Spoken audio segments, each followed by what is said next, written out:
mahai inguru ere izango ditugu. Zabaltzea, herriko agintari tokatuko zaie eta lehendabizi hitza eman behar diot Jon Iraola Eibarko alkateari.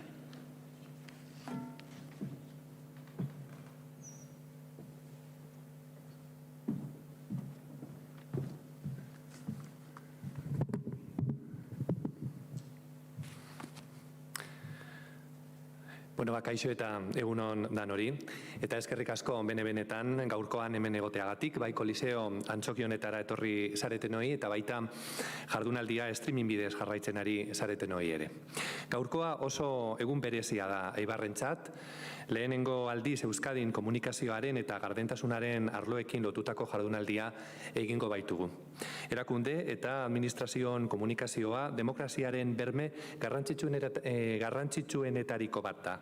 Ezinbestekoa da, herritarrok une oro jakitea zertan ari garen, zertarako eta nola eragiten dien egiten dugunak. Eta horretarako argiak eta errazak izan behar dira administrazioak herritarren eskura jartzen dituen komunikabideak. Hori ondo dakigu Eibarko udalean komunikazioa eta gardentasunarekiko dugun konpromisoa irmoa da eta beti lanean gaude hortan hobetzeko. Gure burua ebaluatu, aztertu, proban jarri eta pauso berriak emateko. Eta horren erakusgarri da gaur hasten ari garen jardunaldi hau. Esperientziak partekatu eta gaian adituak direnek kontatzen dizkiguten gauza berriak ikasi eta praktikara eramaten lagunduko digun jardunaldia. Administrazioan egunero gogoan izan behar dugu herritarrentzat egiten dugula lan. Eta egiten dena bezain garrantzitsua dela esaten dena, eta hori esateko modua. Komunikazio egiazkoa eta gardena da harreman ororen oinarria, bai esparru pertsonalean zein profesionalean, bai eta pertsona fisiko edo juridikoen artean. Baita kanpoko edo barruko komunikazioari dagokionez ere. Izan ere, azken kasu horretan, barne komunikazioaren kasuan, talde bateko kide izatearen sentimendua administrazio gisa lortzen den horren parte sentitzearekin batera dator. Eta horretarako beharrezkoa da informazioa zaien artean partekatzea. Kide guztiek norabide berean lan egin dezaten. Eibarko udalak apustu argia egin izan du gaurko egunean protagonista izango diren eta lotura estua duten bi esparru horien alde. Hau da, komunikazioaren eta gardentasunaren alde. Esan bezala, urrats asko ematen ari gara horretan hobetzen jarraitzeko. Eta ahalegin horren adierazle da gure jarrera Dintra plataforman. Bertan jasotzen diren gardentasun adierazleen 85% baino zertxobait gehiago betetzen baitugu. Bai, eta Euskadiko 4. udalik gardenena garela ere. Baina lan honek emaitzetatik haratago joan behar du. Komunikazio eta gardentasun jarduerak konpromisoa izan behar du administrazioarentzat. Eta horregatik, gaur Eibarko udaletik antolatu dugun jardunaldiak tresna bat izan nahi du administraziook harreman komunikatibo osasuntzoa izatearen aldeko apustua egiten jarrai dezagun. Egiten duguna merezi duen zehaztasun, soiltasun eta zorroztasun guztiarekin transmititzeko. Eta ere gehiago, gaur egun dauden komunikabide extraofizialek, batzuetan, administraziook herritarrei helarazten dieguna desbaimentzeko joera dutenean. Horregatik, jardunaldi honetaz disfrutatzea espero dut, ziur nago baliagarria izango zaigula gure egunerokotasuneko komunikazioan hobera egiteko eta aurrean jartzen zaizkigun oztopoak ahalik eta modu eraginkorrenean gaientzeko. Benetan, eskerrik asko eta egunon bat pasa.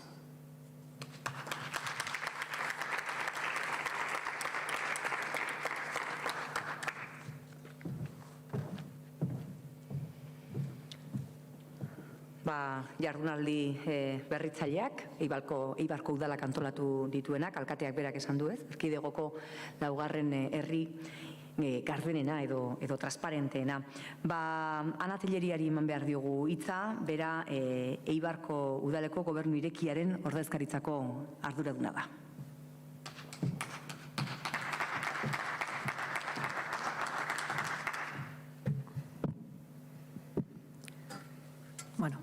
Egunon guztioi, ongi etorri eta eskerrik asko bai Koliseo Antxokionetara bertaratu zaretenoi, zein pantalla baten atzetik jardunaldia Eibarko udalaren YouTube kanaletik jarraitzen ari zaretenoi.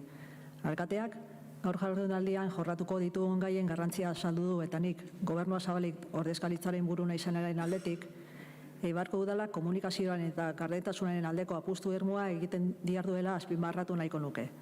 betidanik, eta bereziki 2016 urtetik, urte horretan bertan egin baitzen lehendabiziko komunikazio estrategia. Lehen estrategiari, bigarren bate jarraitu zion, 2021-2023 komunikazio eta gardentasun estrategia, alegia 2021ko otsailean alkatetza ebazpen bidez onartu zena. Barne eta komunikazioa eta udal gardentasuna hobetzeko helburuarekin egin zen estrategia berriak, ekimen ugari hartzen ditu bere baitan. Besteak beste, gaur hemen antolatu dugun komunikazio eta gardentasuna administrazio publikoan izeneko jardunaldia. Una jornada que, como ha dicho bien el alcalde, es una iniciativa. Alkateak ondo esan duen bezala, jardunaldi hau ekimen berritzaile eta aitzindaria da euskal sektore publikoan. Eta balio erantzia eman nahi dio oroar administrazio publikoari eta edozein enplegatu publiko hautetzi edo gaien interesa duen edozein herritarri. Jardunaldian komunikazioarekin eta gardentasunarekin lotura estua duten gaiak landuko dira. Gaurkotasuneko gaiak izango dira eta oso modu ulergarrian azalduko dira. Hitzaldi teoriko praktiko bikainak entzuteko eta jarraitzeko aukera izango dugu goizean zehar eta hoien inguruan bi eztabaidagune izango ditugu, bi mahai ingurutan. Ekimen hau jarraitzera eta josatzera gonbidatzen zaituztet. Ilusioz, gogo handiz eta sakrifizio handiz antolatu baitu Eibarko udaleko komunikazio taldeak. Hemendik eskerrak bihotz-bihotzez Pedro Irustari proiektu honetan aritzagatik. Amaitu baino lehen, kolisora etorri zareten pertsona guztiei laguntza eskatu nahi nizueke. Baita Eibarko udalaren YouTube kanalaren bidez jarraitzen ari zareten hoi ere. Jardunaldia, #eibarkomunika hashtagaren bidez zabaltzen laguntzeko. Jardunaldia probetxugarria eta espero bezalakoa izatea espero dut guztiontzat.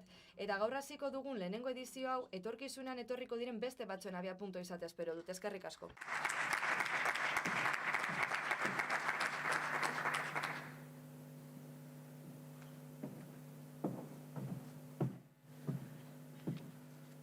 Bueno, pues vamos a entrar ya en harina y lo vamos. Bueno, bagoazen lehenengo hitzaldiarekin Cristina Juezas Escudero izango dugu gurekin.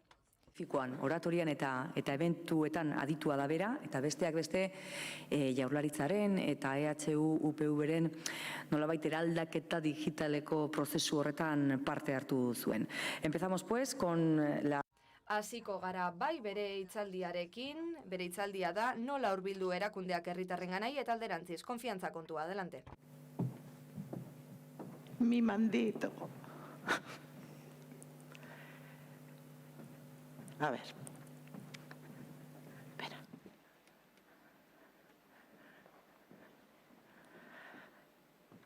Egunon, guztioi, voy a ver si me guardo la mascarilla, que a veces no sabemos qué. Maskara gordeko dut batzuetan ez dakigulako zer egin berarekin.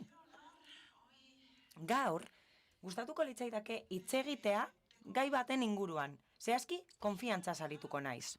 Hasteko galdera hauxe da. Nor ez da inoiz sentitu abduzituta erakunde batengatik, nolabait esatearren? Nork ez du osasun zentro batera deitu, sukarra eduki ostean, hitzordu telefoniko bat eman diote, horrela, gero, sendagileak larrialdietara bidaltzeko. Nori ez zaio hori gertatu? Nork ez du fakturatu behar administrazio bati eta denbora gehiago behar izan du fakturatzeko emandako zerbitzua emateko baino? Horrez gain badago beste adibide bat.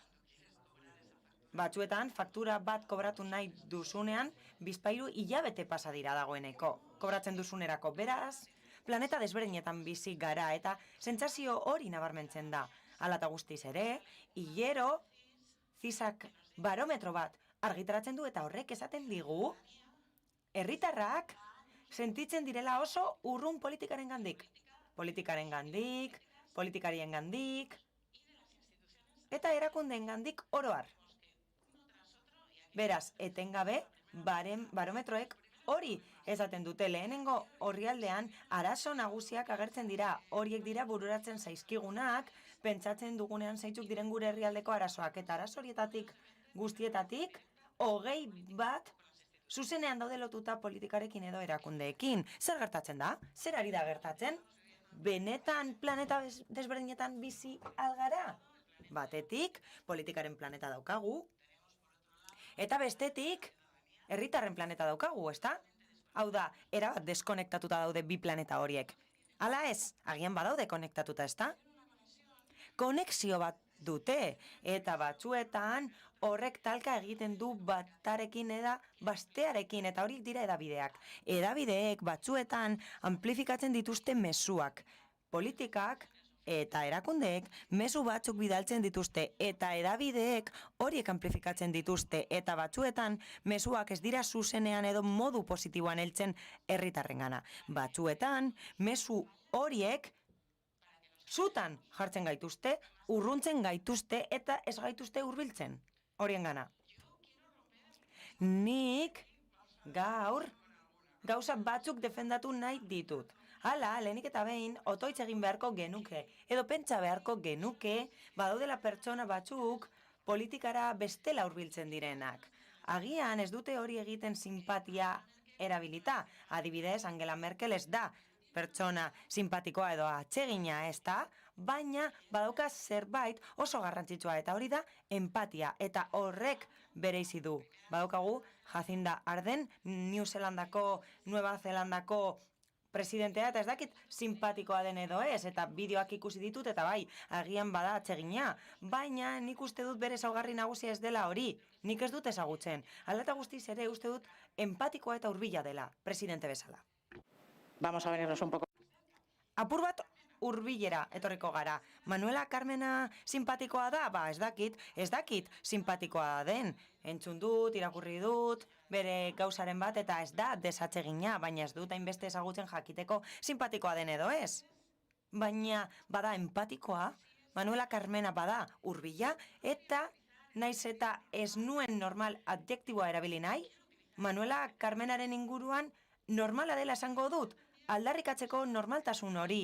Hala, kalekoa da Manuela Carmena eta oinak lurrean ditu, herritarrak bezala. Hala, kontuan hartu behar da estatuko hiriburuko presidente izan zela, eta bere adina kontuan hartu behar dugu, metros joaten zen lanera, eta bere auzoko kafetegian hartzen zuen kafea. Ez zuelako nahi hori egiteari utzi, auzoan hartu nahi zuen kafea, eta horregatik badaki zenbat balio duen kafe batek, ez beste batzuek bezala.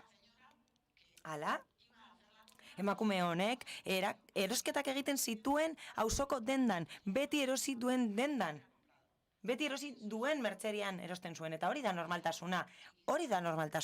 Eta agian, hiri txiki batean, adibidez, Eibarren, gehiago senti daiteke, baina hiri handiagoetan, Madrilen bezalase, asko zailagoa da hori aurkitzea, eta aldarrikatu nahi dudan normaltasuna hori da. Eta hori aldarrikatu nahi dut empatiatik abiatuta.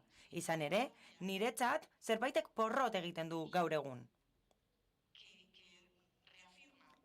Badago elementu bat berresten duena edo handitzen duena deskonexioa erakunde eta politikoen eta herritarren artean. Eta zein da? Empatia. Empatia da elementu hori, deskonexioa eragiten duena. Hala, Good Train manifestuan esaten zen, 89an dagoeneko. Eta lehenengo puntuan esaten zen, merkatuak pertsonak direla, hori esaten zen manifestuan. Eta bai, hala da, egia da. Hori pantailetara eda dezakegu edo erakundeetara eda dezakegu. Horietan, erakundeetara jotzen duzunean, entea ez da amorfoa eta barruan dauden gauzak ezagutzen dituzu. Ez da horrela, pertsona batekin, zerbitzari publiko batekin hitz egin behar duzu.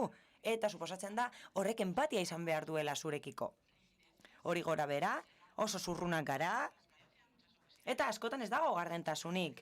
Hala, gauza asko daude tartean, eta horien guztien ondorioz, herritar bezala oso urrun sentitzen gara egiten ari garen horretatik, eta empatiara itzuliz, nik uste dut hori lehengoratu beharko genukeela. Hala, 2015an Europan, errefusiatuen krisialdia gertatu zen, Mediterraneoa, egunero, entzuten genituen albiste pilo, Siriatik, Turkiatik pasatuz eta Greziara helduta, beste herrialde batzuetan Mediterraneoan jende asko hiltzen zen itsasoan Europara heldu nahian, eta herrialde guztiok itxi genituen mugak errefusiatuak eta migratzaileak ez sartzeko, eta kontuan hartu behar da gerratik ihes egiten zutela. Hala, Angela Merkelek 1 milioi pertsona baino gehiagori ireki zien bere atea, hau da, Alemaniaren atea, eta alderdi politikoek ultra eskuina izan ezik, alderdi politiko guztiek bat egin zuten Angela Merkelekin, bere erabakiarekin. Zer pasatuko ote zen, berak ateak itxi izan balitu. ziurazki gatazka itzela egongoz zatekeen eta gertatutakoa baino askoz gatazka handiagoa sortuko zatekeen pertsona horiek lekua aurkitu zutelako Alemanian. Hala, 6 urte beranduago, orain 2021 bere bizitza egin dute Alemanian, lanan lortu dute eta modu zentzudun batean bizi dira. 40% pandemiaren ondorioz langabezian dago oraindik ere. Hau da, bizitza baten bila dago eta zerk ireki zuen Alemaniako atea, empatiak ireki zuen atea, errefusiatuentzat. Eta ez soilik empatia aipatu dugu, hurbiltasuna ere bai. Hala, empatia, konfiantza, lortzen dira besteengana irekitzen garenean, hau da, gai garenean beste pertsona batzuen lekuan jartzeko eta alderantziz. Hala, COVID-19aren krisialdia hasi zenean, Nueva Zelandan,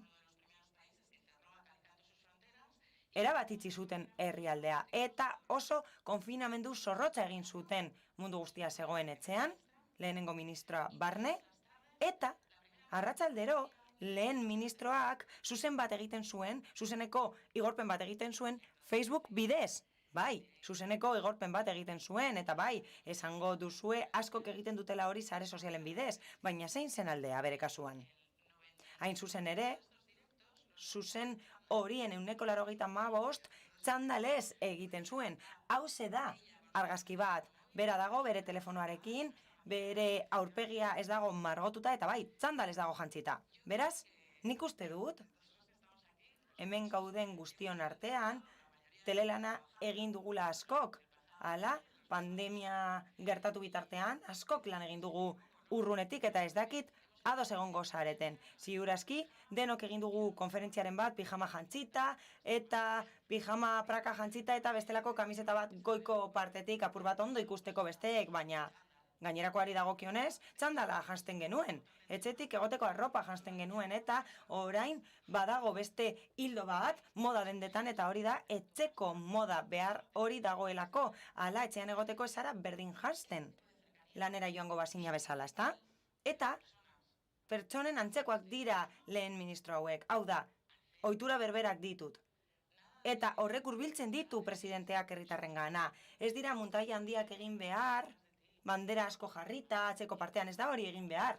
Ez da erakutsi behar nork daukan banderarik handiena. Ez da erakutsi behar nork egin dezakeen eszena muntaketarik onena. Eta bai, itzela izan daiteke, baina horrek ez du hurbiltzen, horrek urruntzen du. Las cosas por su nombre. Gauzak bere izenarekin deitu behar dira. Hala, batzuetan oihartzun handia sortzen da hedabideetan, eta batzuetan eufemismoak erabiltzen dira politikan. Eufemismoak erabiltzen dira, eta bai, adimendunak gara eta denok ulertzen ditugu eufemismoak. Badakigu zer esan nahi duten egitan. Batzuetan, hilillos de plastilina esaten dute, eta fuga de fuel esan nahi dute. Denok dakigu zer esaten duten eufemismoak esaten dituztenean.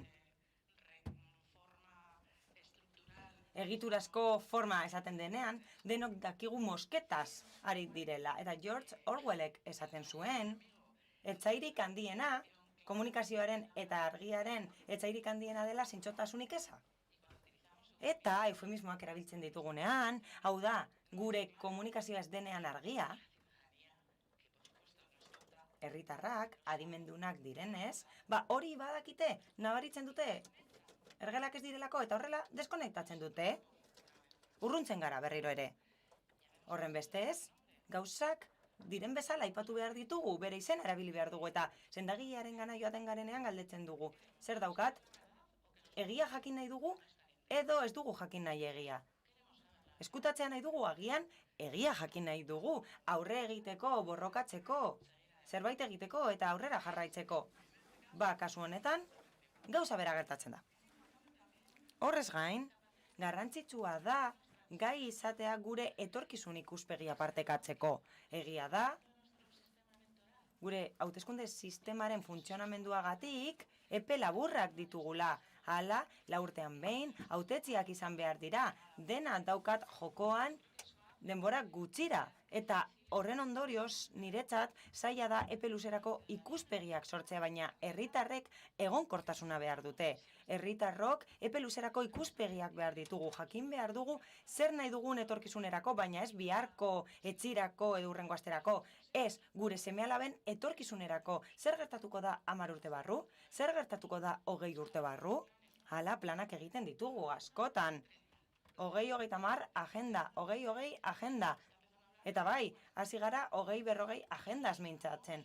Eta bat egiten dugu horrekin, baina jarraitzen dugu berdin, hau da, azalean geratzen gara, gainazalean, ez daukagu epe luzerako ikuspegirik, eta hori ez daukagunez, ez dugu hori komunikatzen, noski. Eta ez dugunez komunikatzen, ezinezkoa da herritarrek partekatu ahal izatea ikuspegi hori, etorkizunerako ikuspegia, noski. Orain dela urte asko ez dakit 30, 40, simpleagoa zen komunikatzea epe luzerako ikuspegi horiek, modernitate ikuspegiak, etorkizun desberdin baten ikuspegia, komunikatzea errazagoa zen, balio demokratikoak errazago komunikatzen ziren. Orain ez daukagu ilusioa, hala?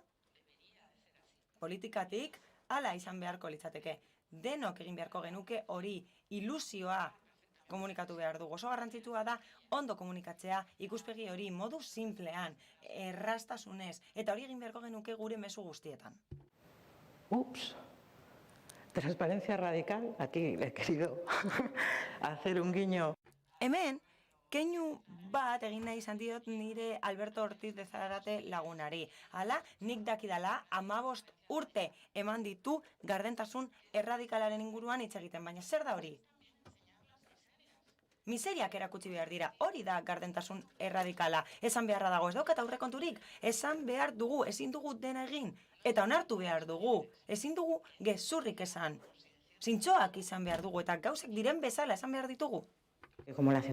Izan ere, herritarrak ez dira ergelak, eta horregatik herritarrok ulertuko dugu hori.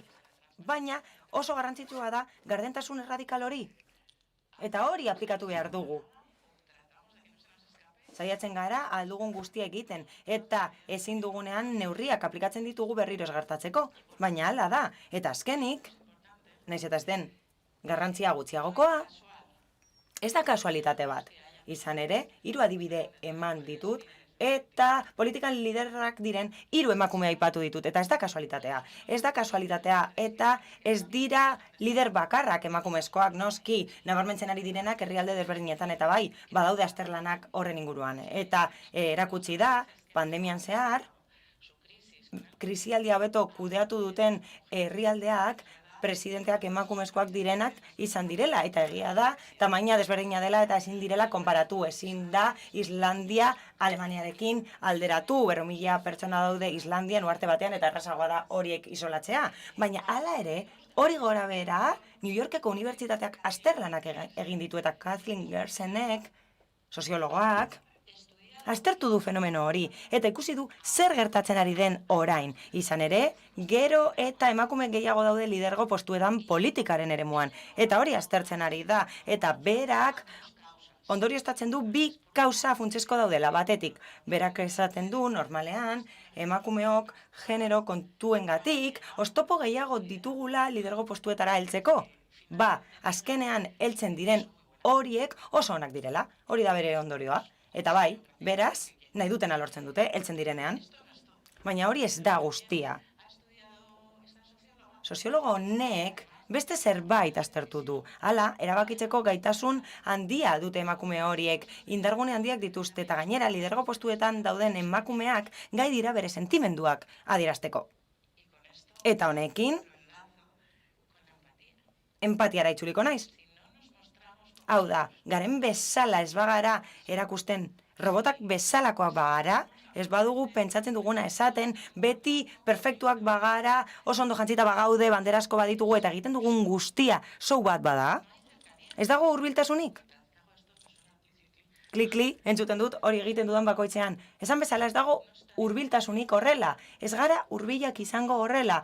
Beraz, aldarrikatzen ditut balio femenino horiek lidergoaren barruan. Horrela, emakumezkook eta gizonezkoek hartuko ditugu gure sentimenduak modu naturalago batean. Ikaratuta bagaude, oso hone da, ikaratuta gaudela adieraztea, komunikatu behar dugu ikara hori. Horrela, empatia sorraraziko dugu eta jendeak gehiago konfiatuko du gugan.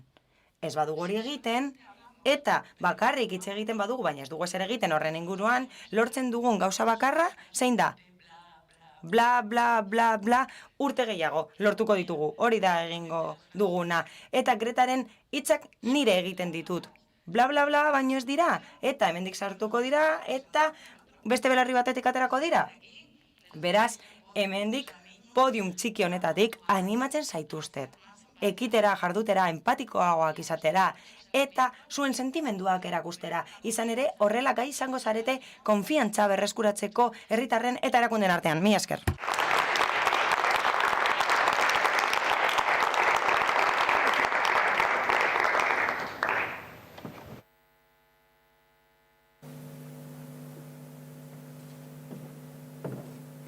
Cristina, no sé si...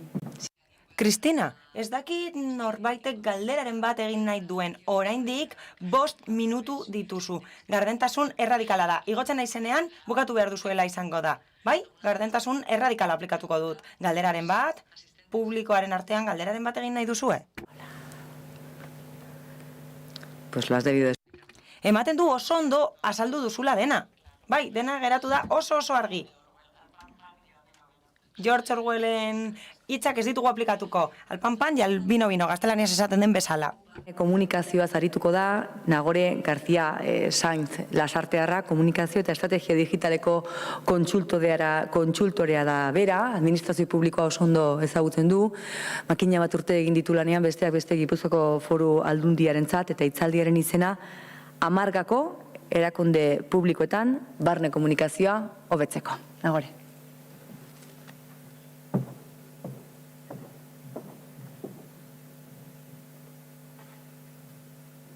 Aurretik eskerrik asko Eibarko udalari gonbidapenarengatik, baita ere hemen zaudeten guztioi eta streaming bidez jarraitzen ari zareten guztioi ere. Eta eskerrak emateaz gain, baita ere zoriondu nahiko nuke Eibarko udala horrelako ekimen bat martxan jartzeagatik eta batez ere komunikazioa eta gardentasuna balioan jartzeagatik, beraz zorionak. Aurkeztu diatenez, besterik gabe esan, animatzen zaituzen lehen aurkezleak esan du, Eibar komunikatraola erabiltzea eta denon artean pixka bat jardunaldiari ikusgarritasun gehiago ematea, orduan animatzen zaituztet, hor dituzuen ere sare sozialak, nahi badiazu etiketatu, jarraitu eta denon artean ematei jogun jardunaldiari ere ikusgarritasun gehiago. Neri egokitu zait barne komunikazioari buruz hitz egitea, eta galdera batekin hasi nahiko nuke, eta orain esango dizuet zergaitik hasten naizen galdera honekin. Zuen erakundetan barne komunikazioko estrategiak martxan jarri dituzue, animatzen zaituztet eskua altxatzea, oso argi daukazuenok, eta orain azalduko dizuet zergaitik egiten dudan galdera hau.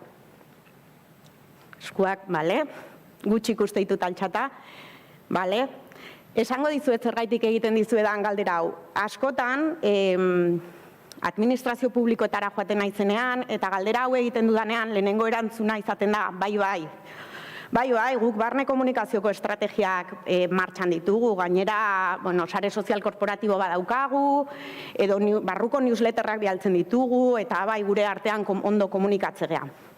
Ze gertatzen da gero, pixkat profesionalekin hasten zarenean hitz egiten, eta pauso bat areago joaten zarenean, eta gehiago sakontzen dezunean gaian konturatzen zera, benetan komunikazio arazoak daudela, hainbat kasutan gatazkak daudela, kanpoan esaten ari dana, hau da, kanpoan esaten detenean da komunikabideetan barruan ez dakitela, eta horrelako oztopoekin ere, topatzen naiz eta barne komunikazioko estrategiak implementatuta dituztela esan. Azkenean ze arazo ekarriko ditu barne komunikazioko estrategia egokiak implementatzea ez egotea. Pixkat noruntz joan behar degun argi ez eukitzea, Baita ere, informazio, sentsazioa da nik administrazio publikoetara joaten naizenean, informazio asko bai dagola, baina gero benetan behar duten informazioa edo nahi duten informazio hori ez dagola.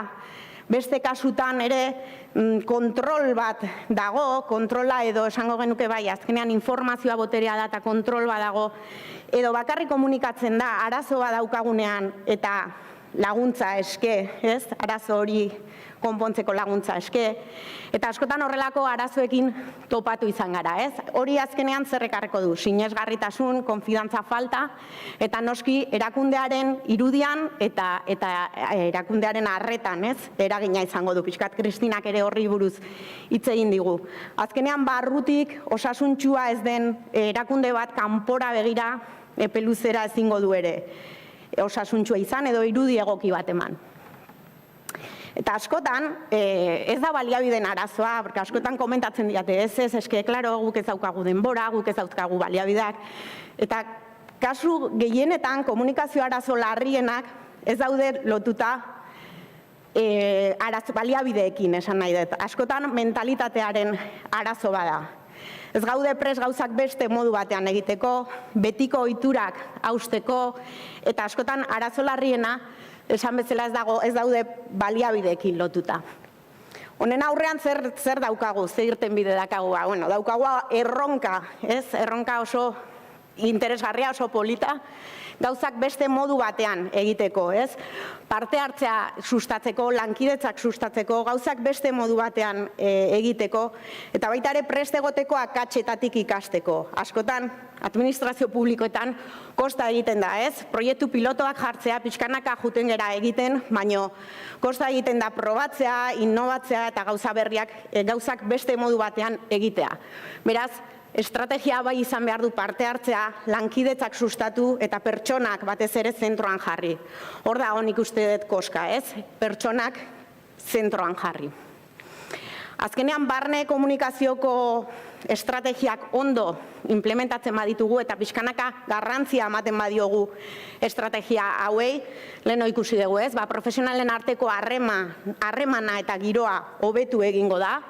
Gardentasunaren alde ere lan egingo dugu, ez? Pixkat Kristinak esaten zuenaren harira, ez?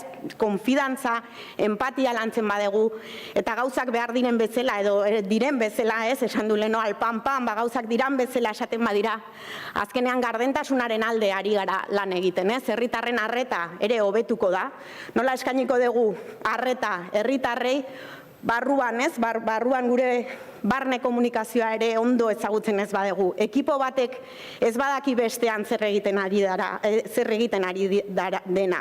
Ez badakigu ze helburu ditugu, ez badakigu noruntz goazen. Orduan, azkenean herritarren arreta ere hobetuko da. Kide izatearen sentimendu hori ere handituko da, eta batez ere leheno esaten duen harira, ez? Kanpoko komunikazioa eta marka irudia hobetuko du.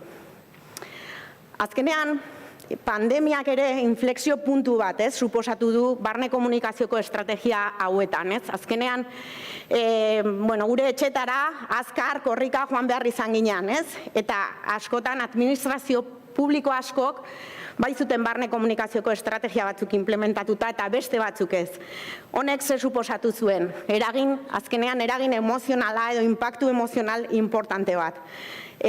Barne komunikazioko estrategiak implementatuta zituzten hainbat administrazio, eragin emozionala edo ongizate, pertsonen ongizatearen alde, ez, lan egin zuten, mezu positiboekin, bidelagun, ez, bidelagun hori izaten, eta horrek azkenean inflexio puntu hori suposatu zuen eta nabaritu zen, ez, barne komunikazioko estrategiak benetan pandemian implementatuta zituzten erakunde horiek. Honen aurrean, eta guain noa amargako hauekin, honen aurrean pandemia ondoren, bazeuden administrazio publiko askok edo aurretik implementatzen ez zituztenak, eta topatu naiz administrazio askorekin hasi dirala benetan barne komunikazioko estrategiak implementatzen pandemiaren ondoren eta telelana edo etxetik lan egin behar horren ondoren. Eta hasi dira 10, oain partekatu nahi ditudan 10 gako hauek, implementatzen eta benetan garrantzia ematen 10 gako hauei, oain partekatuko ditudan 10 hauek. Lehenengoa, komunikazioa, barne komunikazioa ez dute komunikaziokoek bakarrik egiten. Azkenean, sentsazioa da, barne komunikaziokoek noski gidatu dezakete, lidergoa eraman dezakete, eta pieza importante bat, pieza estrategiko bat izango dira, bidean. Baina dena gera, puzle honetan pieza guztiak gera importantea. Edozeinek, asko esaten du administrazio publiko batean, edozeinek mezu bat helarazi ezak, edozeinek ez gea informazioaren edo edukien ekoizle, eta hori ez dugu ahaztu behar, beraz. Barne komunikaziokoek, bai, eraman dezakete lidergoa, bai, eraman dezakete prozesua, baina azkenean, barne komunikazioa ez dugu ahaztu behar, denok egiten degula, eta pieza guztia gehala importantea puzle honetan. Azkenean pixka bat komentatzen nuena, gidatzen badute, beraiek gidatu, baina guztiak inplikatuta egon behar gea. Baita ere, barne komunikazioa ezin dugu ulertu zerbait isolatutzat bezala, hau da, zeharka joan behar duen prozesu bat izan behar da, eta komentatu bezala pertsona guztiak gea importantea prozesu honetan. Bigarren puntua, barne komunikazioa teknologia baino askoz gehiago da. Leheno komentatzen izuen, ezta? Galdetzen nuenean, barne komunikazioko estrategiak implementatuta dituzue, asko komentatzen ziatela, bai, sare sozial korporatibo bat daukagu. Baina benetan ikusi dugu, barne komunikazioa teknologia baino askoz gehiago dala. Komentatu bezala, pertsone gainea, sare sozial korporatibo bat, edo edozein tresna, edozein teknologia, edo edozein baliabide, implementatzen badugu gure administrazioan, baina pertsonek ez badute ulertzen zertarako daukagun sare sozial korporatibo hau, edo ze onura ekarriko ditun, eta gaina lankarga bat bezala ikusten bada, ez du ezertarako balioko martxan jartzen ditugun barne komunikazioko estrategiak. Ez du ezertarako balio sekulako inbertsioa egitea sare sozial korporatibo batekin, ez bada sentsibilizazio lan bat egiten, hau da, ulertaraztea pertsonei zertarako daukagun tresna hori, ze onura ekarriko ditun eta nolabait ze abantaia izango da bere egunerokotasunean eta noski erakundearen markan. Hirugarren puntua, oztopoak gainditu. Ez da bide erresa horrelako barne komunikazioko estrategia martxan jartzea. Harriak aurkituko ditugu bidean, oztopoak aurkituko ditugu bidean, erresistentziak aurkituko ditugu bidean, bai edo bai. Gauza beste modu batean egin nahi ditugunean, gauzak berritu nahi ditugunean, innobatu nahi dugunean, oztopoak egongo dira bai edo bai. Zenolako oztopo aurkitu ditzazkegu bidean? Barne komunikazioko estrategia horien onurak, esan bezala, benetan ikusten ez dituzten pertsonak, kontrola galtzeko prest ere ez dauden pertsonek, gaitasun digitalak ere, arrakal digitalak edo eten digitalak, hau da, gaitasun digitalak ez duten pertsonek ere egongo dira, eta hauek normalean oztopoa jarriko dizkigute, eta horretarako prest egon bar gara, hau da, gaitasun digital horiek, nolabait laguntzeko edo bide laguntzeko eta arrakal digital horiei aurre egiteko, aldatzeko eta berritzeko prest ez dauden pertsonak, eta gero hitz egingo dugu ere puntu honekin, egitura klasikoak eta hierarkikoak apurtzeko prest ez dauden pertsonak ere. Azkenean hemen dezu Nikolakoak askotan entzun dut, hemen beti egiten dugu horrela, eta ez gaude aldatzeko prest. Honi ere aurre egin beharko diogu, eta oztopo eta harri hori ere aurkituko ditugu bidean. Azkenean da kultura aldaketa bat. Beharrezkoa izango da horrelako barne komunikazioko estrategiak implementatzen hasteko. Aldaketarekiko erresistentziak, pixkat leheno komentatu dizkizuedanak, oztopoak eta pixkanaka gauzak, leheno esan bezala, beste modu batean egiteko prest eta irekiak egon behar gara. Laugarren puntua, leheno Kristinak ere aipatu du honi buruz, adimen emozionala, hitz egin du empatia, hori ere, ez, barne komunikazioko estrategia barruan ere azkenean ekipo osasuntsuak egiteko izateko adimen emozionalari garrantzia eman barko diogu. Azkenean barne komunikazioari buruz ari garenean pertsonetaz ari gara, eta hori ez dugu ahaztu behar, ez? Empatia, Kristinak aipatu bezala, erresilientzia, motivazioa sustatzeko ekimenak martxan jarri barko ditugu. Lehen esan dut, ez, pandemian ere mezu positiboak, animatzeko, motibatzeko mezuak, azkenean taldeen osasun mentala zentroan jarri, ongizatea, ekipoaren ongizatea zentroan jarriz. Bosgarrena oso importantea izango dana, jarrera eta entzute aktiboa. Honekin, zer esan nahi dut, azkenean, askotan, borondate arazo bada, edo jarrera arazo bada, egon daiteke, lehen esan dut oztopoak aurkituko ditugula bidean. Horretarako entzute aktiboa ezinbestekoa izango da. Jakin behar dugu ere entzuteko ere estrategia jarri barko ditugu. Zer esaten ari da benetan barnean? Lehen esan dizuet, askok komentatzen ziaten, barne komunikazioko estrategiak implementatuta zituztela, baina gero topatzen nintzen benetan gatazkak zeudela, arazoak zeudela, beraz, entzute aktiboa ezinbestekoa izango da. Entzun egin behar dugu, zer esaten ari den, ze arazo dauden, ze nolako oztopoak dauden, barne komunikazioan edo taldean, ez? Eta horretarako, gero aipatuko dut beste puntu batean ere, baina horretarako sentsibilizazio eta informazio lana ezinbestekoa da. Leheno komentatu dut, ez? Egon behar garala prest, azaltzeko zeintzu dian onurak, pertsonek ez ikusteko lankarga bat bezala baizik eta ze onurak aurkituko dituzten barne komunikazioko estrategiak implementatzen baditugu, ez? Azkenean, borondaterik ez badago, zaila izango da profesionalek inplikatzea eta profesionalek motibatzea. Beraz, jarrera eta entzute aktiboa, 5. puntua ere, ezinbestekoa. 6. eta batzutan hau, administrazio publikoetan konplikatua da. Egitura horizontalak. Lehen esan dut, ez? Pieza guztia gehala garrantzitsua puzle honetan, ez? Egitura horizontaletan ere, administrazio publikoetan ere, hau da, denok iritzia emateko aukera izan behar dugu, baina ez hori bakarrik, batzutan iritzia emateko aukera ematen da, baina gero iritzi horiek ez dira aintzat hartzen. Beraz, iritzia emateko aukera iriki, baina entzute aktiboaren bidez eta horiek baita ere aintzat hartzen. Denok gara, administrazio publikoaren barnean, pieza estrategikoak eta denok parte hartu dezakegu eta denok iritzia eman behar dugu puntu berdinean, ez? Azkenean adimen, ez? Inteligenziaz multiples edo adimen anikoitzak, ez? Denok prozesuan barne komunikazioko estrategia hauek implementatzerakoan denok izan behar dugu aukera hori komentatu bezala iritziak emateko eta kide guztiek partekatu behar dute, ez? Beren ezagutzak, beren esperientziak, azkenean herritarrei arreta egoki bat emateko denok gera, ez? Pieza estrategikoak, denok izan behar dugu aukera gure esperientzia eta gure gaitasuna emateko. Ez zuzendaritzakoek, baina baita ere arretan daudenak, hau da pieza guztiak dira estrategikoak prozesu honetan. 7.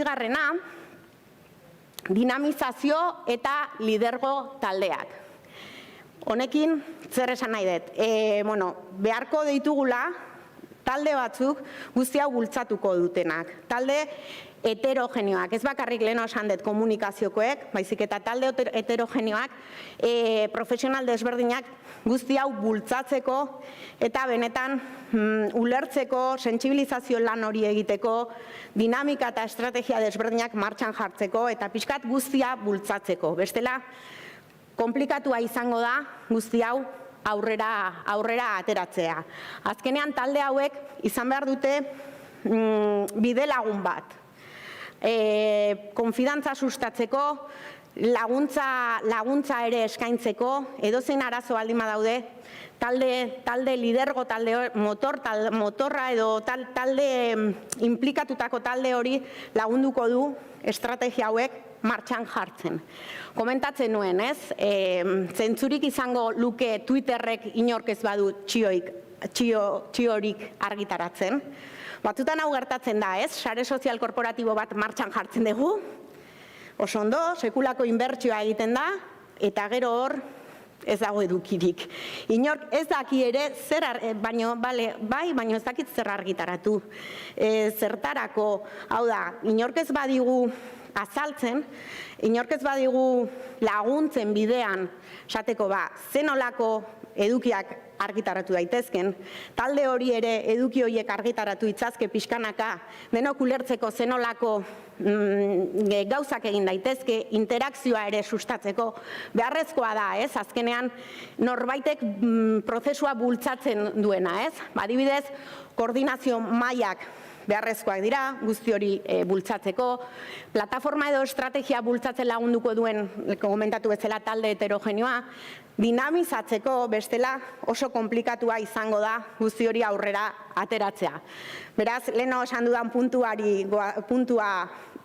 aipatzen ari naiz berriro, ez? Teknologia baino askoz gehiago da. Ez badago talde bat, pixka bat hau sustatzen, ez du funtzionatuko edo nahiko komplikatua izango da guzti hau aurrera ateratzea. Horretarako beharko ditugu azkenean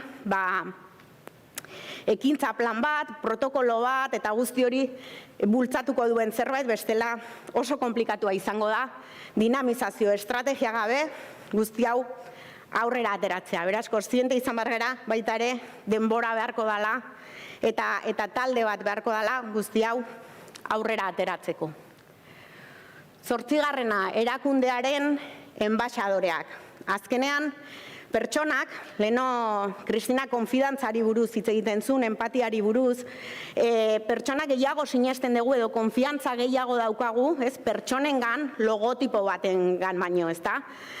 Udalak esaten badigu zerbait ondo, bale, esan digu, ondo edo gaizki depende zer esaten digun, baina, esaten digu zerbait, baina normalean pertsona batek esaten digunean, ez, konfidantza hori edo empatia hori gehiago sustatzen da, ez? Erakundearen enbaxadoreak azkenean dira, pertsona horiek administrazio publikoetan lan egiten daudenak eta benetan proiektuan sinesten dute, proiektua bizitzen dute, eta guain ekarriko eta adibide bat oso gertukoa, ez?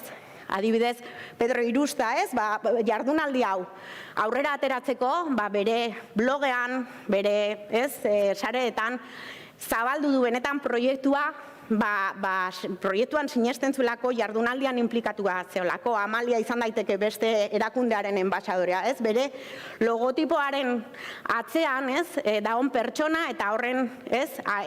Esango genuke horren alde egiten du edo erakunde horren balioak, erakundearen helburuak zabaltzen ditu, ez? Bere kanaletatik benetan sinesten dulako. Eta azkenean, gehiago sinesten dugu, ez? Pedro edo Amaliak esaten diguna, logotipo bat esaten diguna baino. Beraz, pertsona hauek dira eskuartean duten proiektu horretan, balioetan, sinesten dutenak, erakundearekin ere lerrokatuta daudenak, ez? Eta beren estrategiarekin, proiektuekin, erakundeekin, bat doaztenak, modu, izan daiteke, modu naturalean, ez? Kaso honetan dan bezala. Azkenean, enbaxadore hauek lagunduko dute kultura partekatua sustatzen, kide izatearen sentimendu hori ere areagotzen, konfidantza sustatzen, antolaketa ere hobetzen, ez? Lagunduko digu sinesgarritasunean ere, konpromesua eta hau azkenean bukaerara, azkenean epe luzera, markaren kultura ere sustatzen lagunduko digu. Erakundearen enbaxadoreak pixkat komentatzen nuena, ez? Marka gerturatuko digu, ez? Humanizar la marka erderaz komentatzen duguna, ez? Marka gerturatuko da, gerturatzea lortuko da, gardentasunaren alde egingo dugu, pertsonak daudelako atzean, langileak ere ahuldun du, ez? Protagonistak bihurtu baita ere, ez? Eta horrek azkenean motibatu egingo du, ez? Azkenean jardunaldi honen antolaketan implikatzen banaiz eta azkenean profesionalen ahulduntzean, ez? Lan egiten dugu, protagonistak bihurtzen ditugulako, interneten presentzia edo ikusgarritasun horretan ere lan egingo dugu, gaitasun digitalak ere sustatuko dugu ekipoan, ez? Zabaltzen hasten badira bere sare sozialetan eta pixkat gaitasun digital horiek ere sustatuz. Krisiak laguntzeko ere baliagarriak izan daiteke pieza hauek, ez arazo bada honean hor daude, ez, pertsona horiek aurpegia ematen laguntzen, ez, krisi horiek kudeatzen, eta motivazioa, koordinazioa eta inplikaziorako pieza estrategikoak izango dira erakundearen enbaxadoreak. Leheno komentatu dut, 9. formatu erakargarriak. Formatuak, baliabideak edo teknologia edo plataformak ez ziela garrantzitsuena. Eta mantentzen dut, ez, azkenean ikusi ditugu, ez, puntu asko daudela, ez, adimen emozionala eta puntu asko daudela atzean.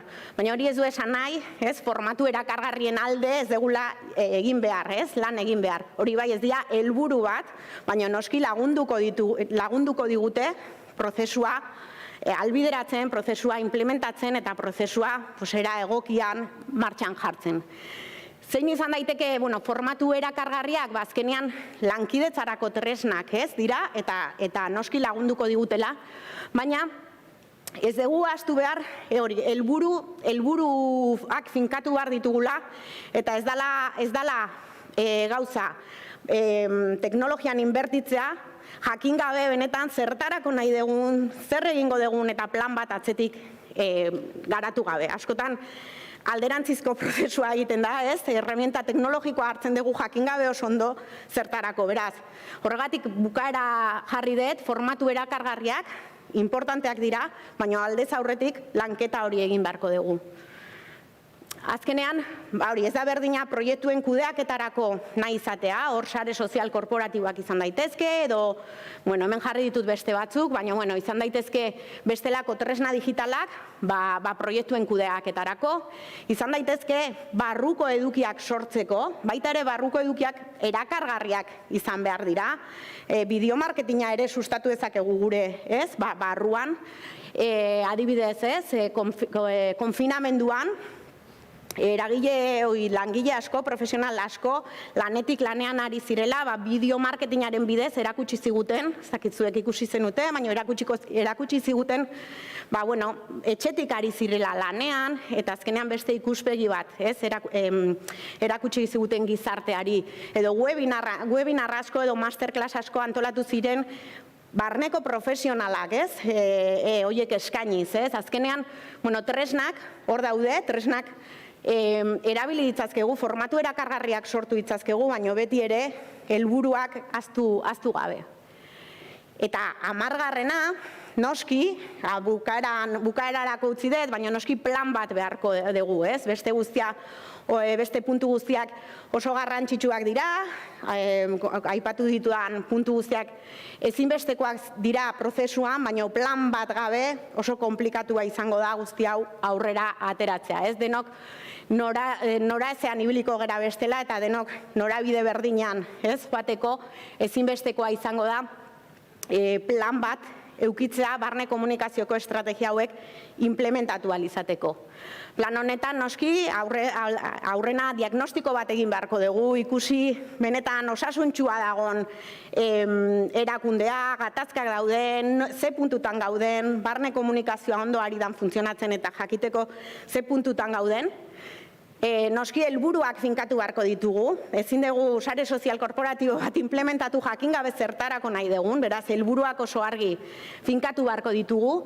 Ekintzen diseinua eta horretarako leheno aipatu dizuedan talde hori, lidergo talde hori oso garrantzitsua izango da, ez, ekintza hauek implementatzeko eta martxan jartzeko. Kanalak eta formatuak, leheno ikusi ditugu, ez? Kanalak ikusten dezue bukaeran, ez hasieran, eta noski ebaluazio eta egokitzapenak. Eta batez ere martxan jartzea, ez kajoi batean uztea, baizik eta benetan implementatzea, horregatik talde horiek oso importanteak dira, lagunduko digute guzti hori, eta bide lagun izango dira, ez? Prozesuan lagunduko digute guzti hori martxan jartzen. Beraz, planaren diseinua, baina batez ere martxan jartzea eta horretarako pieza edo estrategiak martxan jartzea. Hemen dezuela urpena, nahi badiozue argazki bat atera, pixkat puntu guztiak, ez? Barne komunikazioa ez du komunikazio arloak bakarrik egiten, ikusi dugu pieza guztiak dirala estrategikoak, komunikazio arloak, barne komunikazioa teknologia baino askoz gehiago da, oztopoak aurkituko ditugu bidean, bai edo bai, adimen emozionala oso importantea izango da prozesu honetan, azkenean barne komunikazioaz hitz egiten ari gerenean pertsonez ari gera, jarrera eta entzute aktiboa, egitura horizontalak batzutan konplikatua izaten dela administrazio publikoetan haustea, aurreko egitura hierarkikoekin. Dinamizazio eta lidergo taldeak ere pieza oso garrantzitsuak izango dira bidean, lagunduko digute guzti hori implementatzen. Erakundearen enbaxadoreak ere beste pieza importantea izango dira gure barne komunikazioko planean. Formatu erakargarriak ez dira helburu bat, baino lagunduko digute, lankidetzarako tresna hauek lagunduko digute guztia implementatzen, eta horren aldeko apostua ere egin behar dugu. Eta bukatzeko plana eta batez ere martxan jartzea, ez kajoi batean gordetzea, baizik eta esfortzua egitea guzti hori implementatzeko eta guzti hori martxan jartzeko. Azkenean, eta pixkat aurreko ideia berreskuratzen dut, baliabideak ez du hobetzen funtsean funtzionatzen ez duena. Hau da, jarrerarik gabe, konpromesurik gabe, inplikatutako pertsonak gabe, barne komunikazioko estrategiak ez dute funtzionatuko. Pixka bat nik askotan komentatzen dut, sekulako sare sozial korporatibo batean inbertitzen degunean, Ferrari bat daukagu, baina implikaziorik gabeko barne komunikazioa gasolinarik gabeko Ferrari bat bezalakoa da. Zein izango da azkenean gure gasolina? Piskat hitzaldian komentatu ditugun puntu asko, Gure gasolina izango da lankidetzak sortzea, barruan dugun potentzialtasun hori indartzea, espazio berritzaileak sustatzea, gauzak beste modu batean egin daitezkela piskat ahalbideratu, eta profesionalak ere protagonistak bihurtu. Hitzaldia hasi naizenean galdera bat egiten nizuen, barne komunikazioko estrategiak implementatuta dituzuen, galdetzen nizuen, eta orain bukatu nahi dut, pixkat entzun dezuen guztia hausnartu, barneratu eta beste galdera batekin bukatu nahiko nuke. Zuen erakundeak barne komunikazioko estrategiak martxan jartzeko gasolina badezue, mila esker zuen arretagatik.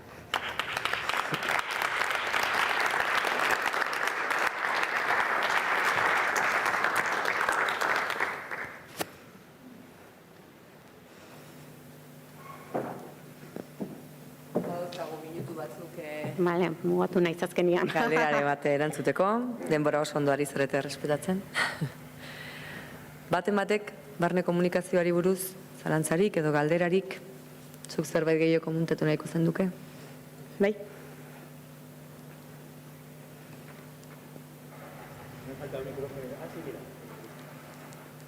Tenía muchas preguntas, primero felicidades porque... Galdera asko nituen, baina lehenik eta behin zorionak, gaia oso interesgarria delako eta planteamendua oso ona delako. Bi galdera egin nahi nituen batetik, aipatu duzu gasolina, implikazioa aipatu duzu eta oso zaila da lehiatzea arreta lortzeko, publikoaren arreta lortzeko naiz eta barnekoa izan, eta nire galdera da, nola kudeatzen da arreta, nola neurtzen da, nola jakin daiteke benetan jendea implikatzen den, hau da, nola neur daiteken gasolina dagoen ala ez?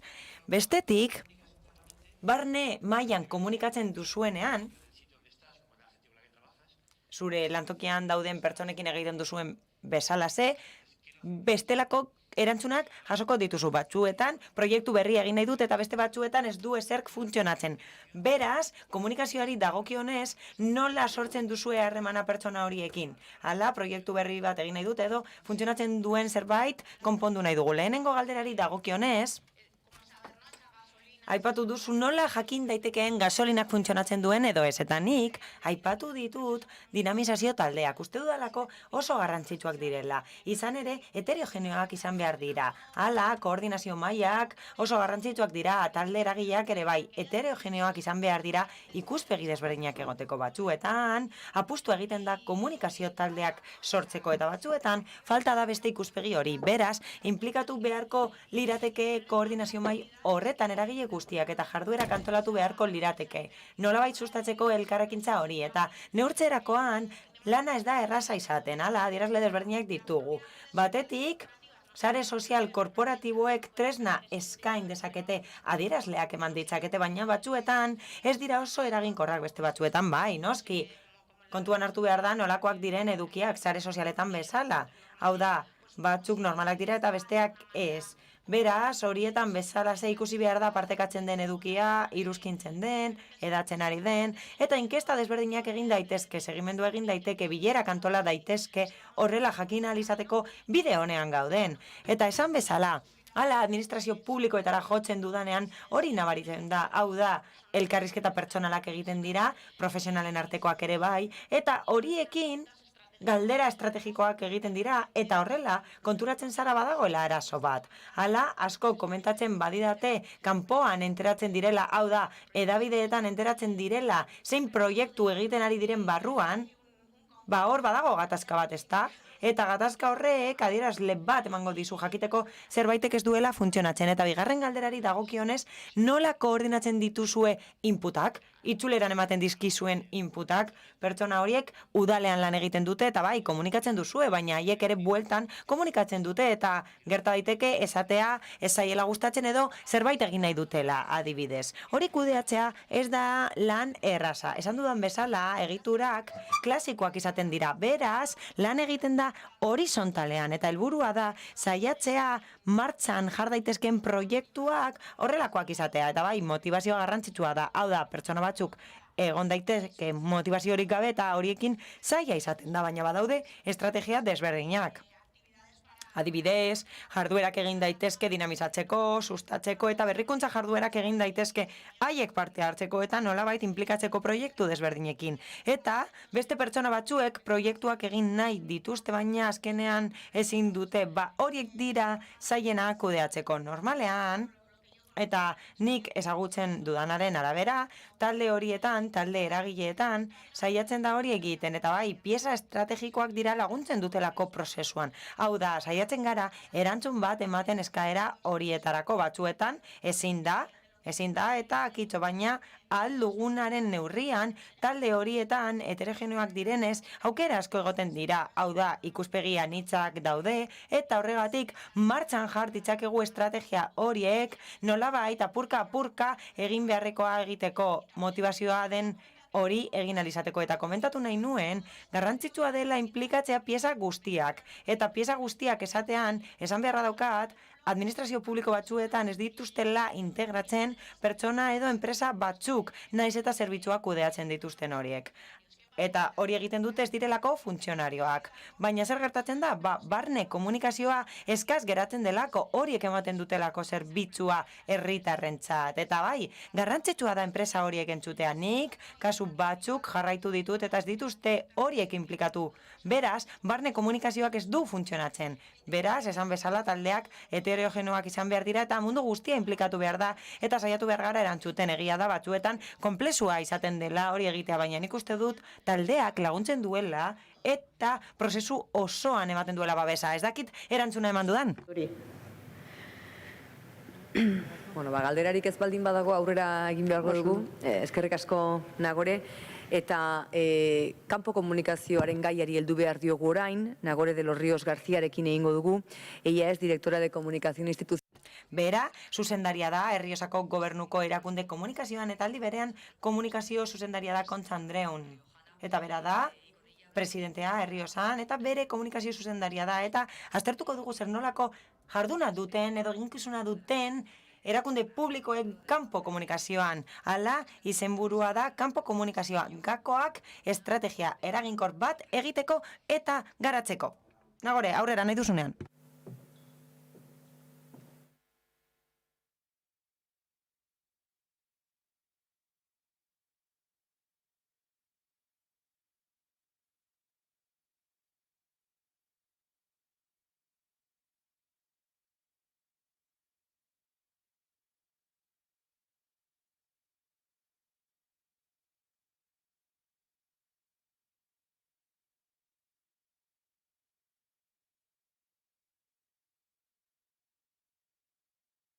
Hola, hola. Ya, vale.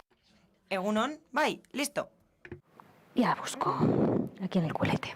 Bueno, lo primero de todo...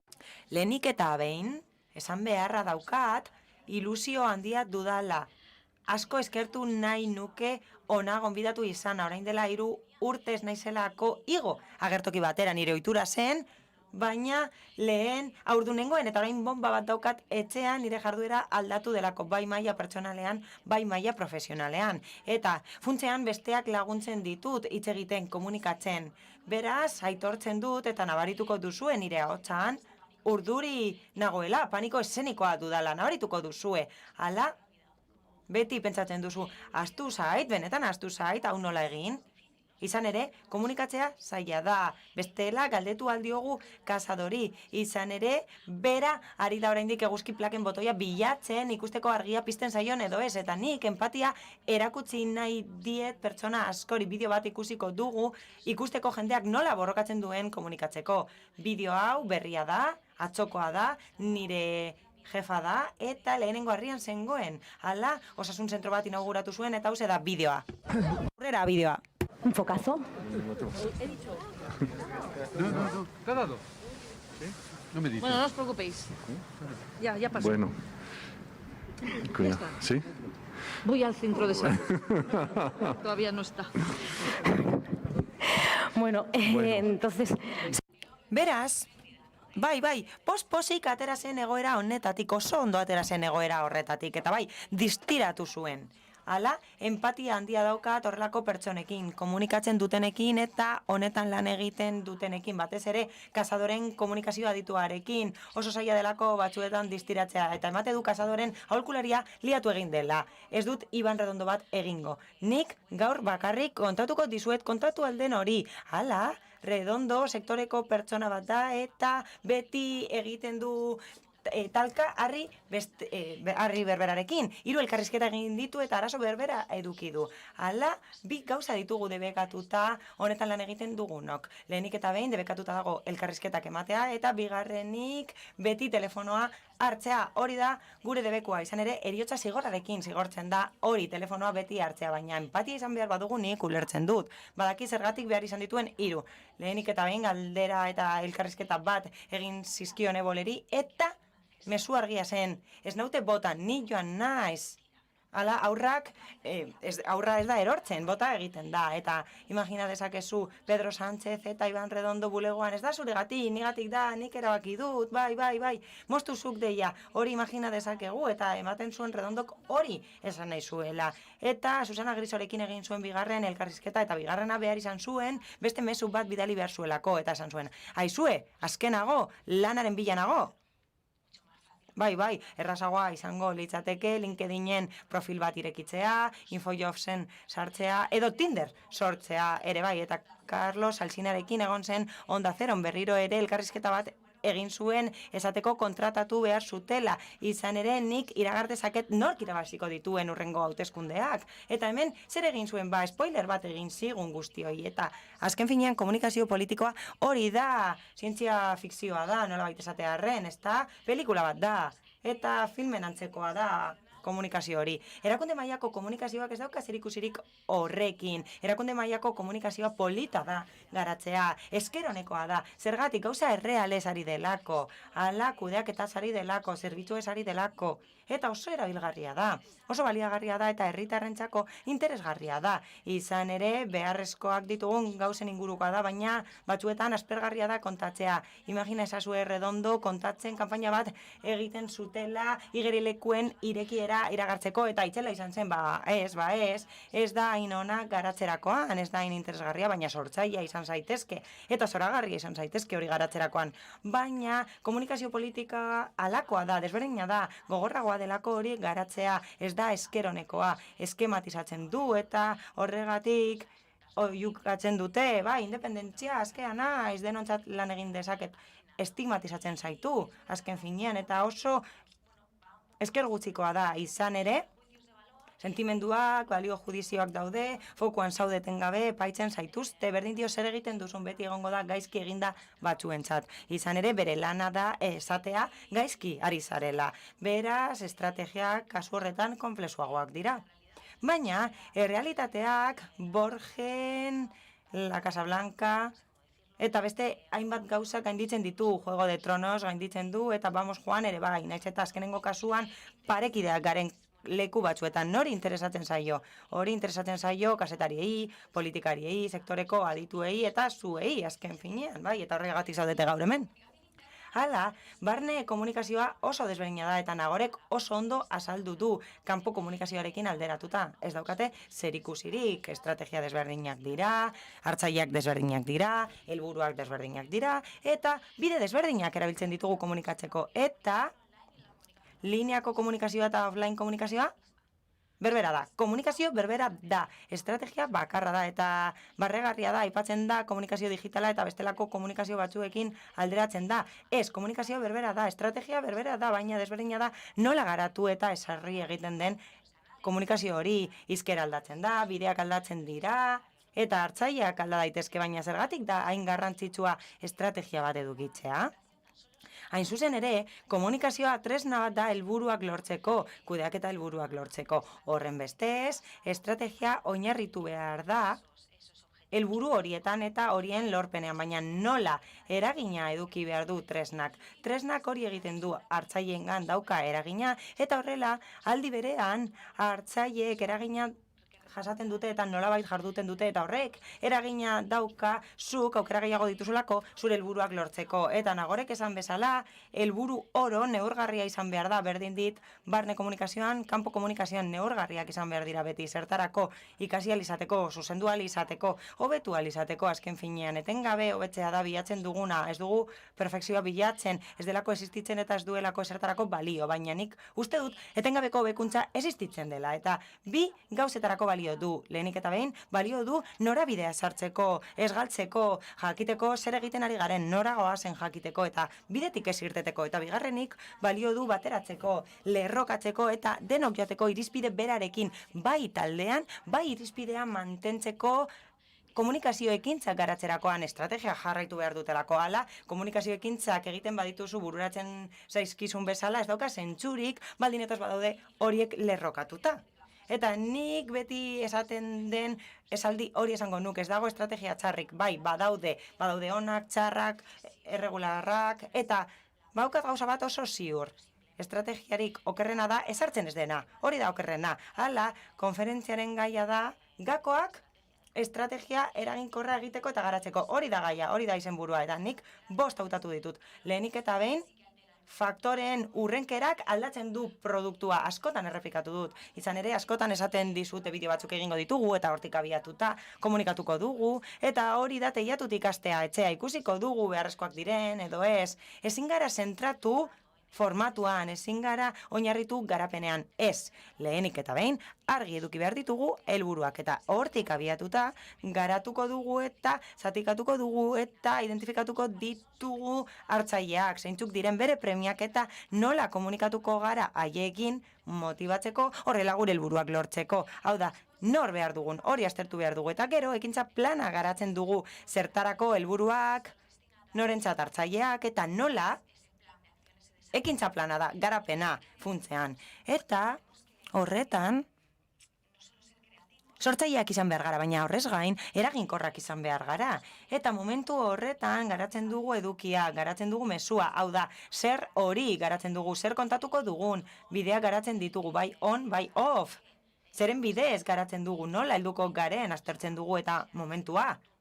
Ez izan inoportunoak, Vodafonekoek beti deitzen dute lokuluska hartzen duzunean. Egun bakar horretan deitzen dizute, oso garrantzitsua da noiz bidaltzen den mezua.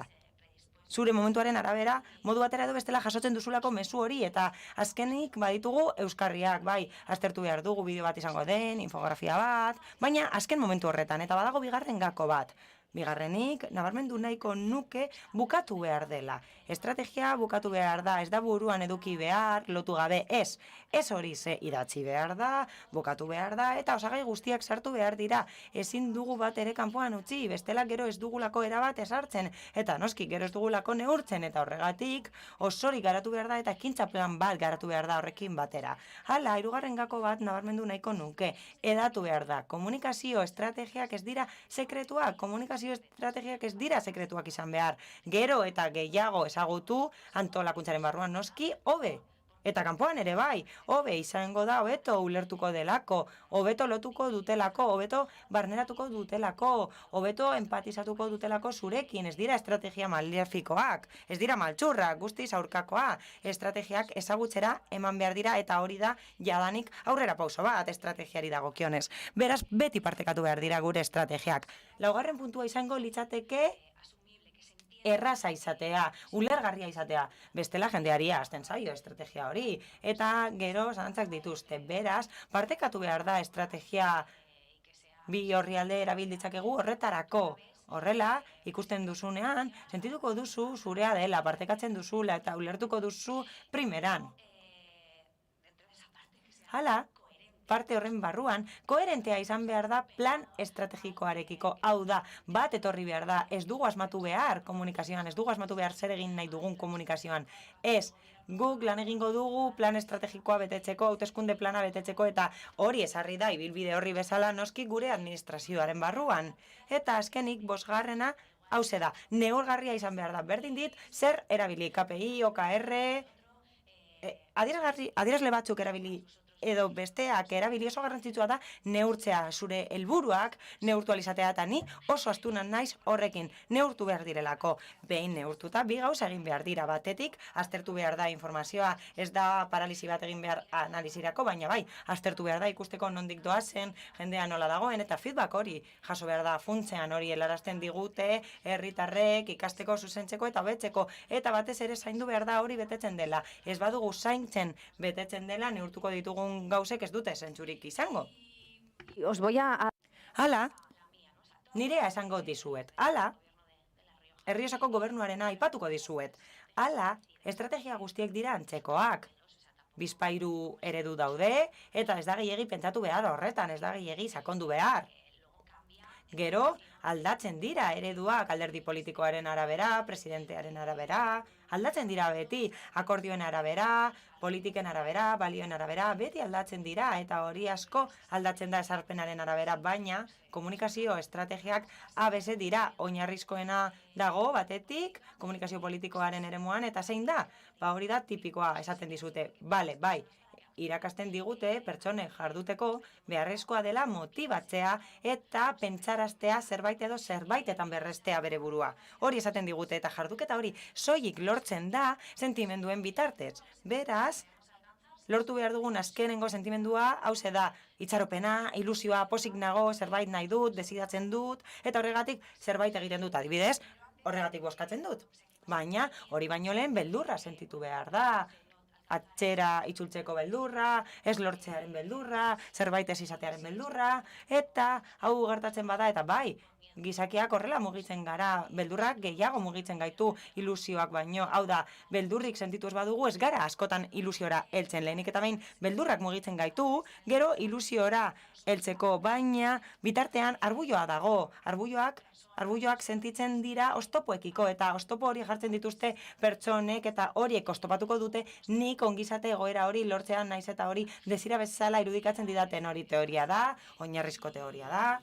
Eta nik partekatu nahi nuen nire teoria, nire estrategia ez dauka zerikusirik honekin beste eredu bat da, baina hori ere oinarritzen da sentimenduetan eta hori labur dezaket kontakizun batekin izan ere, hori oinarritzen da kontakizunean nola kontatzen dugun guk iragana, azaltzeko zergatik egin ditugun gauzak, hori erabiltzen dugu nola azaltzen dugu orainaldia, nola azaltzen dugu zer egiten ari garen orainean, eta nola proiektatzen dugu etorkizuna jarraitutasunera begira. Iraganaz ari garenean, eta bai, kontatuko dizuet, nire jefa, PSOEkoa dela, 2 urte daramatza gobernuan, eta bai, heldu da Errioxako gobernura 24 urte eman ostean, eta 24 urtez alderdi popularrak gobernatu ostean. Berak, hauteskundeak irabazi ditu saldu duelako, komunikatu duelako eta hitzeman duelako aldaketa bat egingo dela Errioxan.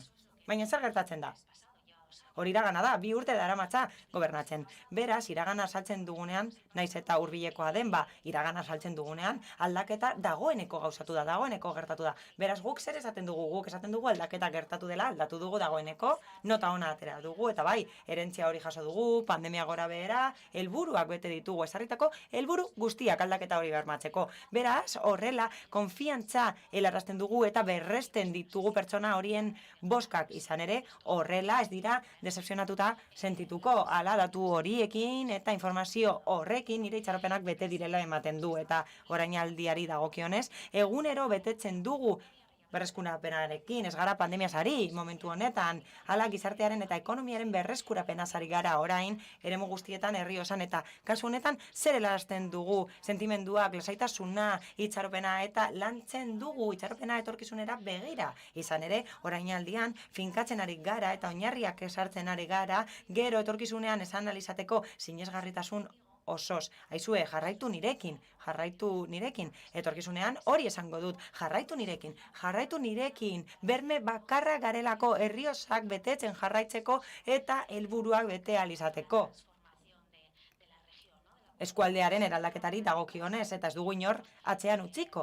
Eta hor, gure DNA sartzen dugu, hori da DNA sozialista, ilusioarekin egingo dugu. Beraz, berriro ere itxaropena deitzen dugu, eta ilusioa erabiltzen dugu, sentimenduak erabiltzen ditugu, pertsona horiek erakartzeko. Hala, parte batean estrategia bat landu behar zen, eta beste partea lotuta zegoen estrategiaren lanketarekin, estrategia eraginkor baten lanketarekin, noski, kasu honetan denok gara presidentzialistak. Azkenean bozkatzen dugu alkate bat, presidente bat, lehendakari bat, diputatu bat, hau da, pertsonak bozkatzen ditugu, markek eta alderdi politikoek badute bere eragina noski, baina askotan lotzen dugunean, hau da, lotzen ditugunean politika bat, kudeaketarekin edo autuarekin, kasu horretan ikusten dugu pertsonengan, Beraz, badago, gobernu estrategia eta bestalde marka pertsonala, eta lorrokatuta egon behar dira horiek biak. Marka pertsonalarekin behikulizatuko dugu, amortizatuko dugu, kapitalizatuko dugu, eta marka pertsonal hori erabiliko dugu, azken finean, estrategia hori azaltzeko eta ikusarazteko, eta hori ordezkatzeko, eta erakusteko egiten ari garen horrek zentzua duela, noski. Zentzu horretan, akzio koherenteak egin behar dira, eta bat etorri behar dira estrategiarekin, eta beti egin behar dira bi eremu desberdinetan. Guk esartzen dugu agenda, hau da. Hemen, erakunde komunikazio asko dago, hau da, guk ezagutzera ematen dugu gure liburua. Hala, erakunde komunikazioa eta komunikazio politikoa nahazten baditugu, kudeaketaz hitz egiten dugu eta saltzen dugu zergatik kudeatzen dugun horrela. Eta, hori lotutango litzateke gobernu irekiarekin, kasu honetan, Hala, guk hau egiten dugu, horrela egiten dugu, eta besteek bestela egingo lukete agian kudeaketa berbera, baina beste arrazoi batzuengatik eta beste balio batzuekin. Eta, kasu horretan, guk jartzen ditugu gaiak, guk ezartzen ditugu, eta gero, bea daukagu, ezta? Hau da, egunerokotasuna, zer gertatzen den, edabideek esartzen dutena, agenda, oposizioak esartzen duena, beste administrazio batzuek esartzen dutena. Eta batez ere egunerokotasuna, gaurkotasuna inguru batean bizi gara, eta ezagutu behar dugu zer gertatzen ari den inguruan. Pandemia heldu zenean, hori ez egoen inoren agendan, ez da, baina heldu zen eta kudeatu behar zen. Kasu horretan, zer egin behar dugu? Berbideratu behar ditugu egoera horiek guztiak, eta aplikatu behar dugu estrategia. Hau da, ez dugu aukerarik galdu behar komunikatzeko, beti komunikatu behar dugu gure estrategia, eta erreakzionatu behar da. Beste partea lotuta zegoen aktibazioarekin. Zu aktiboa zinen eta orain erreaktiboa, baina erreaktiboa izan arren eta alde askotan agenda ez ezarri arren oso garrantzitsua da estrategia ez sartzea. Naiz eta agendaren bultzatzailea ez izan. Beraz, helburuak lortzen dira A gehi B uztartuz. Eta ez dugu ezer desaprobetxatzen. Eta hori egiten badugu, bide honean egongo gara. Horrez gain, komunikazioan lan egiten dugunok eta lan egiten ez dugunok kontuan hartu behar dugu, ezin dela gobernatu komunikazioa erabilita. Hau da, komunikazioak zerbitzatu behar dio politikari, garatzen diren politiken zerbitzura egon behar gara, baina indartsu egon behar gara. Indartsuak izan behar gara. Hala, batzuetan suhiltzaile ideiak ditugu denok, askotan ez ditugu ideia onak, eta batzuetan ideia edo proposamen batzuk onak izan daitezke, txarrak izan daitezke, baina guk komunikatzerakoan estrategiaren barruan sartzen ez badira, ez ditugu egin araziko, ez ditugu aurrera eramango. Eta zentzu horretan, aipatu beharra dago krisialdi komunikazioa. Hala, zu kudeatzen dituzunean krisialdiak komunikatu behar da, edo horiek sortzen direnean. Kasu honetan galdera beti da, krisialdi gidaliburua izan behar da, eskuliburu bat izan behar dugu, nik uste dute ezetz. Ez da eskulibururik behar krisialdiak maneiatzeko. Zergatik estrategia ona behar delako, eta krisialdietan hori aplikatu behar delako. Krisialdi guztiak desberdinak direlako. Hala, ezin dira guztiek aurre ikusi. Hala, krisialdi bakoitza estrategia batekin kudeatzen da. Adok sortutakoa krisialdi horri erantzuteko, baina hortik aurrera ezin gara inoiz atera estrategia global horretatik. Baina beste kontu bat da, nork zuzentzen duen krisialdia, eta hori oso garrantzitsua da. Garrantzitsua da, argi geratzea, argi edukitzea mundu guztiak dauka konponbide bat, denok nahi dute lagundu, urduritasun itzela dago, tentsio itzela dago, mundu guztiak agintzen du, eta azkenean ez dago koherentziarik prozesu horretan. Horren bestez, plakatu behar dira urduritasunak eta aurretiaz argi utzi behar da nor gobernatzen duen komunikazio krisialdi hori. Eta hirugarren puntua krisialdi bat kudeatzeko da, zen ona aplikatzea besterik gabe, oso simplea da, bizitza honetan gauzarik simplena da zen ona edukitzea. Eta gero, horrez gain, gauzak ilusioz egin behar dira, hori da gure lana. Gure lana hori da, adibidez, sendagilearen gana joaten zarenean eta esaten diozunean gaixorik nago, esan aldizu berak, soik etortzen dira gaixoak, komunikazioan lan egiten badut, arazoak egongo dira bakarrik, bai, 80% arazoak dira, jendeari gertatzen zaizkion gauzak ez dira beti positiboak, gauza asko negatiboak dira, eta postasuna jarri beharko diogu arazo horri, ezta? Bosgarrenik, nik uste dut, jardun behar dela eta ekin behar dela beti politiken arabera, hau da, politikekin bat etorriz, presente izan behar ditugu, eta krisialdi bat kudeatzeko adibidez ezin dugu modu kontraesankorrean lan egin edo jardun, eta badago este puntu bat giltzarria dena, hotxak izan behar gara, ostasun handiz kudeatu behar ditugu krisialdia. Krisialdietan, kanpo eragile batek beroz aitzake, eta gerta daiteke amorru handiarekin, jardutea eta hori beti da negatiboa, amorruarekin zerbait egitea, eta denbora faktorea oso garrantzitsua da beti dagoelako gure aurka, eta horregatik erabakiak askar eta ostasun handiz hartu behar dira. Ez dut esan nahi askar atera behar garenik hitz egitera izan ere, gero azalduko duan kasu batean bezalase, aukera bat izan daiteke agertokia prestatzea beste batzuk erortzeko eta zuk jakiteko zein momentutan egingo dituzun zure adierazpenak. Hau da, batzuetan ez da horrela egingo eta beste batzuetan askaratera behar da. Noski, mosteko krisialdia, baina beste batzuetan itxaron behar da. Azkenik, nik uste dut oinarrizkoa dela marrastea agertoki guztiak, hau da, danak irudikatzea. Zer gertatuko litzateke hau egingo banu, zer gertatuko litzateke zeintzuk izango lirateke ondorio negatiboak, positiboak, eta aukerarik onena edo haintxarra ez dena aukeratu beharko genuke. Eta esan dut, redondo bat ez dugula egingo, baina gertatutako gauza guztiak kontatuko dizkizuet. Batzuk konta daitezke oso ezagunak direlako. Hala, herri osan, urtarrilaren batean hasten da urtea, hemen bezala, suposatzen dut, baina gu goizaldean hasten gara. Hala, gogoratzen dut, konfinamenduan geundela, ezin ginela atera, parrandan, ordu bat zegoelako mugatuta, toke de queda zegoelako, eta gure gobernu bazkideko Podemos taldeko tipo batek, goizaldeko 3:00 istripu bat izan zuen, auto batekin, eta talka egin zuen zuhaitz batekin. Egoera hori zaila da saltzea, ezta? Gertatu zena zaila da saltzea. Hala, haiek bere salpena eman zuten, eta isun bat jarri zitzaion, trafiko isun bat jarri zitzaion, baina horrek ez du esan nahi politikoki dimititu behar denik, ez du ezer lapurtu, ez du ezer egin horrelakorik, baina nire jefarentzat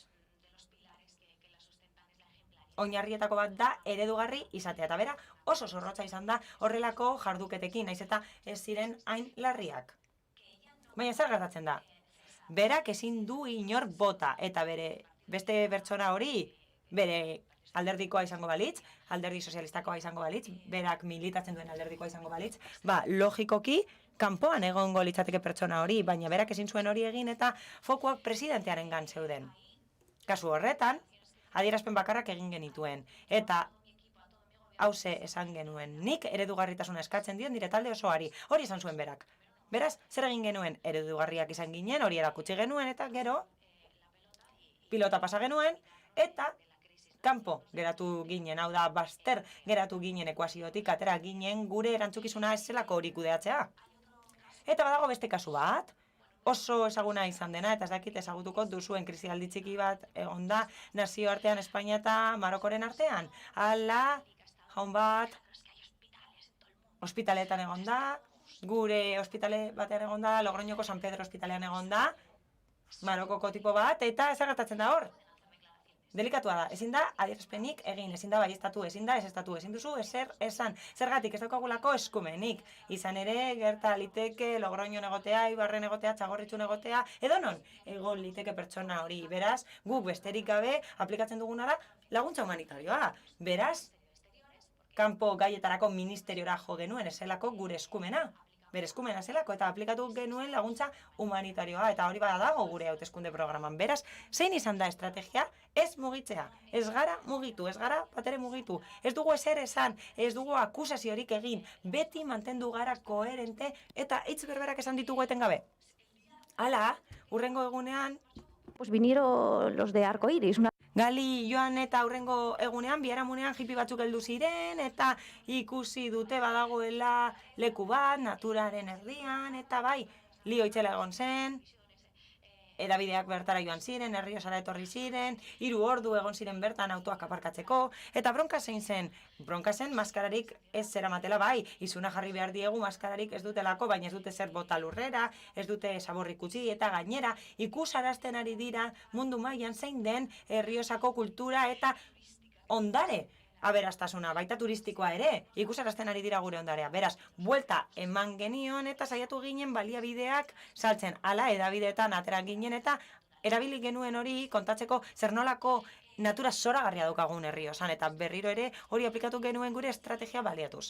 Biharamunean, hau da, hippiak joan eta biharamunean, eta hori ilargi fasean gertatu zen, ekaitz itzelak egon ziren Erriosan. Gero zuteak egon ziren Erriosan, ekaitzak eta gero. Beraz, bai, kudeaketa handia egin da, erakunde eta komunikazio estrategia horretatik arago doa, baina aprobetxatu genuen estrategia erabiltzeko eta aplikatzeko, eta presidentak erakutsi zuen oso pertsona hurbila dela, implikatutako pertsonekin egon zen, bizitatu zituen kaltetutako pertsona guztiak eta bar luze bat, eta oso hurbiletik jarraitu zituen gertakari guztiak. Beste kasu bat egon da, hala, aur batzuk aldatu ziren orain dela urte asko, nahasketa bat egon zen, eta bizitza paraleloak bizi izan dituzte, oso dramatikoa izan da kasua, oso morbosoa edabideentzat, eta horientzat guk zer egin dugu? Guk ez geneukan inolako eskumenik, inolako loturarik izan ere, hori orain dela 19 urte gertatu zen ez genuen gobernatzen momentu hartan. Beraz, zer egin dugu? Hala, eredugarriak izan gara, berak esaten duen bezala eta erantzuleak izan gara politikoki aurpegi eman dugu eta onartu egin dugu gure eskumena dela eta aldugun guztia egingo dugula zentzu horretan. Hala, beste kasu bat egon zen, barne mailan Erriosan oso ezaguna izan zena, baina hemen pairatu duzue, medikurik eza pairatzen dugu Espainia osoan, ez dago medikurik, ez dago sendagilerik, ez dago osasun langilerik, eta uda helduta itziko ziren osasun zentro batzuk landa eremuetan, hau da, ez zegoen itxordurik arratsaldeetan, eta aldaketa batzuk egongo ziren, eta itxiera batzuk egongo ziren doitzeko langileak. Zer eginda Euskadin? Ba, eginda, nik deitu dut, eta esan didate ez, arratsaldez ez, baina inor ez da kesatu, hemen Euskadin. Baina guk zer egin genuen? Kesatu baino lehen, atera ginen eta esan genuen ez dago medikurik, hau egingo dugu, hau aplikatuko dugu, horrela jardungo dugu eta ez daukagu besterik. Eta aurka etorri zitzaigun. Hala guk astindu genituen herritarrak. Izan ere, agian bestela enteratuko ziren osakitetzarekin bezala, ditzen duzunean esaten dizute ez. Haizu, egun honetan etorri behar duzu, eta ez dute asaltzen, ez dute esaten medikurik ez dagoela eta arretarik ezin dela eman, edo telefonoz deitu behar dela. Hemen, Erriosan, nire eskualdean dena saltzen dugu eta horrela manifestaldiak bultzatu genituen eta zer egin zuen presidenteak. Hala, herri guztietara hurbildu zen gure presidentea, aurpegia eman zuen, azaldu zuen egoera, empatizatu zuen herritarrekin, herritarrek ulertu zuten egoera zein zen, eta puntu asko batu ditu presidenteak eta asko eskertu digute eta balioan jarri dute zergatik koherenteak izan garelako eta beti erakutsi dudalako bera hurbila dela. Tuvimos otra muy bonita. Bero beste anekdota poli bat izan genuen, behar bada ezagutuko duzue.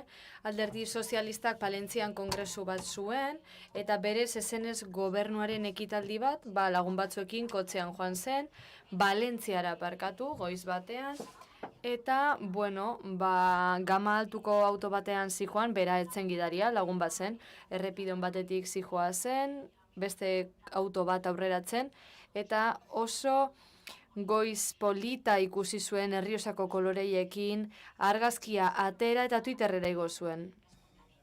Gu beti esan diogu ez duela espontaneotasun hori galdu behar. Zerbait gustatzen zaionean, igotzeko Twitterrera. Hala egin zuen, Twitterren, eta zoritzarrez behean ikusten zen 150 kilometro orduko abiadurara zijoa zela. Nori etzaio gertatu, ondo dago hori egitea? Ez. Bueno, argazkia jarri zuen, abisatu genuenean, ezabatu zuen, eta abiadan joan ginen, pantailazoa atera, salatu zuenaren gana, barkamena eskatu, azalpena eman genion, eta punto. Albistetan atera zen, eta ala izan zen, luzaroan, luzaroan ez egun horretan. Hori egin zuen berak mundu guztiari azaldu, gaizki eginda dagoela, baina etzela baliabide publikoak erabiltzen ari.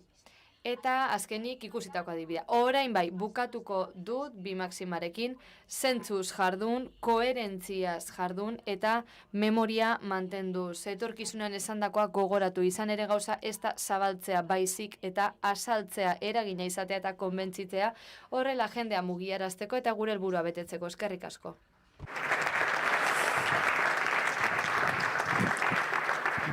Eten txiki bat egin behar dugu, kafe bat hartzeko, haize pixka bat hartzeko, hankak guzatzeko eta gero jarraituko dugu.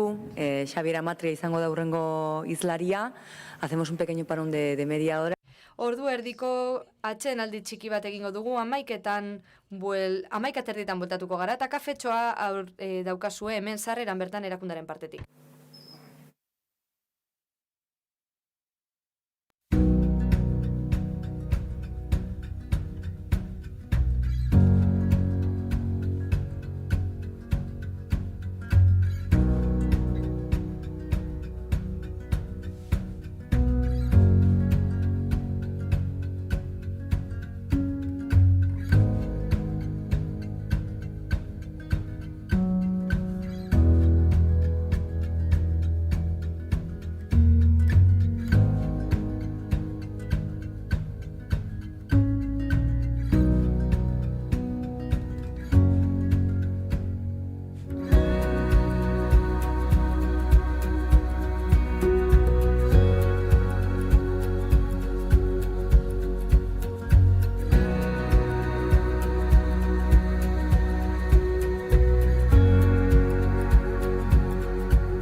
entzuleok mesedez bigarren kanala aukeratu. Ondo azaldu izan espero dut. Bien, pues hablando de explicarse bien, vamos a hablar de un lenguaje claro de la mano de Xavier Amatria, responsable de la sección de lenguaje administrativo del IVAP. También ha llegado a crear material para abordar el lenguaje administrativo y, pues, su ponencia, como no, lenguaje administrativo claro, concepto y algunas experiencias. Adelante. Se oye bien, ¿no? Bien. Nagore ha dicho que ella lleva 3 años sin subirse a un escenario. Pues yo llevo 7 años. Yo me he traído la chuleta y me voy a esconder tras este púlpito para mi explicación. En primer lugar, muchas gracias a las personas organizadoras por brindarnos la oportunidad de compartir nuestra experiencia. Es todo un honor tener la oportunidad de estar aquí con ustedes. Gracias también por abordar el tema del lenguaje claro en unas jornadas sobre comunicación y transparencia. Voy a dividir mi presentación en 4 bloques. En primer lugar, hablaré de nuestra experiencia. También mencionaré unas experiencias exitosas y para finalizar compartiré algunas propuestas, reflexiones de cara al futuro. Hacia el final de mi ponencia voy a ofrecerles la bibliografía por si quieren consultarla con detenimiento. Empecemos con una definición.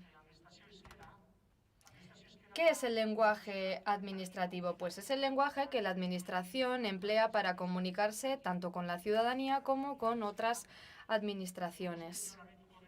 Yo no creo que nadie se sorprenda al decir que el lenguaje administrativo es peculiar, porque se utiliza fraseología, terminología jurídica, y por eso solemos decir que se trata de un tecnolecto o lenguaje especializado. ¿Qué características tiene? Objetividad, formalidad, concreción, pero a su vez el lenguaje administrativo tiene que ser claro y funcional. Es decir, tiene que ser comprensible para la ciudadanía. Al fin y al cabo, el objetivo de la comunicación de la administración es incidir en la ciudadanía, por eso tiene que ser funcional. Podemos decir a su vez que el lenguaje administrativo tiene que guardar un equilibrio entre la precisión y la claridad. En pantalla pueden ver un documento de la Unión Europea, Guía Práctica Común del Parlamento Europeo, etcétera, etcétera. En este documento podemos ver cómo se define ese equilibrio. Desafortunadamente, este equilibrio no se suele mantener en muchas ocasiones y apostamos por la precisión en lugar de apostar por la claridad. En consecuencia, la prosa de la administración se aleja del lenguaje del día a día. Cuando pasa eso, se nos olvida que el lenguaje administrativo tiene una peculiaridad de la que carecen el resto de tecnolectos, y es que tiene 2 receptores. Por una parte, las personas expertas en dicho tecnolecto, es decir, la plantilla de la administración, asesores jurídicos, traductores y traductoras, terminólogos, terminólogas, etcétera, personas expertas en general, y por otra parte, la propia ciudadanía. Normalmente, la ciudadanía suele ser la parte receptora de la mayor parte de la comunicación. En consecuencia, había previsto poner una imagen de Rafa Camacho, Los villanos de la información, donde se describe perfectamente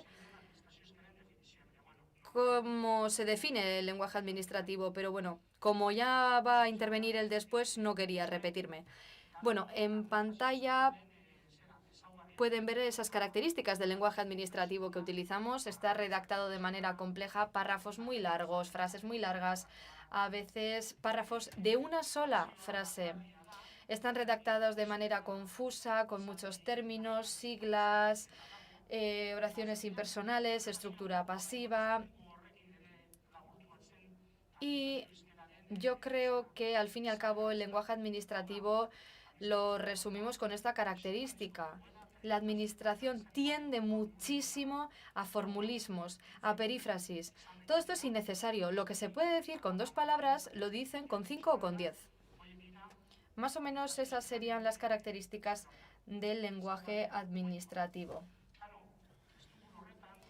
En ese contexto,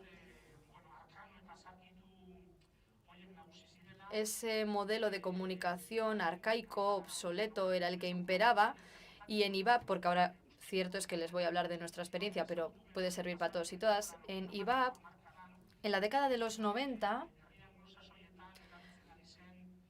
tuve la oportunidad de conocer el movimiento Plain English que estaba cobrando fuerza en el Reino Unido. Nos pusimos en contacto con ellos y ellas, Maher, Joseph Kimball y con toda esta gente, e intentamos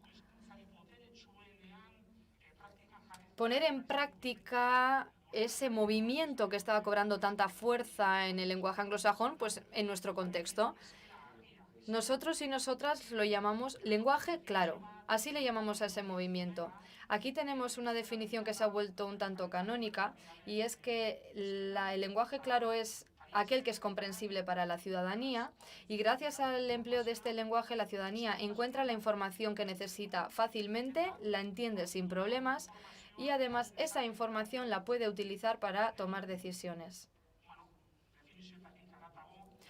Más allá de las definiciones, a mí me gusta más bien esta empleada por Claudia Poblete. Está intentando sobreescribir o reescribir más bien la Constitución chilena con un equipo de profesionales y con otras instancias. Y bueno, aquí en pantalla pueden ver su definición del lenguaje claro. Ella dice que el lenguaje claro es un llamado de atención hacia las instituciones públicas para dejar de mirarse a sí mismos y de mirar al otro, de mirar al usuario, de mirar al ciudadano, al fin y al cabo.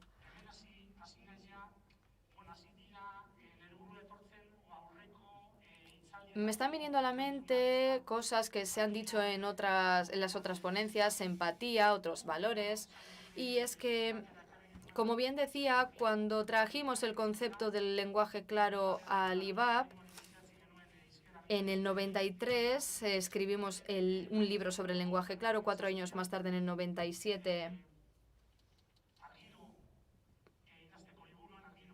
publicamos este libro, Argiro idazteko proposamenak eta ariketak, ejercicios y propuestas para escribir de manera clara, y así era como definíamos ese lenguaje claro en nuestro caso. ¿Cómo tenía que ser el lenguaje administrativo? Pues tenía que contar con estas características. Nada de relleno. Con tantas palabras de relleno se pierde el mensaje. Perífrasis, no decir en 2 palabras lo que se puede decir en una sola. La estructura pasiva no hace que el mensaje sea activo. Las frases de negación son más oscuras que las de afirmación. Luego, también teníamos léxico, terminología para utilizarla con cuidado. Es decir, eran antídotos contra las patologías antes mencionadas. Desde entonces hemos organizado 1001 eventos, 1001 publicaciones, hemos puesto en marcha un servicio de consulta llamado Dudanet, un blog también. También tenemos la revista sobre el lenguaje administrativo creada en el 93. Y bueno, esto sería más o menos la introducción a mi ponencia, lo que quería decir en los 2 primeros puntos.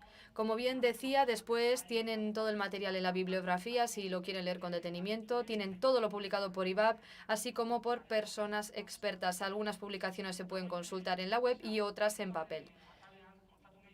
En el tercer apartado les quiero hablar de 3 experiencias interesantes a nuestro parecer. Son 3 experiencias positivas para demostrar cómo podemos aplicar los conceptos antes mencionados. En primer lugar, tenemos el blog del lenguaje administrativo claro. Tenía un vídeo que quería proyectar, pero hemos tenido problemas técnicos. Pido disculpas a toda la plantilla técnica. Yo voy a intentar explicarlo con el pantallazo para contar algunas cosas. Este blog lo creamos hace 5 años y en sí Como llevo comentando desde el principio, nosotros y nosotras trabajamos sobre todo en la administración. Al fin y al cabo, IVAP es un organismo que está al servicio de las instituciones públicas de la Comunidad Autónoma Vasca. Cierto es que algunos servicios que hemos ofertado, como la revista La Administración en Euskera, Administración Euskeras, publicaciones, pues también las hemos creado de cara al público general, pero aprovechando también Internet y las tecnologías de la información y comunicación, pensamos que podíamos crear una especie de repositorio de información donde iríamos recopilando y contando las experiencias, consejos para utilizar un lenguaje claro. Hemos distribuido todo en 5 categorías, luego también en redes sociales también estamos activos y activas. Y bueno, he hablado con Pedro y seguramente cuando subamos esto al repositorio de YouTube del Ayuntamiento de Eibar ya podrán ver el vídeo. Es un vídeo que muestra cómo funciona nuestro blog. Así que pasemos ahora directamente a la segunda iniciativa. Este proyecto es un tanto diferente. Es un proyecto diverso que está en 2 idiomas. 20 consejos para mejorar la calidad de los textos jurídicos. Este proyecto se creó a raíz de una solicitud realizada por IVAP a la Dirección de Desarrollo Legislativo y Control Normativo. Esta dirección le pidió ayuda a IVAP porque necesitaban unas directrices para que la plantilla del área jurídica redactasen textos de manera clara, con calidad. Es un colectivo especial, con una gran carga de trabajo y nos pidieron ayuda ad hoc. Y no querían una formación en función de la formación o bases formativas reguladas del IVAP.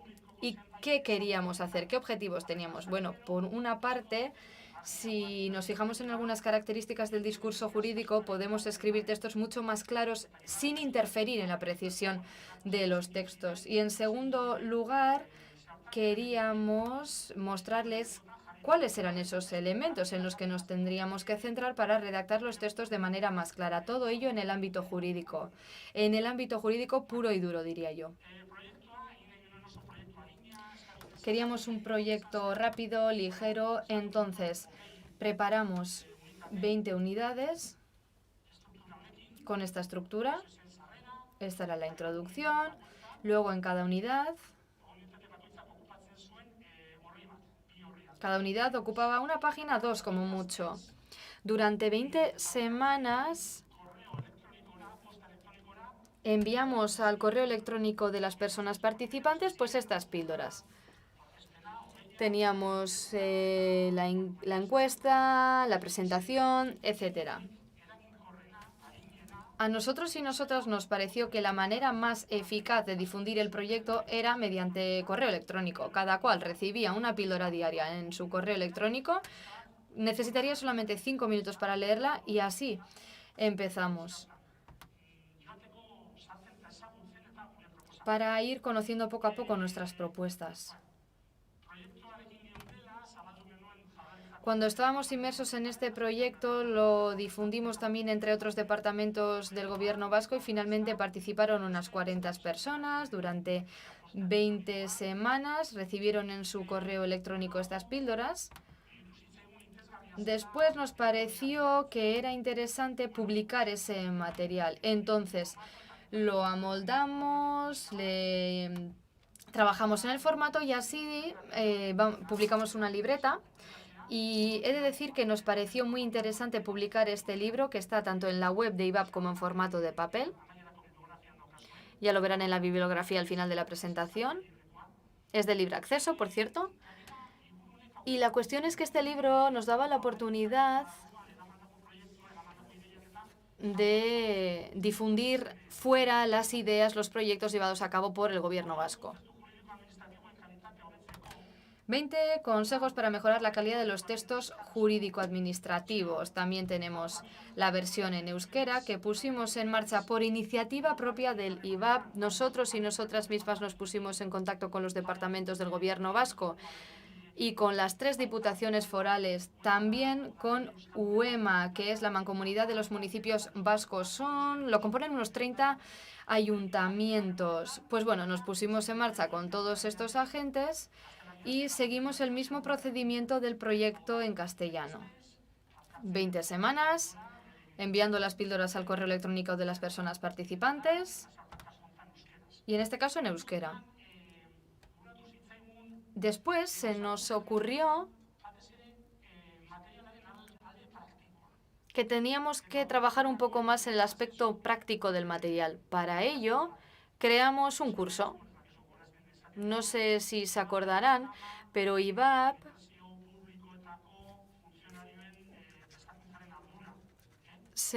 tiene la responsabilidad de formar al personal funcionario de las administraciones públicas. Entonces, nosotros creamos un curso de 30 horas y tenía un doble objetivo. Por una parte, crear material práctico, porque las píldoras eran como máximo de una página, con poca cosa. Entonces, sí que teníamos que completar más el material teórico, pero también el práctico. Luego teníamos que llevar todo eso a la práctica, con ejercicios, etcétera. Como bien decía, hemos hecho un curso de 30 horas, ha sido muy exitoso, diversas ediciones, hemos tenido que doblar las ediciones y en principio lo orientamos a los consultores jurídicos, pero luego ya nos hemos dado cuenta de que las personas que redactan los textos administrativos también tienen que estar implicados, tienen que saber cómo escribirlos, ese es el objetivo, ¿no? Escribir de manera más clara. Por eso ampliamos nuestra cartera de receptores. Bueno, hemos dejado lo de las publicaciones para el final. Aquí pueden ver la portada, todavía está en fase de maquetación y enseguida se va a publicar. Pasamos así al tercer proyecto. Acción formativa sobre el lenguaje claro. Le llamamos formación a acción. Yo aquí tengo las siglas para seguir un poco el discurso y no perdernos. Es un trabajo compartido entre DACIMA y el IVAP, que se enmarca en el PGIP. El último PGIP finalizó el año pasado, han realizado la evaluación y ahora van a poner en marcha el nuevo. Esto está enmarcado en un proyecto. En el 2018 pusimos en marcha un proyecto de formación-acción con el objetivo de formar al personal funcionario en la redacción y lectura fácil de los textos. Poco a poco queríamos ir ampliando esta idea del lenguaje claro a todos los servicios ofertados por el Gobierno vasco. La base de este proyecto es la formación, eso está claro. IVAP asegura que se ofrezca una formación, etcétera, con ciertas peculiaridades. Para mí la más importante es que cada alumno o alumna, bueno, lo voy a denominar así, alumno o alumna, yo prefiero decir persona participante, pero bueno, cada alumno o alumna tiene que traer un programa o un servicio al curso, porque será lo que abordará a lo largo del curso. Nosotros y nosotras organizamos unas sesiones teórico-prácticas, tenemos ahí un SharePoint para compartir información, etcétera. Conciliamos la teoría y la práctica. ¿Y qué tiene que hacer el alumnado? Reescribir ese proyecto o programa que han traído al curso, pero con un lenguaje claro. El objetivo primordial en un principio, que por cierto luego nos dimos cuenta de que no siempre se puede cumplir, pues bueno, el objetivo es traer proyectos importantes para la ciudadanía, ya sean programas, proyectos, servicios importantes para la ciudadanía y luego publicarlos, ya sea en la página web del Gobierno vasco, del departamento, en el propio boletín o en otro soporte. En este caso también pusimos en marcha un tercer módulo que aparece aquí en segundo lugar, pero bueno, solamente se ha llevado a cabo en algunos casos. A este módulo le hemos llamado fase de contraste con personas usuarias. ¿Qué objetivo tiene esta fase? Bueno, hacer una especie de focus group o una sesión con las personas usuarias del programa para saber cómo ven el proyecto o el servicio o el texto redactado tras introducir las modificaciones y recibir su opinión o feedback. A su vez, queríamos aprovechar la ocasión para saber qué opinaban sobre el servicio. Al fin y al cabo, la idea era empoderar a las personas usuarias, teniendo en cuenta el uso de un lenguaje claro. Bueno, aquí tenemos los valores en términos formativos, no tiene demasiada importancia. Y ahora yo creo que para ver mejor lo que estamos haciendo podemos utilizar unos ejemplos para ver un poquito mejor en qué consiste el programa y qué estamos haciendo. El primer ejemplo, no sé si se ve bien en pantalla, lo voy a describir un poco. Este texto versa sobre el programa de subvenciones para mujeres víctimas de la violencia de género. En resumidas cuentas, lo que se les dice a las mujeres víctimas de malos tratos, pues qué ayuda les corresponde en función de sus condiciones personales y familiares. Ahora no lo pueden leer, pero si se ponen a leer este texto, no hay quien lo entienda. Es muy confuso, sobre todo porque en el departamento estaban intentando responder a las dudas, las preguntas sin cesar. Es un ejemplo que trajeron al curso, justo vinieron unas personas que se encargaban del programa y nos dijeron, ¿por qué no creamos una especie de tabla? Porque al fin y al cabo, a la hora de responder a la gente, utilizamos unas tablas. Por ello, ¿qué hicimos?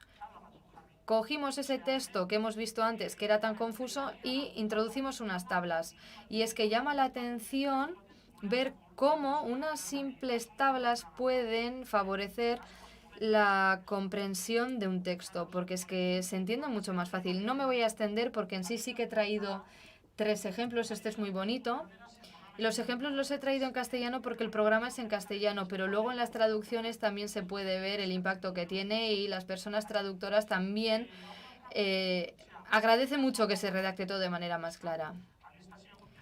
Tenemos este caso prototípico en los textos administrativos. En el texto original pueden ver que hay cosas recalcadas en negrita. La información más importante viene al principio y al final. Aquí se habla de una condición, de un requisito, y luego el verbo es el que lleva el significado de la acción, el que indica a la gente lo que tienen que hacer. Pero entre medias tenemos un párrafo bien largo. Tenemos ahí un bocadillo. Entonces, en la propuesta presentada, que aparece a la derecha, se entiende mejor, pero casos de estos tenemos 1000 en la administración pública.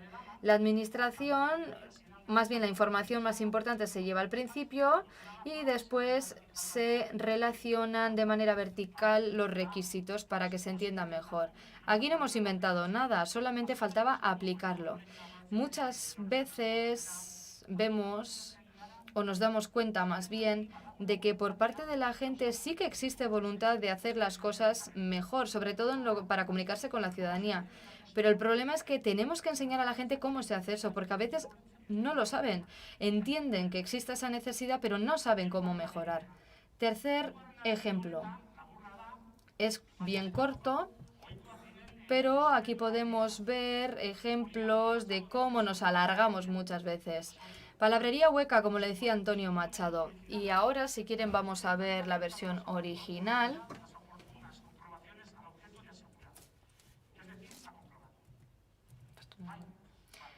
Erakunde eskatzaileak egia estatutu du agertzen da nabarmenduta. Bueno, seguramente las personas traductoras se volverían locas porque aquí tenían un trabalenguas.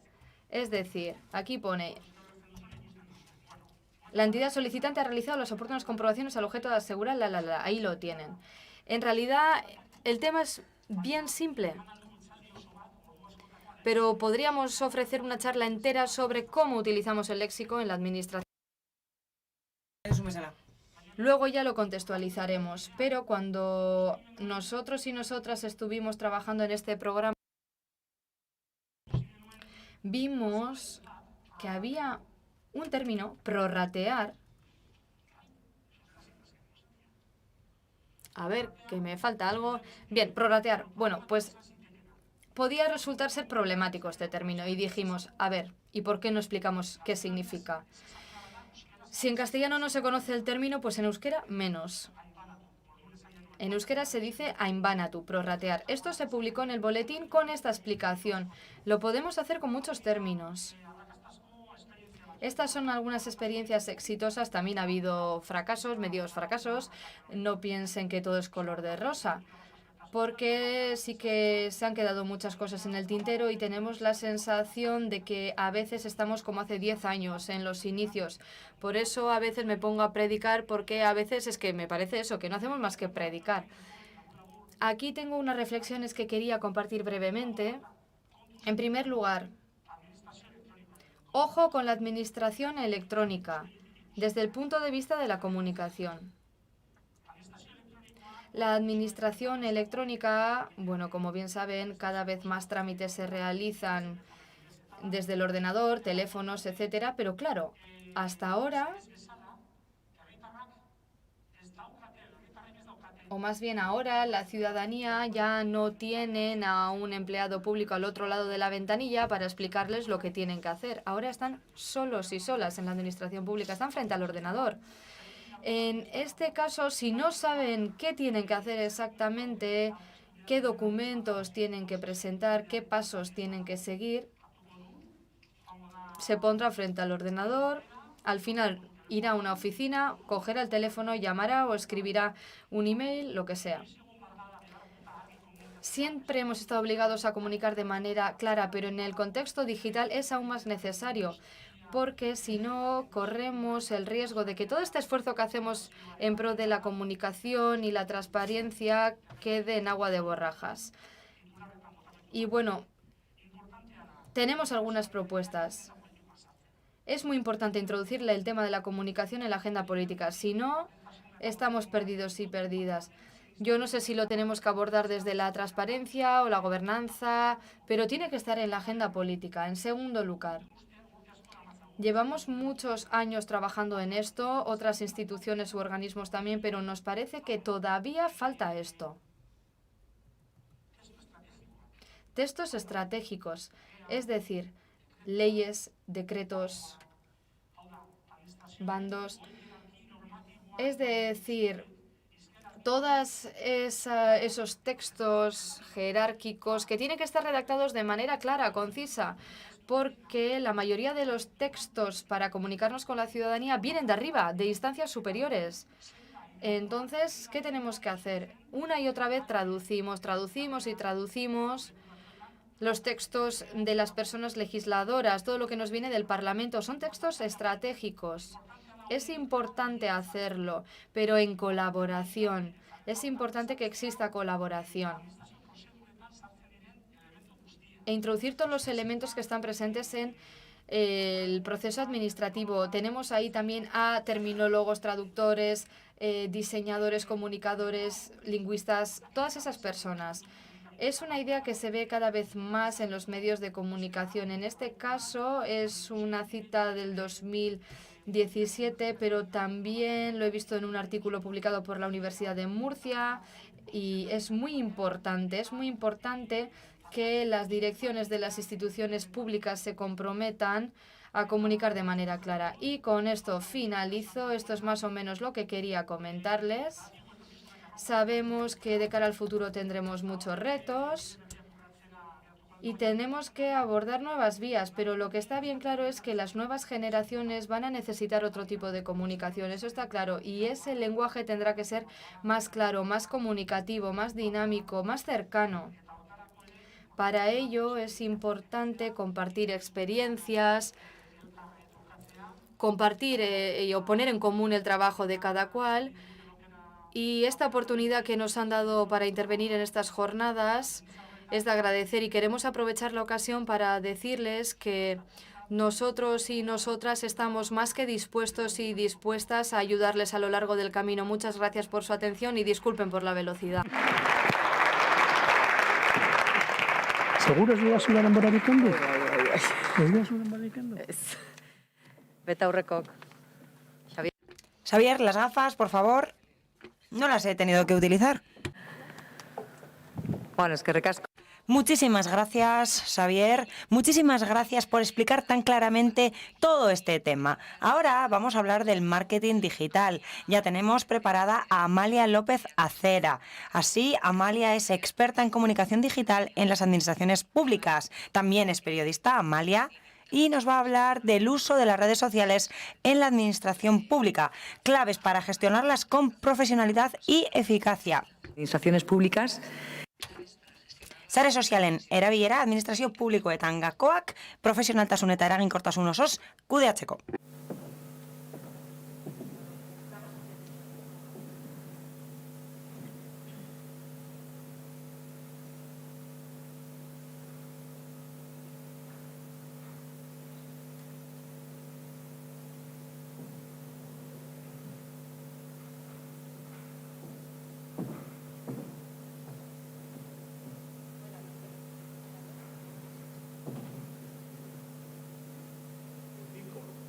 Sí, ahora.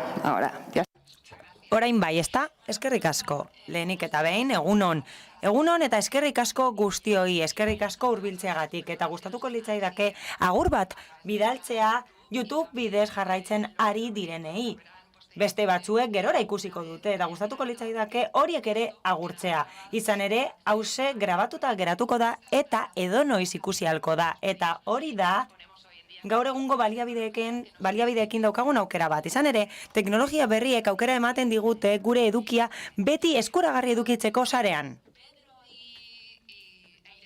Pedrok eta Iratzek niregana jo zuten eta ona gonbidatu ninduten. Hala, azaldu zidaten edo galdetu zidaten nola hitz egin nezakeen, esan zidaten hitz egiteko sare sozialen erabileraren inguruan, administrazio publikoetan. Esan zidaten hitz egiteko mesedez gakoen inguruan horiek kudeatzeko profesionaltasun eta eraginkortasun osoz. Esan zidaten ordu erdiz hitz egin beharko nuela eta oso zaila da dena biltzea eta sare sozialen erabilera profesionalaren inguruan hitz egitea denbora tarte honetan.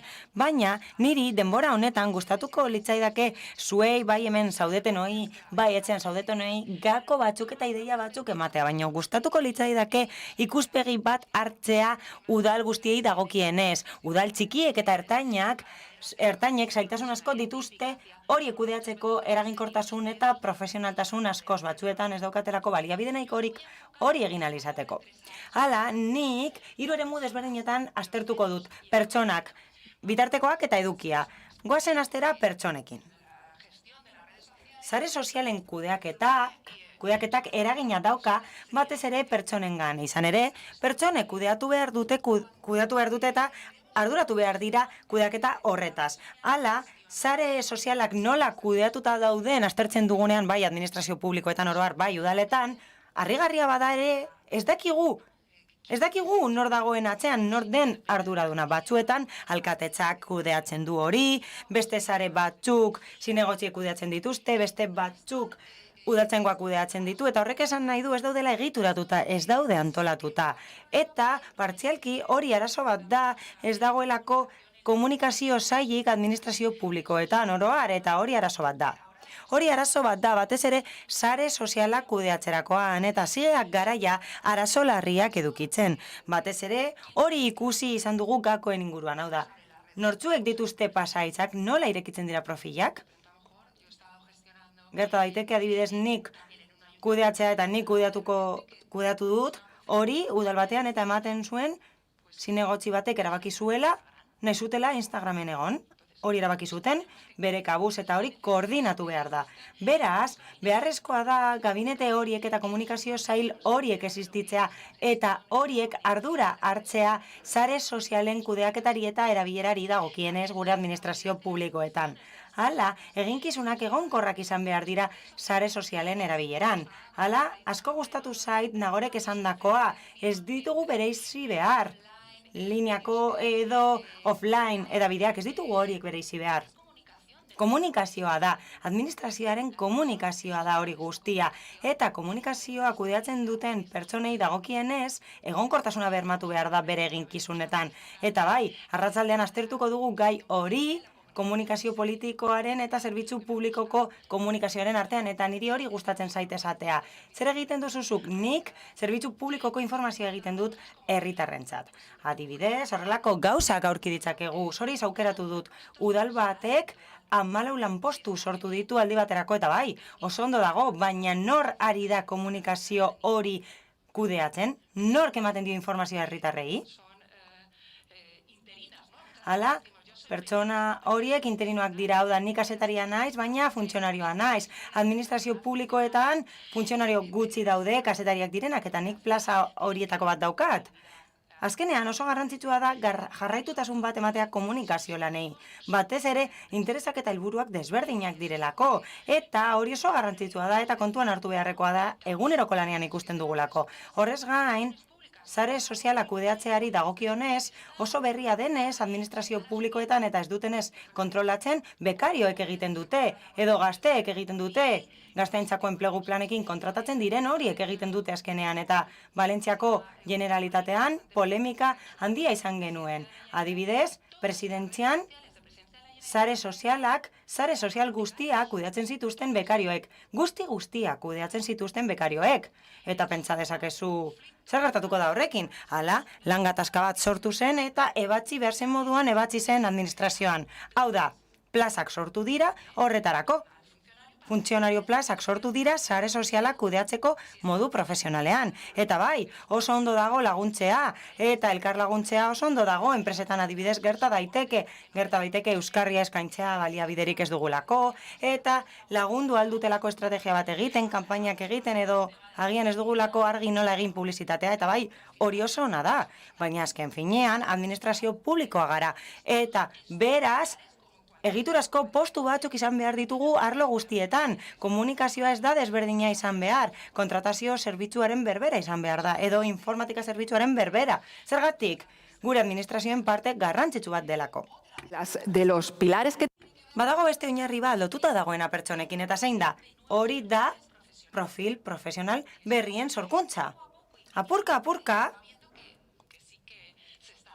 neurri txikian bada ere ikusten dugu egiten ari dela. Hala, atzo, Zoriz hauek aukeratu nituen, plazak sortzen ari dira, funtzionarioentzat, lehiak eta oposizioa da, hau, bata da Iruñako udalekoa, eta bestea da, uste dut, ministerio batena.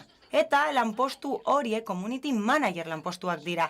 Hau da, ez dira kazetariak ez, community manager dira. Hau da, profesionalak nahi baditugu eta nahi badugu sare sozialak kudeatzen jakitea eta egiturara gehitu nahi baditugu, beharrezkoa da lanpostu horiek sortzea ezaugarri horiekin. Ezin da izan, bai, horiek sartzea, hau da, kazetariak sartzea, eta adibidez, nik lortu nuenean nire plaza, nire kazetari plaza, esan nuen, beno, sare sozialak apur bat kontrolatzen ditut, eta hori egingo dut.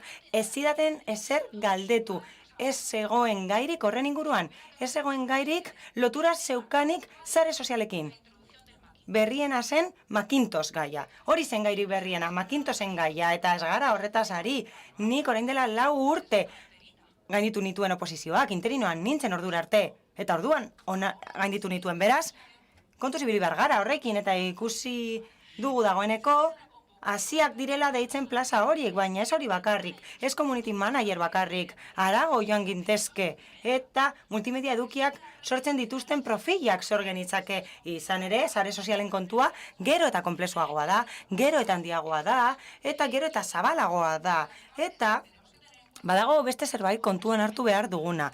Hala, pertsonen inguruan hitz egiten dugunean eta profesionalizatzeaz ari garenean, eta sare sozialen kudeak eta profesionalizatzeko oso garrantzitsua da etengabeko prestakuntza espezifikoa. Hala, behin esan zidaten, asteburu honetan nire semeak esango dit nola funtzionatzen duen TikTokak. Hori ez da kontua. Hala, zuzendari nagusiekin egindako mahai batean entzun dut hori. Ez, haizu, hori ez da horrela. Profesionalak izan behar gara, eta 2 ikastaro egin ditut nik azaroan, eta horregatik jarri dut adibide bat.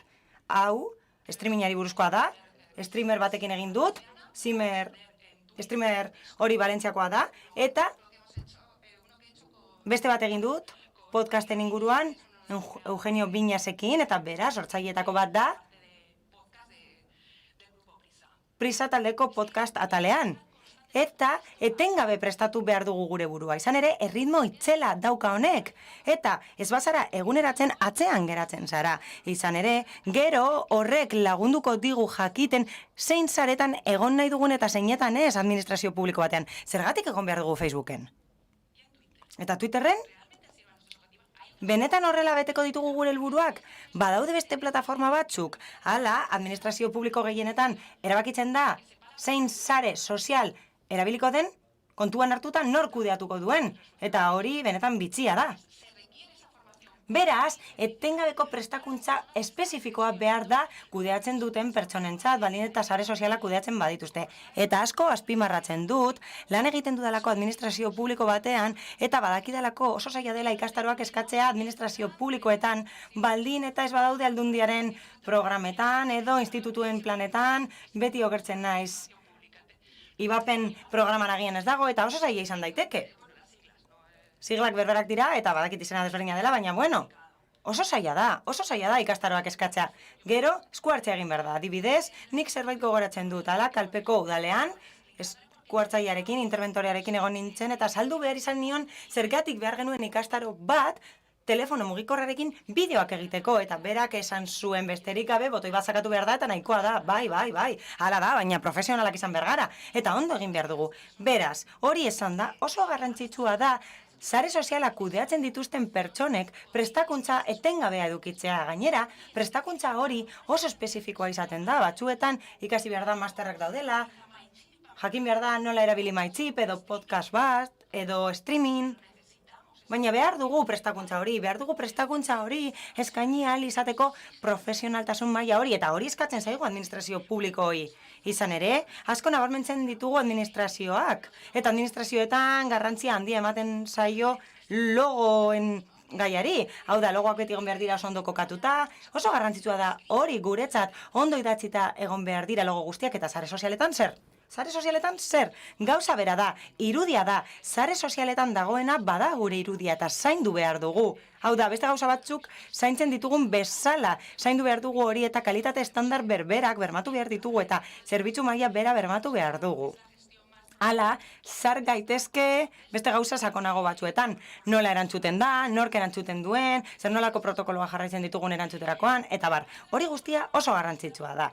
Hala, pertsonez gain, edabideak aztertuko ditugu, eta zer dira edabideak? Edabideak tresnak dira, eta horiek erabiltzen ditugu kudeatzeko sare sozialak.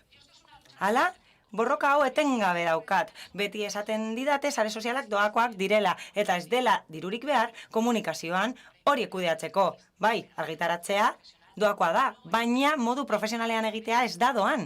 Eta gero eta garestiagoa da. Horrek ez du esan nahi oso garestia denik, baina kontuan hartu behar dugu ez dela doakoa. Pertsonak behar dira, horretan lan egin behar dute, eta gero badago beste kontu bat, eta hori da edukien sorkuntza. Ez da nahikoa esteka bat jartzearekin buletinera, estatuko aldizkari ofizialera. Hori ez da nahikoa. Beraz, nola ikus ditzakegu tresnak? Kudeaketa tresnak dira, adibidez, korrika egiten hasten zarenean, pentsatzen dugu nahikoa dela kamiseta eta zapatia batzuekin. Bai hori ze, batzuetan beste zapatia batzuk behar dira, supinadora, pronadora, bai garmina behar dugu, erloioa behar dugu, frontal bat behar dugu, korrika egiteko, eta kasu honetan gauza bera gertatzen da. Edukia sortzen hasten zarenean, sare sozial horietarako modu profesionalean, ikusten duzu tripode bat behar duzula, egonkortzaile bat behar duzula, kanpora ateratzeko eta grabatu ahal izateko, mikrofono bat behar duzu, ona izango dena podcast horiek grabatzeko eta soinu ona edukitzeko, argiaro bat behar duzu eta tresnak behar dituzu, bai, kanba daukat, baina beste bertsioa nahi dut, pro bertsioa nahi dut, zergatik aukerak ematen dizkidalako beste gauza batzuk erabiltzeko, eta azkenean dana batzen da, dana gehitzen da, eta hori oso zaila da barneratzea administrazio publikoetan, zergatik, aplikazio gehienak, ez direlako oso garestiak, agian 30 euro urtean, 40, baina txartel bat jarri behar da, kreditu txartel bat jarri behar da.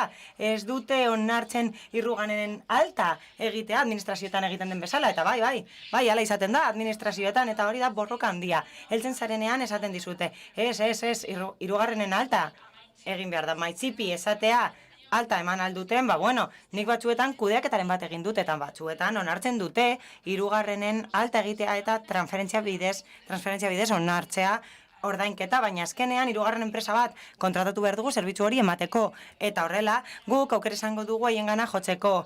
Edo bestela, zein da beste konponbidea? Beste konponbidea da, informatika sailen bidez hori txertatzea lizentzia gisa, lizitazioetan eta kontratazioetan. Baina, argi eduki behar dugu, tresna horiek eta elementu horiek guztiak beharko ditugula edukiak sortzeko. Eduki profesionalak, noski, horrela gure sare sozialak kudeatzeko eta kalitate hori hornitzeko beharrezkoa dena gaur egun. Horrez gain, ezagutzak izan behar ditugu. Ezagutu behar ditugu edabideak, jakin behar dugu non mugitzen ari garen, zer gertatzen ari da? Zer gertatzen ari da sare sozialetan eta plataforma desberdinetan? Hala, plataforma berriak sortzen ari dira. Twitch, TikTok, eta ezagutu behar ditugu. Hala, interesatzen bazaigu edo ez aztertu behar dugu eta formatu berriak, podcast, streaming, formatu berriak dira. Adibidez, TikTokek gainditu du dagoeneko Facebook. Deskarga kopuruari dagokionez eta bertan egon behar dugu, bai ala ez. Planteatu behar dugu eta horretarako ezagutu behar dugu tresna, jakin behar dugu nola funtzionatzen duen. Eta argi eduki behar dugu, sare sozialetan egon behar dugula. Eta gure hartzaileak izango diren herritarrak dauden sare sozialetan egon behar dugula jakin behar dugu. Adibidez, gure publikoa gaztea bada, gazteria zinegotziak garelako, agian interesatzen zaigu TikToken egotea eta ez egotea Twitterren eta Facebooken. Eta agian itxi beharko genuke, eta Pinterest daukagu. Hala, 14 milioi erabiltzaile daude Pinteresten eta emakumeak dira. Asko, 170 emakumeak dira. Beraz, estrategia bat egiten ari bagara emakumeentzat, genero indarkeriaren biktimentzako estrategia bat bada, laguntzak emango badizkiegu, agian interesgarriagoa da Pinteresten egotea. Izan ere bertan, hartzaile gehiago aurkituko ditugu beste plataforma batzuetan baino. Baina jakin behar dugu sare sozialek nola funtzionatzen duten. Jakin behar dugu nor dagoen hor, zertarako erabiltzen diren, nola erabiltzen diren, zein den publiko objektiboa eta bar. Eta ikusi behar dugu hori bat datorren gure helburuarekin, komunikazioarekin lortu nahi dugun helburuarekin, eta hori bai gure administrazio publikoaren barruan. Hala, plataforma batzuk aldatzen ari dira. BBC Radio ez da existitzen, orain da BBC Audio. Horrela ditzen da. Momentu honetan aldatu da. Bere izena aldatu da. Baina ez da hori bakarrik. Hortik harago doa. Aldatzen ari da kontzeptua. Nora goazen aldatzen ari da. Eta jakitun izan behar dugu administrazio publikok egokitzeko herritarren egoerara. Baina ez hori bakarrik. Udan, gauza bat, ez genuen kontuan hartu. Hala, F agentziak utzi zion zuzenean igortzeari. Hori, udan gertatu zen, oharkabean iaia, eta orain, edukiak sortuko ditu audio formatuan. Hori egingo du, hemendik aurrera, F agentziak. Hala, formatu hori, formatu izarra da, eta hurrengo urteetarako joera da, eta hori da podcast formatua. Podcast formatua izarra da, baina ez da berri administrazio publikoetan eta batez ere udaletan izan ere. Zenbat udalek zuten udal irrati bat? Orain, horren bestelako aukera dira podcastak. Hala, sartzen bazarete plataforma desberdinetan eta ikusten baduzue zenbat dagoen, edukia sortzen ari gara administrazio publikok podcastetan, eta kontuan hartu behar dugu herritarrek bertan kontsumitzen dutela. Edo zer egiten dugu Facebooken gaudenez, bertan publikatzen dugu. Bai, algoritmoak asko jaitsi dira eta irismen organiko asko murriztu da. Bai, noski, Facebooken ez dagoelako inor. Ez dago inor Facebooken eta gero eta gutxiago daude Facebooken.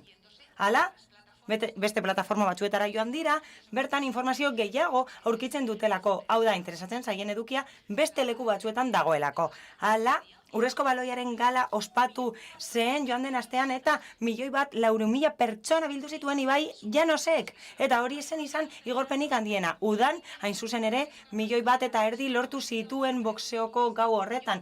YouTuber desberdinak bildu zituen eta 1.500.000 gainditu zuen eta telebista askok ez dute hori lortzen Espainian. Zer gertatzen ari da Twitchen? Zer gertatzen ari da? Zer gertatzen ari da? Administrazio publikoak zertan ari gara, aztertu behar dugu eta sartu behar gara bertan ikusteko zer gertatzen ari den. Agian, herritarrak bilatzen ditugu ez dauden lekuetan, agian berandu heldu garelako edo joaten hasi direlako bertati, baina ezagutu behar dugu.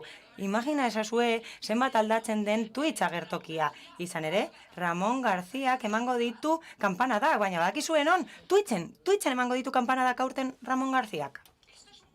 Eta hori oso esanguratsua da. Jakiteko non dauden joerak, eta orain dela hilabete batzuk galdetu zidaten. Eta bai, nire blogean, horren inguruan ari naiz, artikulu bat idazten dut, 2022ko joerak aztertuz, eta horri dagokionez, horietako bat lotuta dago Twitchekin. Arreta jarri behar diogu Twitchi eta jakin behar dugu zer gertatzen ari den hor. Edukia. Edukia da beste gako bat. Pertsonak, edabideak eta hirugarrenik edukia. Batetik, gauza bat aipatu dugu zerbitzu publikoko informazioa eta eduki politikoko informazioa. Hori, dagoeneko aipatu dugu, arratsaldean jardungo dugu horren inguruan, eta kontua ez da baietze edo ezetz. Badago epai bat, zigortzen duen autonomia erkidegoko gobernu bat, erakunde sareetan politika egiteagatik. Erakunde mailako sareak baliagarriak dira herritarrentzat. Horretarako erabili behar dira politika, beste leku batzuetan egin behar delako. Hau da, ez da iritzi bat, badago hildo argi bat, gauza bat bestearen gandik bereizten duena, eta edukiari dagokionez gainera, beste urratz bat eman dugu. Hala, asko gustatzen zaizkigu legeak, eta araudiak, eta askotan administrazioan egon behar zarenean jendea konbentzitzeko, gustatzen zaizkigu sare sozialak, oso garrantzituak direla esaten dugu, eta errege dekretu batek, 2021ko errege dekretu batek, sektore publikoa arautzen du bitarteko telematikoei dagokienez, eta zerbait zertatu du horrek. Hala, nik horretan lan egiten dut eta harrituta geratu naiz. Izan ere, lehenengo aldiz, aipatzen dira asistentzia kateak. Canales de asistencia para acceso a los servicios electrónicos. Hori jartzen du eta presentzial esaten du, hau da gure bulegoak eta saiak, aipatzen ditu webatariak eta egoitza elektronikoak, aipatzen du telefonoa, posta elektronikoa eta bar. Eta aipatzen dira sare sozialak ere bai. Eta hori lehenengo aldia da aipatzen dena, lehenengo aldiz, kategoria hori eman zaio kontu horri. Sare sozialek araudi kategoria dute administrazio publikoetan, eta horrek zer esan nahi du? Horrekin batera, hasi beharko gara arautzen nola erabiliko diren sare sozialak. Nork izango dituen pasaitzak, nork izango du aukera argitaratzeko, nola kudeatuko ditugu informazio eskariak, baldin eta hortik heltzen badira, gauza asko daude oraindik egiteke sare sozialen eremuan administrazio publikoen barruan, eta lehenengo aldiz hori gehitu eginda arautegi batean, errege dekretu batean zehazki, eta orain gustatuko litzaidake galdetzea. Nork ez daki egiten komunikazio plan bat administrazio publiko batean? Nork ez daki hori egiten? Zuk ez dakizu? Ados, oso ondo da. Lehenengo laguntza bat daukazu zuretzat, hauze da laguntza bat. Liburu honek lagunduko dizu. Hala, urte asko eman ditut komunikazioaren arloan lan egiten administrazio publikoetan, eta hori da beti egin didaten galdera administrazio publiko desberdinetan. Aizu, komunikazio planak bideratuta daude enpresaentzat, baina gu ez gara berbera, gu ez gara enpresa bat, ez gara berdinak. Hau da, administrazio publikoak eta enpresak ez dira gauza bera, komunikazioa aldatzen da. Enpresa batean egiten den edo administrazio publiko batean egiten den kontuan hartuta, baina planifikatu behar ditugu gure komunikazio estrategiak. Baita sare sozialetako estrategia ere. Hori egin behar dugu baldin eta profesionaltasuna nahi badugu eta nahi badugu eraginkorrak izatea ezarri ditugun helburuak lortze aldera. Eta, azkenik, sare sozialen kudeaketaren balorazioa daukagu. Hau da, erantzukizunak eskatu behar dira sare sozialen kudeaketari dagokionez? Erantzukizunak eskatu behar dira? Bestela, argitaratuko dugu, tweet batzuk egingo ditugu, ikusiko dugu zer gertatzen den, baina ez dugu aztertuko eraginkorrak diren. Baina aztertu behar dugu jartzen diren baliabideek benetan balio duten, benetan daukaten feedback hori, eta bai, Nagorek dioen bezala, ni ere bai, zalea naiz. Hau da, niri asko gustatzen zait neurtzea. Nik, 3 hilean behin, egiten ditut txostenak, aztertzen dut nola egiten den sare sozialen kudeaketan nire administrazioan niretzat, funtsezkoa delako, funtsezkoa da jakitea zer egiten ari garen. Funtsezkoa da jakitea hori, eta funtsezkoa da erantzukizunak eskatu alizateak gure lanari dagokionez jakiteko ona den, ez den ona, egokia den edo ez, baliabide gehiago erabiltzen ditugun edo ez, edo bestela baliabide gutxiago erabiltzen ditugun, eta beraz, laburbilduz, Nagorek dioen bezala, bai, zeoak gara, eta nabaritzen da gakoak ditugula eta gomendio asko egiten ditugula. Hemen, laburbilduta utzi dizkizuet. Hala, pertsonak, edabideak eta edukiak aztertu ditugu eta hemen daude 10 gako kudeatzeko sare sozialak profesionaltasun eta eraginkortasun osoz. Beraz, azter dezakezue benetan zuen administrazioan hauz egiten duzuen. Jakiteko non zaudeten, zertan hobe daitekeen eta batzuetan normala da ez heltzea erdira. Izan ere, gauza asko falta zaizkigu oraindik egiteke administrazio publikoetan. Baina garrantzitsuena da hori jakitea eta lan egiten hastea. Izan ere, aurretik baditugu erronka asko, eta horiei aurre egin behar diegu. Hala, ez gara ari Instagramez eta beste gauza batzuez. Ez, hau da, metaverso hori. Mark Zuckerbergek esan du, sare sozialak ez direla interesgarriak. Berak, metaversoa sortu nahi du. Ez zaizkio interesatzen sare sozialak, eta beste batzuek esan dute, aizu, Seul izango da tokiko gobernu lehenengo tokiko gobernua bat egingo duena metaversoarekin, eta hori iragarri dute Seulgo udal taldeak, eta bere helburua da kontzeptu berria ematea zerbitzu publikoari dagokionez, metaversoa erabiliz bere administrazioan. Lehenengoak izango dira, aitzindariak izango dira Seulen, eta oraindik administrazio publiko batzuek ez dakite Facebook irekia edo ez. Pentsa. Beraz, jakitun izan behar dugu, eta ikusi behar dugu nora doazen joera gaur egun, ikusi behar dugu nora doan komunikazioa. Aztertu behar dugu nora doan komunikazioa administrazio publikoetan.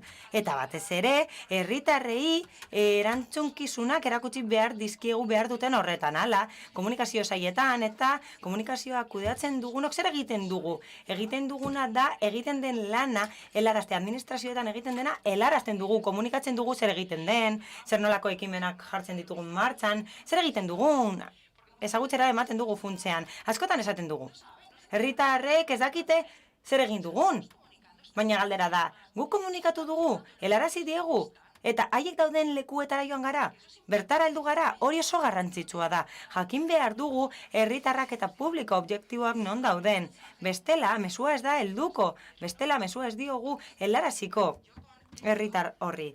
Beraz, honekin, besterik gabe, hausnartzeko, prest gaude administrazio publikoetan dagoen horri aurre egiteko?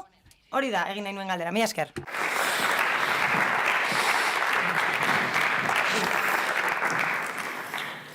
Gracias, Amalia. ¿Alguna...? Eskerrik asko, Amalia. Galderaren bat, azaldutakoaren inguruan. Bueno, pues así te... Hala ez bada, bukatuko dugu. Bai, galderaren badaukate. Bai, adosten ari zarete galdera, ez da? Beldur naiz zuen galderarekin. Iratxek ekarriko du bestela ez dutelako entzungo. Metaverso ez da taldea? Metaverso talde bat da, ez da? Enpresa talde bat da, edo zer gaitezke. Meta zer da? Meta da aldatutako izen, hau da, Facebooken izen aldatu da eta konglomeratua orain Meta da. Hala, bertan WhatsApp dago, Instagram dago eta Facebook dago. Eta aldatu du bere izena eta Metaverso izendatu du taldea ofizialki. Egia esan, kontrakzio bat da. Meta da izena, Mark Zuckerbergen plataforma guztien izena da Meta. Metaversoaren kontua ez da berria egia esan. Agian gogoratuko duzue Second Life izenekoa. Hala, Valentziako enplegu zerbitzuan eta prestakuntza zerbitzuan nengoenean, enplegu azoka batean parte hartu genuen virtualki antzeko metaverso batean eta bazegoen hori. Izan ere, seme-alabak dituzuenok ikusiko zenituzten Minecraftera jokatzen. Antzeko ideia bat da. Hau da, betaurreko batzu jarriko ditugu, Oculus izenekoak eta murgilketa hori egingo dugu horrela. Horrela, errealitate virtual horretan sartuko gara eta harremanak izango ditugu eta batez ere erosiko dugu eta plataforma horiei hori interesatzen zaie, ezta? Gero, horren atzean, badago helburu ekonomiko bat eta izan ere Microsoft da Minecraften jabea eta iragarri du dagoeneko metaversoa egingo duela Teamsekin. Beraz, administrazio publiko batzuek badute Teams eta ziurezki egongo gara sartuta horretan. Baina nik uste dut urte batzuk falta direla, orain iragarri dute 10.000 pertsona kontratatuko dituztela proiektua garatzeko Europan. Hori egingo du Facebookek, baina bueno, ikusiko dugu nondik doan. Agian Herriosan profilak egin beharko genituelako galdetu dut. Bai, oraindik ere apur bat itxaron dezakegu hori egiteko, baina badaude administrazio batzuk dagoeneko ari direnak lanean, adibidez Seulgo gobernua. Ikusten ari dira zein den aukera hori eta ziurazki espazio hori izango dugu bertan, espazio virtual horretan, eta azken finean nik uste dut gakoaz hau dela administrazio publikoentzat. Egon behar gara herritarrak dauden lekuan, bai plazan, bai Facebooken, bai metaversoan, egon behar gara haiek dauden lekuan, eta hori da gure helburua administrazio publiko bezala. Hau da, topaguneak aurkitu behar ditugu herritarrekin harreman horiek sendotzeko. Hori da nire iritzia. Muy bien, pues con esa idea no. Ondo da, ideia horrekin geratuko gara, eta aurrera goaz, eskerrik asko Amalia. Jarraituko dugu, bai, mi esker. Jota Bizaloski. Seguimos, decía, con los retos. Esan bezala, administrazio publikoek modu gardenagoan komunikatzeko dituzten erronkekin jarraituko dugu, horren inguruan arituko zaigu Rafael Camotxo Muñoz, Novago Fundazioko ikerlaria, eta gardentasunaren eta partaitzen aldeko Red Fem kanalaren arduraduna.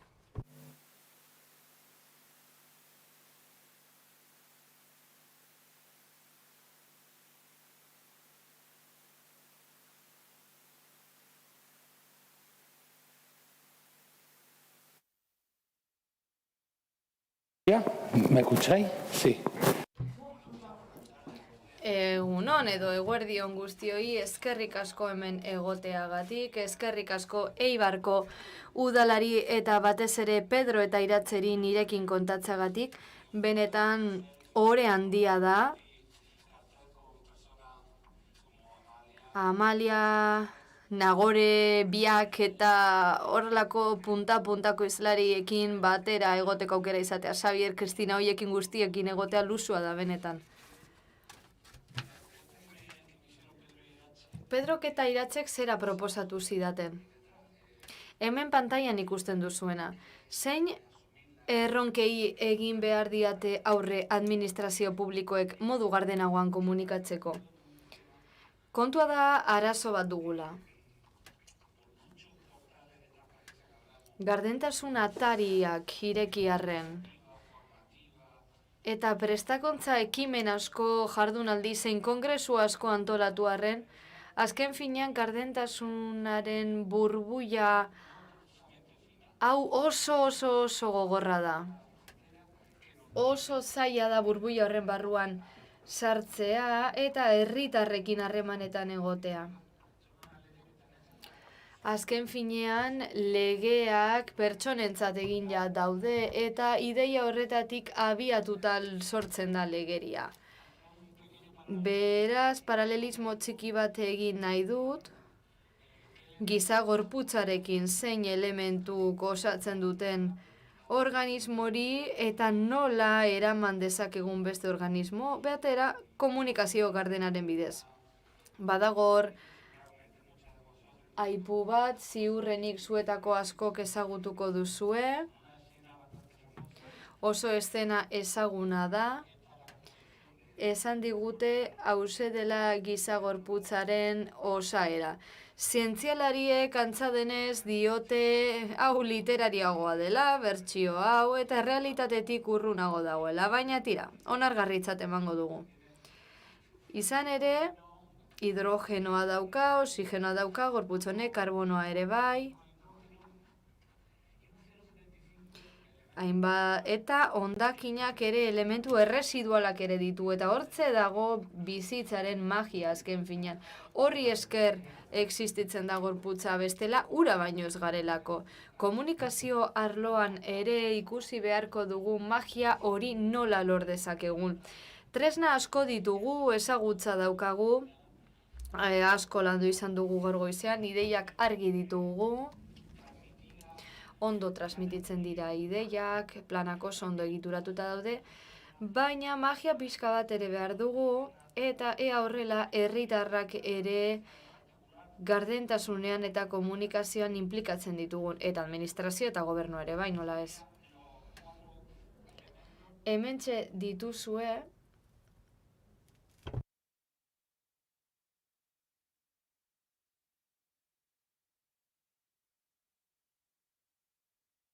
Alegría. Hola, ¿me escucháis bien? orain ondo entzuten da, ezta? Bestelakoa naiz orain. Rafael joan da, Rafa etorri da orain. Esan bezala, lau elementu hauek ditugu, hidrogeno, nitrogeno, oxigeno eta elementu erresidualak. Eta Hauen inguruan arituko gara. Narratibaren arabera, erabiltzaileen esperientzien arabera, estrategiaren arabera, eta gero ikusiko dugu magia hori zein den.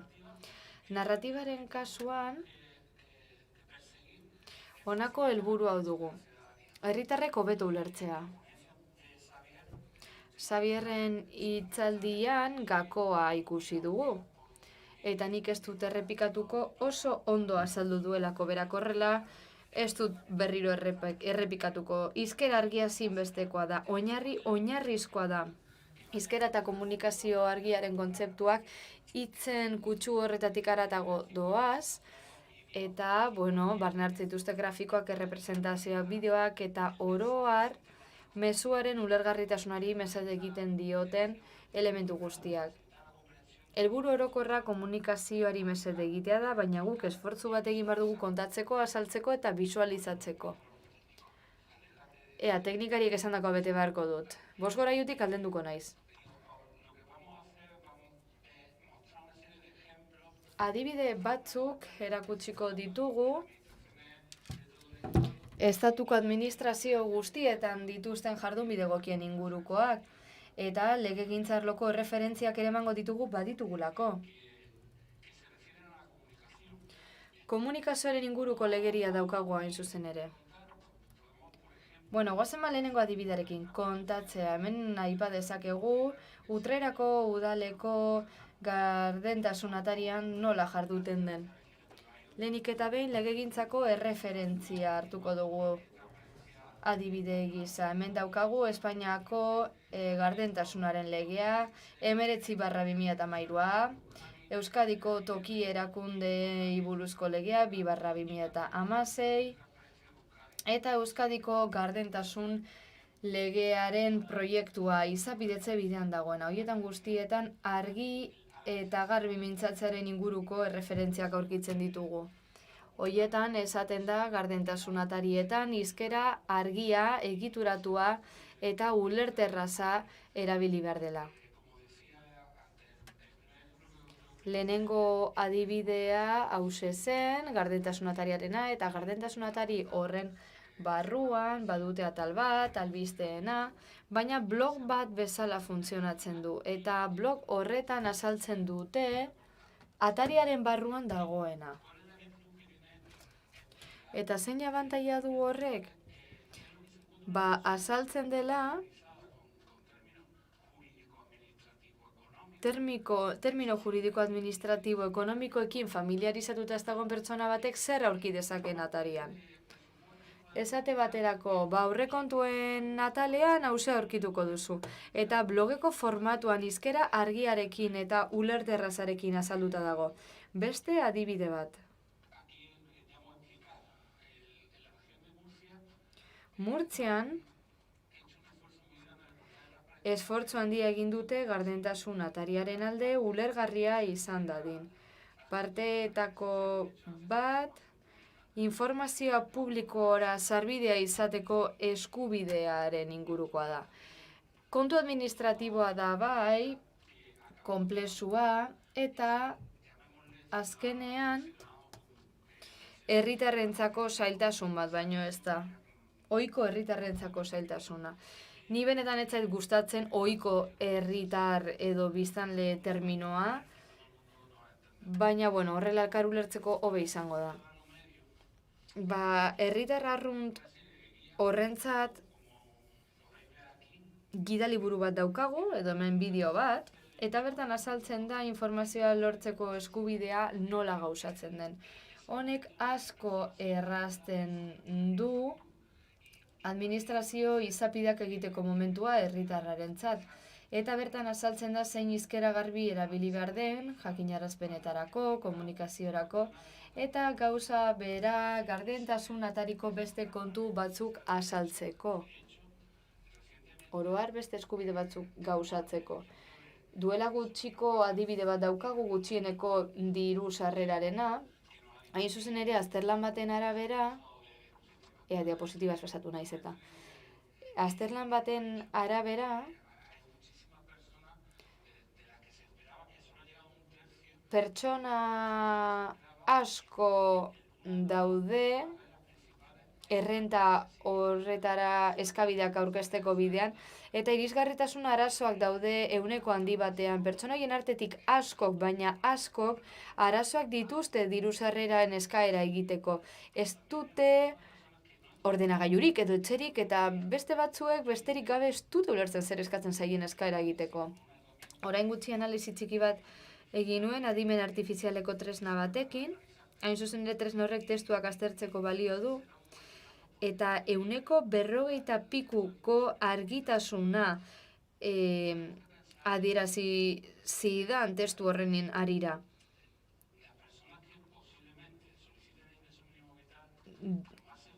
Oinarrizko laguntza hori eskatuko duten pertsonen artetik gehienek maila sozioedukatibo basua izango dute. Ez ezagun kontuak gehiago oztopatu edo zaildu, baliteke baliabide informatikorik ez izatea, etxerik ez izatea, sare sozialik edo bestelako biderik ez izatea diru laguntza jasotzeko eskaera aurkezteko. Argitasunerako beste adibide bat, bisualizazioarena, irekiaren adibidea da ezagutzen duzuenez, ez naiz gehiago luzatuko, baina ezinbestekoa zen honetaz mintzatzea. Formatuak, bisualak, bai, baina interaktiboak ere izan behar dira nabigatzeko modukoak atari honetan zehar, esate baterako kontuen gainean klik egin eta aurrekontuaren atal desberdinak agertuz joango zaizkigu, eta hau bezalako bisualizazio simpleek laguntzen digute ikusten zer bideratzen den zertara, ez horren beste zenbatekoa baizik eta partida bakoitzak aurrekontu orokorraren barruan duen pisua. Gardentasunean gardentasuna litzateke. Baditugu jardunbide egoki batzuk. Hau da. Administrazio publikoetako dokumenturik zailenetako bat aurrekontuena eta funtzionarioek beraiek onartu dute haietako gehienek ez dakitela aurrekontua 100% interpretatzen. Honen baitan hainbat atal daude, glosarioekin, tresnaren arabera, kasu batzutan glosarioa deitzen da, beste batzutan zer esan nahi du izena ematen zaio, eta kontua da termino bakoitzaren esanahia azaltzea hizkera garbi batean. Beste bisualizazio modu bat, hause da berritsuenetariko bat, hemen daukagu, kontu emateaz ari gara.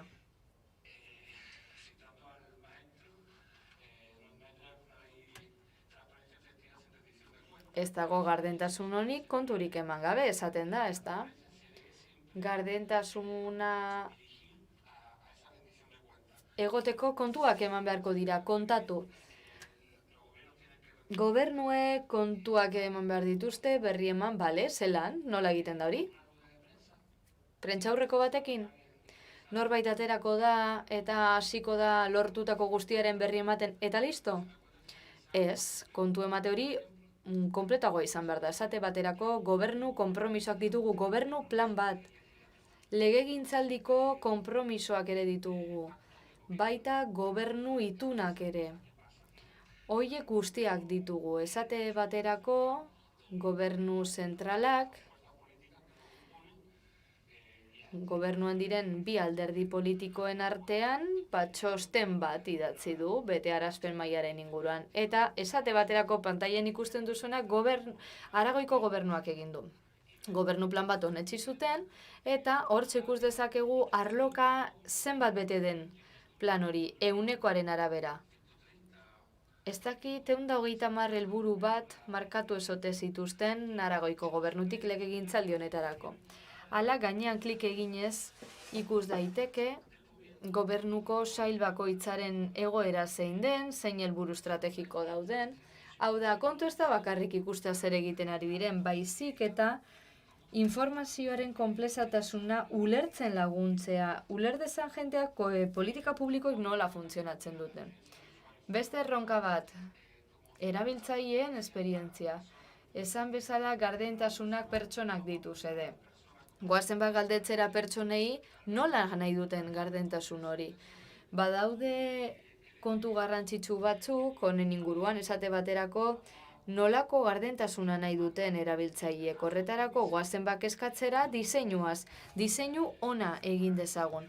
Eta nola hobe dezakegu diseinua, hemen utziko dizuet, ikus dezakezuen ez ere erreferentzia multzo bat, eta tira, badirudi, sareetako komunikazioko jentearen kontuela ez aulegerian jasota dago. Eta esan bezala, normalean printzipio orokorrak egoten dira. Antola eraldeko printzipioak, printzipio teknikoak, eta abar. Baina, kontua da gehien eskatzen den informazioa argitaratu behar dela, kanal bat ireki behar dela pertsonek iradokizunak egiteko, zerbitzu eskaintzaren inguruan, horiek guztiak agertu behar dira, printzipio horiek errespetatu behar dira. Beste printzipio balitzateke tresna irisgarriak eskaintzea, formatu desberdinak eskaintzea, pertsona guztien onerako, behar bada desgaitasunen bat izan dezakeelako pertsona batek, desgaitasun iragankorra zein betierekoa, edo besterik gabe baliabide teknologikorik ez dutelako. Hori asko lantzen ari dira Euskadin, maila legegilean, legebiltzarretik eta egoera desberdinan zaudete beste autonomia erkidego batzuekin alderatu. Izan ere zuek asko zentratzen zarete baliabide teknologikorik ez duten pertsonei informazioa konsultatzeko aukera emateko. Ze adibide ekarri ditut? Bueno, 3 desberdinak direnak, baina badute zerbait komunean. Galdetzea, pertsonei galdetzea zer nahi duten, alde batetik. Valentziako adibide bat daukagu hemen, Kuarde Pobletekoa, mugikorreko app bat sortu zuten, zerbitzuen kalitatea neurtzeko eta hobekuntza proposamena jasotzeko. Gaztela eta Leonen, lehenik eta behin portal edo atari guztirako egin zen, jcyl.es, web nagusirako eta gero gardentasun atariari aplikatu zitzaion teknika car sortin izenekoa. Eta, 34 pertsoneko osatutako lagin batekin, azterlan bat egin zen, eta horrela ikusi ahal izan zuten, pertsonoien arabera, ataria nola diseinatuta egon behar zen erabilgarriagoa izateko haientzat. Azkeneko adibidea berriena da Rafael Buñolekoa, Valentziako beste herri batekoa, bertan Las Cosas Claras proiektua daukate. Eta zer egin dute?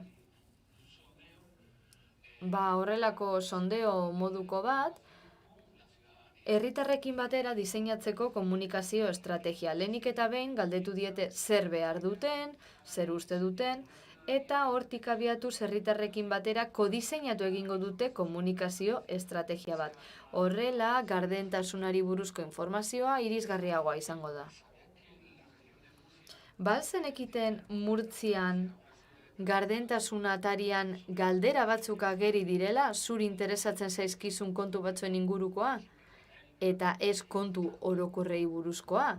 Izan ere, behar bada, kontu orokorrekin norbaitekin konektatzea lortzea ez da erraza.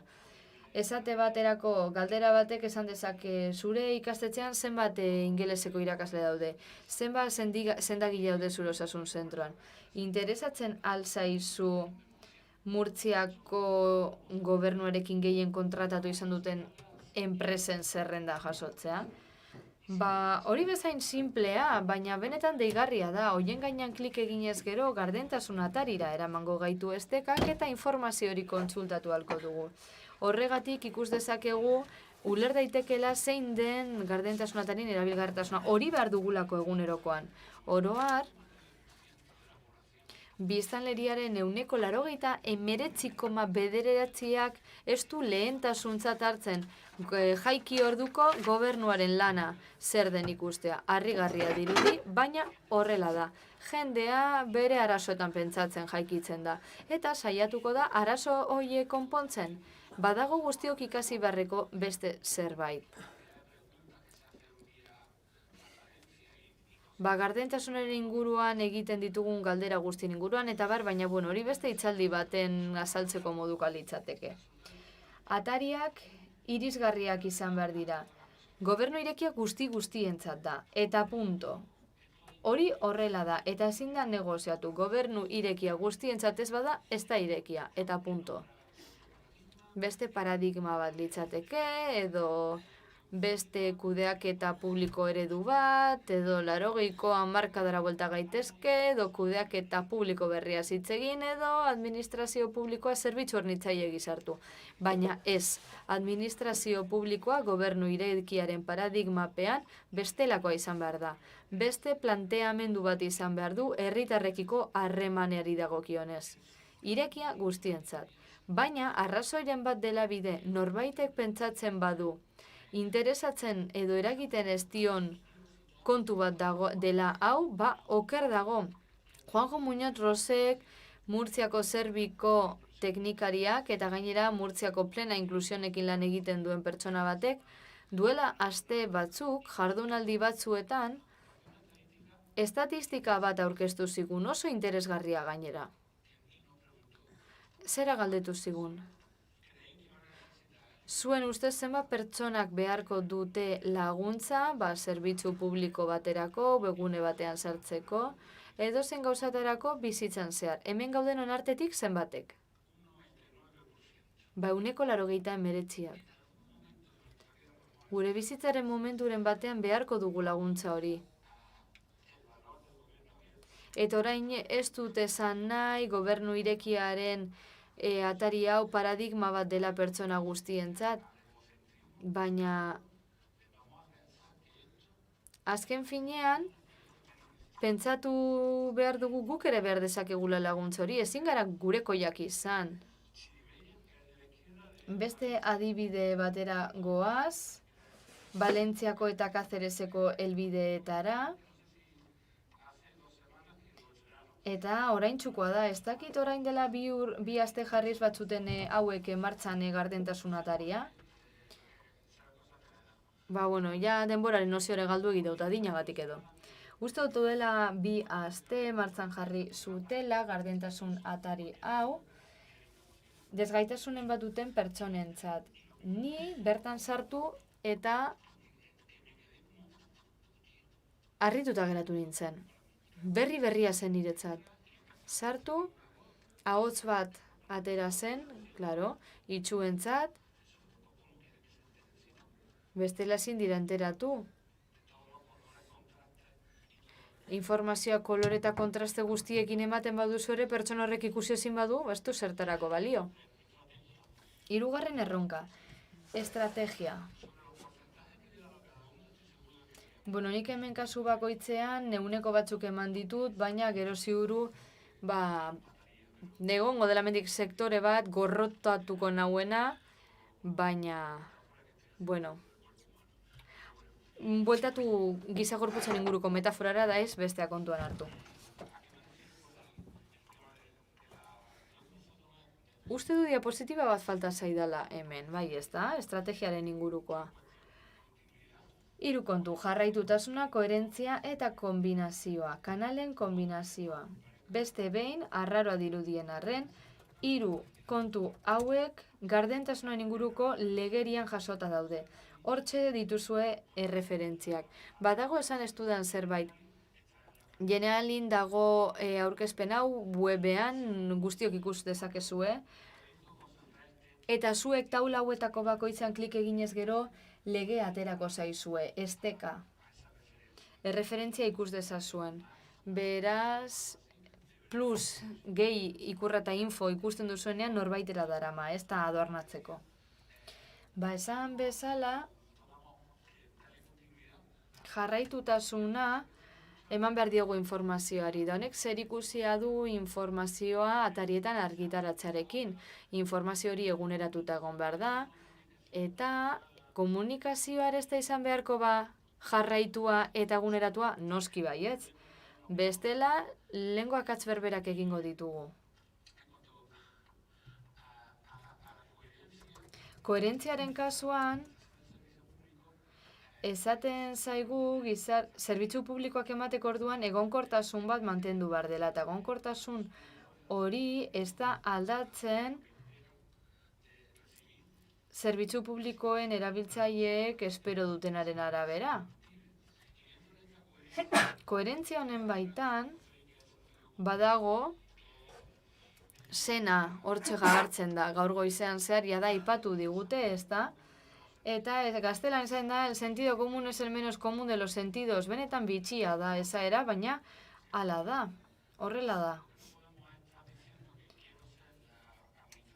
Baina ezin dugu esan administrazio gardenena izan nahi dudala eta gero informazioa lortzeko eskubidea norbaiti ukatu. Ezin dut esan, ez dakizein tamainuko enpresa publiko batek 50 urte daramatza emititzen eta orain gardentasun fase bati ekingo dio, historian aurrekaririk gabekoa.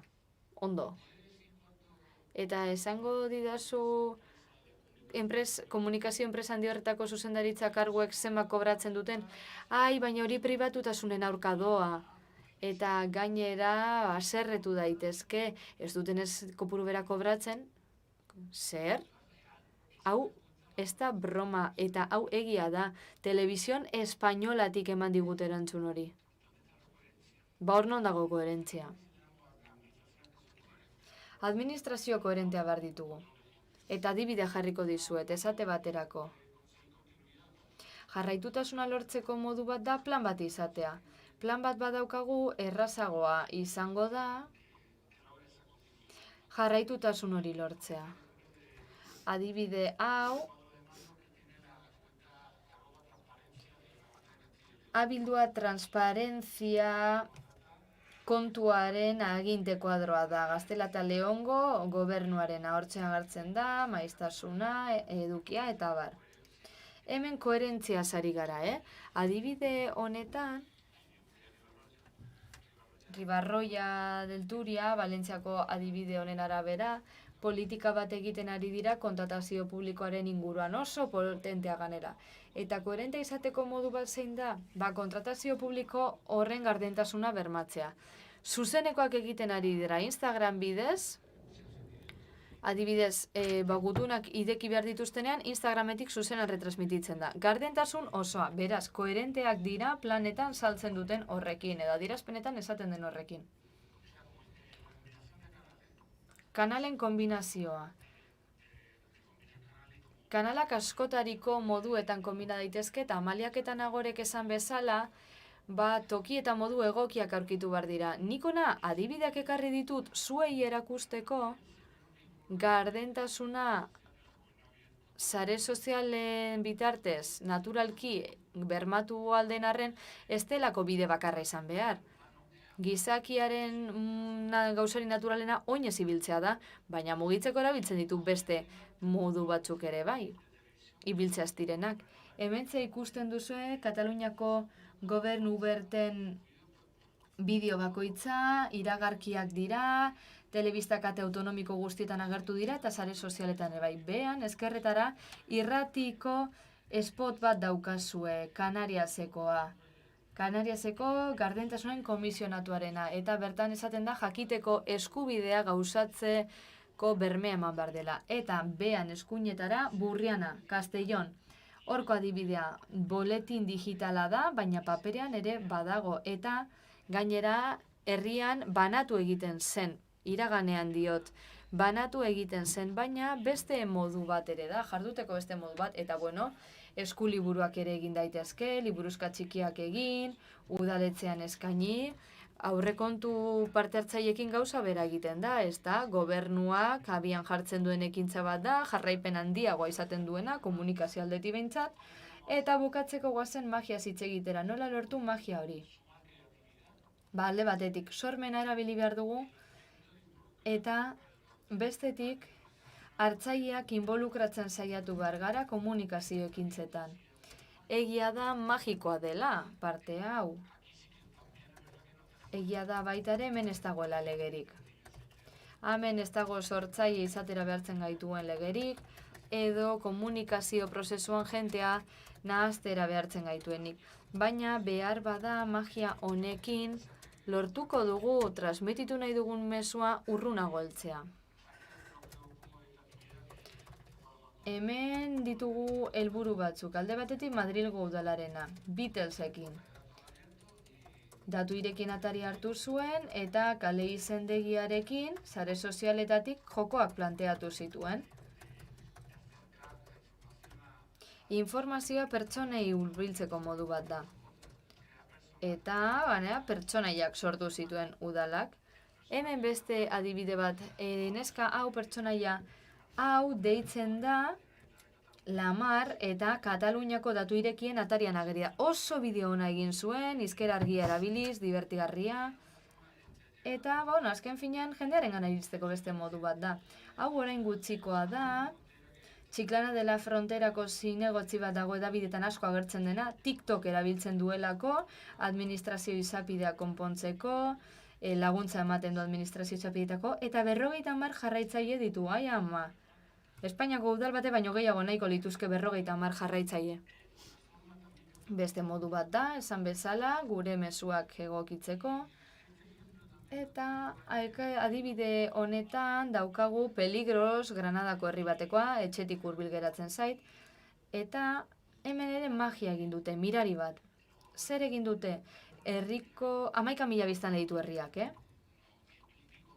10.000 eta piko 11.000. Aurrekontu parte hartzailetan lortu zuten 18 urtetik berako gazteetan artetik 300 bozkatzea. Ez da kopuru handia, baina 300 gaztek bozkatzea 11.000 biztanle artetik barbaridade bat da. Eguneko aldetik, hau beste hauteskunde batzuetan, baino askoz handiagoa da kopurua. Nola lortu zuten? Espazioen kudeaketan inplikatu zituzten gazte hauek. Badago La Espiral deitzen den espazio bat, bertan autokudeatutako toki bat dago, eta horrez gain aurrekontu parte hartzaietarako inplikatu zituzten gazteak. Horrela proiektuaren parte zirela sentitu zuten, eta horrela komunikazio eragile lana egin zuten. Gaztek mundu guztia enteratu zen aurrekontu parte hartzaileak zeudelaz eta bozkatu beharra zegoenaz. Hortxe magia. Eta zein da gure asmoa? Simplea da. Baina aldi beran oso komplikatua, pieza guztiak enkajatzea. Eta, ez dakit zergatik, baina diapositibak faiatu dit, baina, ikusi duzu zeintzu diren 4 piezak, eta hortxe lortu behar dugu magia. Magia zientzia baino ez da, baina oraindik ezin izan dugu lertu. Ea, zientzia hori ulertzeko gai garen, eta horrela magia egin dezakegun, eskerrik asko.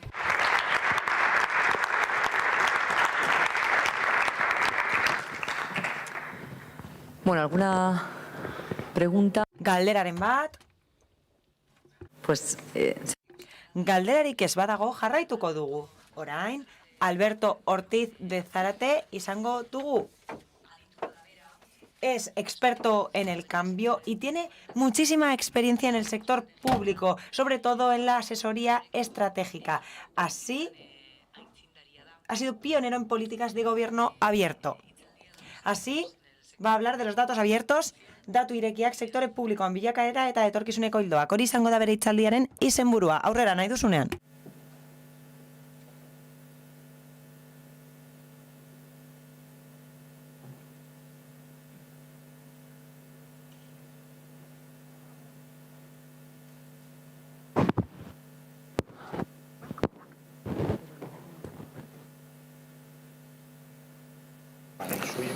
Muy bien. Se me oye, ¿verdad? Entzuten didazue, ezta? Egunon. Muy buenos días a todos y a todas. Aldatu dugu maskara eta beste gauza bat jarri dugu belarrietan. Eta kontua da belarriak ez ditugula inoiz pakean uzten. Ez dakit magiaren inguruan hitz egin edo ez. Hauze daukadala, agian momentu ona izango litzateke magiaren inguruan mintzatzeko, baina ez. Funtsezko elementuren baten inguruan hitz egingo dugu. Komunikazioan, gardentasunean eta gai hauetan badago funtsezko elementu bat. Eta zein da? Datu irekiak. datu irekien gaia da hori. Besteak ikusi ostean ez dakit zer ekartzen dudan, ez dakit hitzaldi hau oso egokia den. Hala agian ez dut segmentatu publiko objektiboa, orain badakit nortzuk diren islariak, hau da, hartzaileak. Eta ez dakit, benetan zer esango dudan, ez dakit zein den zure iritzia, zuen iritzia, baina ni liluratutan nago. Hala, agertoki honetan hitzaldi interesgarri asko ikusi ditugu, eta Rafa Kamatxok esandakoa erreferentziaskoa da.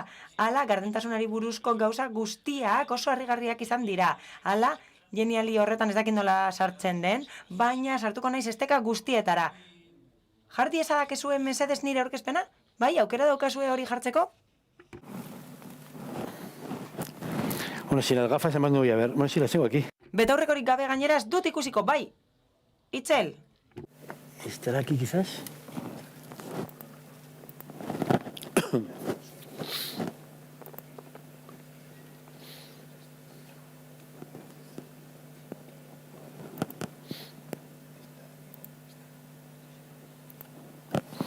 Perfecto, ahí vamos. Bueno, Primeran, ikus dezakezuen bezala, Desire Datum enpresan lan egiten dut. Hala, datuek zerikusirik dute honekin. Izenburua zein da? Izenburua itundu nuen antolakuntzarekin eta hauze da, bilakaera eta etorkizun hildoak. Datu irekienak noski, baina bi implikazio daude.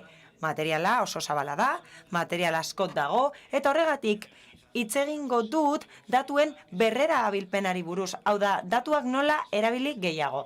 Hala, gaur komunikazio estrategia asko aipatu dira, eta horiek eda daitezke eta aplika daitezke datuak gehiago erabiltzeko. Hala, gustatuko litzaidake hausnartzea horren inguruan. Nola eramango dugu aurrera ekimen hau? Hala, ekimenak 10 urte daramatza gure artean. Hala, lehenengo datu irekien Euskal Ataria 2010koa da, 11 urte pasadira geroztik eta non gaude gaur egun, non gaude, nora joan behar dugu, horrela enfokatu nahiko nuke nire hitzaldia eta saiatuko naiz interesgarria izaten. Hau da, espero dut nire hitzaldia interesgarria izatea. Hausnarketa honetan datuetatik harago joango gara eta ni obsesionatuta nago horrekin. Zer daukagu mailaren gainean administrazio publikoetan? Eibarko udala daukagu, eta badaude beste txikiago batzuk, beste handiago batzuk, foru aldundiak, Eusko Jaurlaritza, eta konplexutasun handia dago erronkei dagokienez. Oso konplexuak dira, asko aipatu dira, batetik gobernu irekiarekin lotutako kontuak, gardentasuna, parte hartzea, elkarlana, baina gobernu irekia soilik ulertzen da gaur egun gobernu adimendunarekin batera, da, gobernu irekia egiten dugu emaitza hobeak lortzeko. Eta horretarako erakutsi behar da, Rafak esan bezala, kontuak emanez. Datuak oso garrantzitsuak izango dira, erabaki onak hartzeko. Eta noski, horrekin batera zer dator, herritar berriak ditugu, ez dakit ditugun edo nahi ditugun, baina erantzunkideak izan behar dira herritarrak, implikatu behar dira balio publikoaren sorkuntzan, eta komuna bere eskuetan hartu behar dute. Rafak oso askar esan du, eta esan du ez garela itzuli nahi 80ko hamarkadara, bezeroetatik herritarretara pasa nahi dugu, horiek dira jabeak, horiek dira administrazioaren jabeak eta akziodunak, eta gero presidentziara heltzen dira herritarrak. Aldi berean, hori guztia gertatzen da eremu digital batean, eta orain eraldaketa digitala da terminorik garrantzitsuena, eta nabarmentzen da T hori de transformación, hau da, gaztelaniazko transformazio hitza edo eraldaketa euskaraz. Hau da, erabili behar dugu teknologia gure helburuak lortzeko, hurbilagoak izateko, administrazioek eragin handiagoa edukitzeko eta modu pertsonalizatuan konpontzeko arazoak. Eta horretarako ez dugu soilik erabili behar teknologia, berrikuntza behar dugu. Zergatik da berezia berrikuntza? Berrikuntza berezia da gauza asko frogatu behar direlako eta katzak egin behar direlako hobetzeko, hori da lan logika berrikuntzaren esparruan. Eta horrekin guztiarekin aldaketa kudeatzen da. Eta harago doa, prestakuntzatik harago doa aldaketa hori. Hau da, adostasun sozialetara heldu behar gara administrazioen baitan. Jakiteko nola lan egingo dugun hemendik aurrera. Hau da, taldera eraman behar da, politiketara eraman behar da aipatutakoa. Eta honetan, non daude datuak? Non daude datuak? Datu irekiak gobernu irekiaren barruan daude, baina oro har, datuak elefantea dira. Elefante bat dira gela honetan. Edo non daude, leku guztietan dauden, non nahi, non nahi daude eta batzuetan erdian daude eta inguratzen ditugu datu irekiak. Gardentasuna aipatu dugunean, inguratu ditugu datuak eta argitaratu ditugu testuak non datuak dauden. Eta datu irekiak aipatzen ditugunean, argitaratzen dugu aurkitzen dugun hori. Oraindik administrazio askotan ez dago begirada integralik datuen inguruan, ez dakigu zeintzuk diren dauzkagun datuak, daukadan aberastasuna eta nola ireki ditzakedan datu horiek herritarrentzat. Eta hau da lehenengo hausnarketa oso espazio konplexua dugu, eta horretan datuak kutxa askotan daude, non nahi daude datuak. Ondo da. Hala, datuen filmaren parte bat azal daiteke gobernu irekiaren paradigmatik.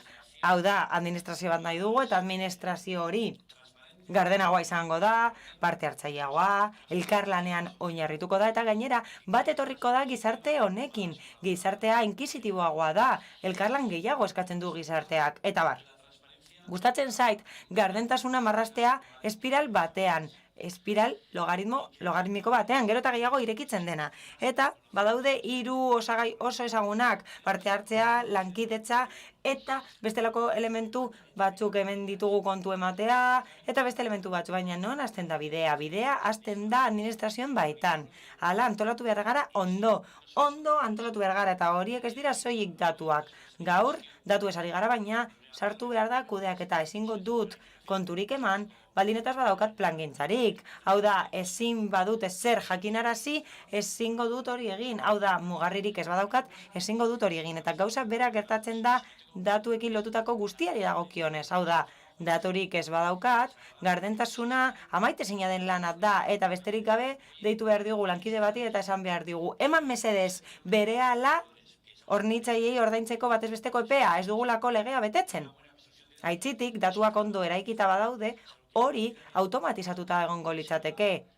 Lan egiten duzun neurrian, datua sortzen da. Hori gertatzen da automatizatzerakoan. Beraz, datuak erdigunean daude, oinarrian daude, eta hori da begiratu behar dugun lehendabiziko gauza.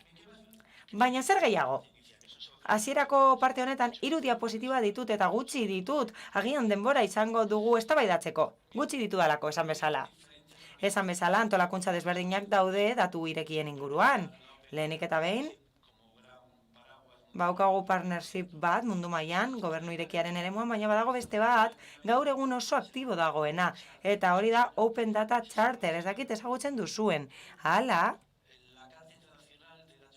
datu irekien nazioarteko gutunak arautzen du, eta nazioarteko antolakuntza bat da hori. Eta uste dut, G8aren inguruan sortu zela, hasiera batean, baina orain oso independentea dela, hori uste dut. Hala, zer sustatzen ari da? Hala, konpromisoen zerrenda labur bat jaso du administrazioekin sinatzeko, eta askok egin dute bat horrekin. Adibidez, Pintoko udalarekin ari naiz lanean, Pinto eta Valdemoro artean dago, eta Pintoko udalarekin ari naiz lanean, esan bezala, eta bai, bertako alkatea, gizonezkoa da, horrek sinatu berri du gutun horretarako atxikipena. Datu irekien gutunera atxiki da eta konpromiso bat hartu du herritarrekiko eta hori egikaritu behar da. Hala, webgunean sartuta, gauza gehiago ikusiko ditugu, baina gustatzen zait. Printzipio oinarrizkoak 6 direlako, niretzat 10 asko dira, 6 hasten zaizkidalako, 6 ondo daude eta mugarriak dira, zeintzuk dira lehendabizikoak. Lehenik eta behin erronka gogorra daukagu. Nik datuak defektuz irekiko ditut. Hala, datu publikoak berez irekiak izango dira.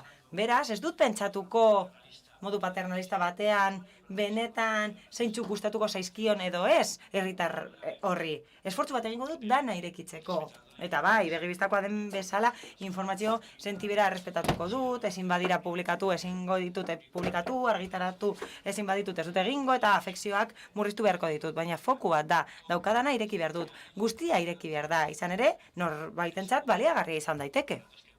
Hala, argitaratzen ditudan datuak osoak eta eguneratuak izan behar dira. Eta administrazioetan krisi bat sortzen da horregatik datuak ez direnez ondo kudeatzen, eskatzen dizutenean irekitzeko, esaten duzu, ez dakit nola dauden, ez dakit taulak osorik dauden, ez dakit helbideak ondo dauden, ez dakit, orain dela zenbat eguneratu nuen taula hori, eta bar luze bat.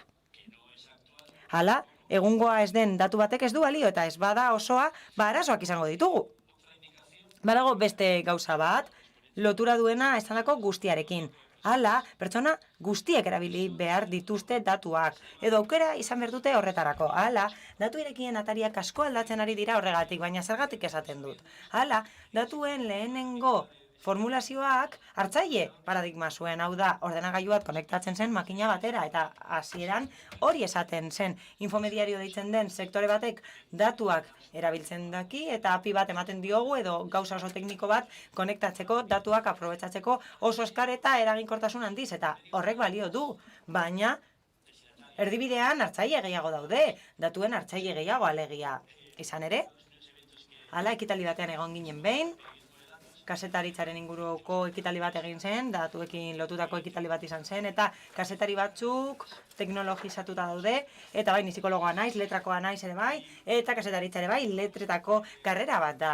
Eta orduan, datu base bat geneukan, 50.000 erregistro zituen, eta esan zidaten oso luzea zela, ezin zutela hori irakurri, eta bai, pentsatu genuen, bai, hala da, mundu guztiak ez daki iragazkiak aplika ditzakeela, programa dezakeela, eta beste gauza batzuk egin ditzakeela, bestelako publiko bat dago, eta ezin dugu baztertu datuetatik. Aizu, datuen kazetari bati esan aldiogu prestatu komenigarria delako, baina arrunta bada herritarra, ikusi beharko dugu nola elgaitezken herritar arrunt horien gana. Eta gero, badaukagu informazioaren kontua. Informazioa daukagu, berez. Eta gehienetan informazio hori egin dugu guretzat inorekin hitz egin gabe. Eta adibide erreal bat emango dizuet. 2 administrazio ditugu eta ondo lan egiten dute biek. Hala, proiektu bat egin zen, Aliantza, Gobernu Irekirako, Euskadin hori sortu zen, proiektua oso interesgarria da, ez baduzue ezagutzen. Helburua da, Eusko Jaurlaritza aldundiak eta hiriburuak lotzea eudelekin proiektu komun batean, eta hori bakarrik bomba bat da, ez dugulako inoiz zer egiten komunean. Beraz, komunean egitea interesgarria da, berez. Hala, konpromiso batzuk hartu behar genituen Gobernu Irekiari dagokionez, eta batean datu irekiak landu nahi ziren, eta pentsatu genuen nik, nire enpresatik, bulego teknikoak kudeatu nuen nire taldearekin, eta interesgarria da adibidez errepideen gaia eta trafiko aforoen kontua, zenbat auto, zenbat kamioi pasatzen dira gure errepideetatik. Eibarren badakizue hori zer den, X hori duzue eta ziurazki X hori daukazue gurutzagune bat zaretelako. Imaginatzen dut, ezta? Hori delako Eibar. Baina zoragarria da, benetan ikaragarria da. Ez dakit ondo esango dudan, ez dakit handik ona den, baina kamioiak pasatzen dira Bizkaitik Gipuzkoara eta 100% desagertzen zen Bizkaitik Gipuzkoara joaterakoan edo alderantziz. Gutxiago zeuden. Aizu, zer gertatzen den? Las Bermudaseko triangelua hemen dago, Ermu eta Eibar bitartean ematen zuen, eta oso ondo ikertu genuen, eta ikusi genuen aldundi batentzat astunak zirela 6 metro baino gehiagokoak, eta bestearentzat 7 metro baino gehiagokoak ziren astunak. Beraz, 7 metrokoak pasatzen baziren beste aldera, desagertzen ziren, edo 6 metrokoak pasatzen zirenean, dagoeneko ez ziren beste mugan kamioiak edo kamioi astunak kasu horretan. Beraz, oso garrantzitsua da akordioetara heltzea, eta bai, zaila da. Hala, administrazioaren unitate guztietan egin behar da, baina pentsatu behar dugu nola egiten ditugun gure fitxategiak, nola sailkatzen dugun informazioa, nola antelatzen dugun, zer den zer aztertu behar dugu, partekatu behar ditugu glosategiak eta informazioa sailkatu behar dugu modu berean. Adibidez, niretzat harrigarria izan zen jakitea gai bat ez dagoela normalizatuta, eta hori da aurrekontu datuak ez daude normalizatuta, eta nik pentsatzen nuen baietz, ez, diagnosi bat egin zen eta ikusi zen oraindik ezin zirela normalizatu. Hala, aurrekontuak oso garrantzitsuak dira, adibidez, Eibarrek eta Elgoibarrek horiek konpara ditzakete, eta ezin badute hori egin, adibidez, gaizki gaude. Beraz, helburu oso gogorra da eta oso zaila da lortzea. Baina oso garrantzitsua da, aldi berean. Eta gero, baitugu beste gauza garrantzitsu bi finalistak direnak. Datuak zertarako. Hala, dikotomia bat dago, eta nik uste dut ez dagoela gaizki. Nolabait esatearren, datu irekiek balio dute demokrazia hobetzeko, labur esateko. Gardentasuna handitzeko, eta gardentasun hori berrerabilgarria izango da, eta nik herritar gisa paper bat daukat. Hau da, esan bezala, aurrekontua deskarga dezaket, Ermukoa eta Eibarrekoa konpara ditzaket, hau da, aurrekontua konpara ditzaket, eta pentsa dezaket zer gertatzen den, eta horretara jokatu denean ikusi dut oso interesgarria dela. Hau da, langilerian askoz gehiago gastatzen da udalean, eta ez dute zer azpi kontratatzen, eta hori noiz azaldu duzu. Beraz, azaldu behar da politika, egiten den politika. Beraz, herritarrek paper hori edukitzea oso garrantzitsua da, eta bestalde, gobernu irekiari dagokionez egiten dutena gora behera, gardentasuna indartzeko eta herritarrak inplikatzeko, hori guztia gora behera oso garrantzitsuak dira balio bezala, ekintzaileek, enpresek balio ekonomikoa aurki dezakete datu ekonomikoetan. Beraz, balio bat dira berez. Eta ez da hain begi bistakoa. Naiz eta hori ematen duen. Hasieran, pentsatzen genuen datuak publikoak izango zirela, aplikazioak egingo genituela eta salduko genituela. Baina publikoak direnez eta askeak direnez, zer gertatzen da? Sarrera esia oso txikia dela. Eta aplikazio bat egitea besterik gabe ez da itzulera ekonomikoa lortzeko moduko zerbait. Baina badaude datu batzuk produktua betzeko, aberasteko produktua, merkatu hobeto ezagutzeko, eta ebaluatzen ari da dagoeneko ekimen bat aporta ditzen dena, Espainiako gobernuarena da, eta urtean ebaluatuko da itzulera. Kasu honetan, datuen itzulera ebaluatuko da. Infomediarioa den sektorean. Eta horrek, tartaren parte bat hartzen du, €1.000.000 asko hartzen ditu datuen kontuak. Beraz, badauka osagai hori, hau da, datuak iturri ekonomiko bat dira. Eta ez dakit askotan entzun duzuen hori, hala, Europako batzordean esaten zen, datuak direla petrolio berria, bai, ideia ondo dago, datuak lehengai bat dira, eta oso aberatzak dira, baina ez dira petrolioa. Zorionez, ez dute kutsatzen datuek, eta zorionez, ez dira narriatzen erabilerarekin. Eta bai, Eibarrera etorri naizenean ez dakit zenbat gasolina gastatu da, baina gastatu dut, ez da itzuliko. Eta kontsumoarekin datuak ez dira desgastatzen, ez dira narriatzen eta partekatzen, ez dira desagertzen, beraz, ez dira sagarrak, askoz interesgarriagoak dira datuak. No tengo ni idea de cómo voy de tiempo. Ez dakit denboraz nola noan? Ez dakit Rafak esango didan, bai? Angustia sortuko dizu, begiratzeak? Bai, ondo da. Dana kontatu dut, hemen utz genezake, dena kontatu dudalako. Nire gustatzen zait, hitzaldiak egitea eta interaktiboak izatea. Dena kontatzea eta gero sakontzea. Hasieran kontatzea eta gero sakontzea, baina zer esan dezakegu honen inguruan, zer argitaratu behar da? Bi erreferentzia emango ditut, ez dut esango zer argitaratu behar den, talde bat aipatu dut lehen, Open Data Partnership, deitzen da, Euskadiko talde bat da, eta badago konpromiso bat. Hala, zerrenda bat egin zen, datuen zerrenda bat, eta adostu zuten administrazioek, beste herritar batzuekin, eta iruditu zitzaien garrantzitsua zela eta interesgarria zela horiek irekitza, beraz, animatzen zaituztet zerrenda begiratzera eta saiatzera zerrenda horrekin bat egiten. Eta sektore publikoan hori gertatzen da, hau da, datuak erabiltzen dituen horrek aberastasuna dauka eta mapa bat izango du. Elikatuta egongo dena. Hala, FEM denbora luzea darama oso ondo lan egiten. Eta ez ditu soilik egiten zerrendak, ez hori bakarrik. Zerrenda batzuk egiten ditu jakiteko nola adierazi, nola metadatatu, jakiteko zeintzuk diren bere osagaiak, eta horrek asko errazten du parte teknikoa. Zer nolako hiztegia erabiltzen den datuen inguruan, eta badago zerrenda bat, 75 handitu nahi dutena. Hala, gutxi barru gehiago izango ditugu. Badakigu orain zer argitaratu, baina zein da gakoa, nola argitaratu datuak, hori da gakoa, eta pista batzuk emango dizkizuet. Lehenik eta behin, obsesio bat daukat gardentasunaren eta datu irekien artean. Gauza desberdinak dira, baina zergatik? Zergatik dira gauza desberdinak, hala, transferentzia lege modernoetan eta espero dut Euskal Legean, hori dugunean, eta lile daukagu, tokiko erakundean legea, horietan guztietan aipatzen da informazio publikoa ahal dela berrerabilgarria izan beharko dela. Baina zer esan nahi du horrek datu bezala?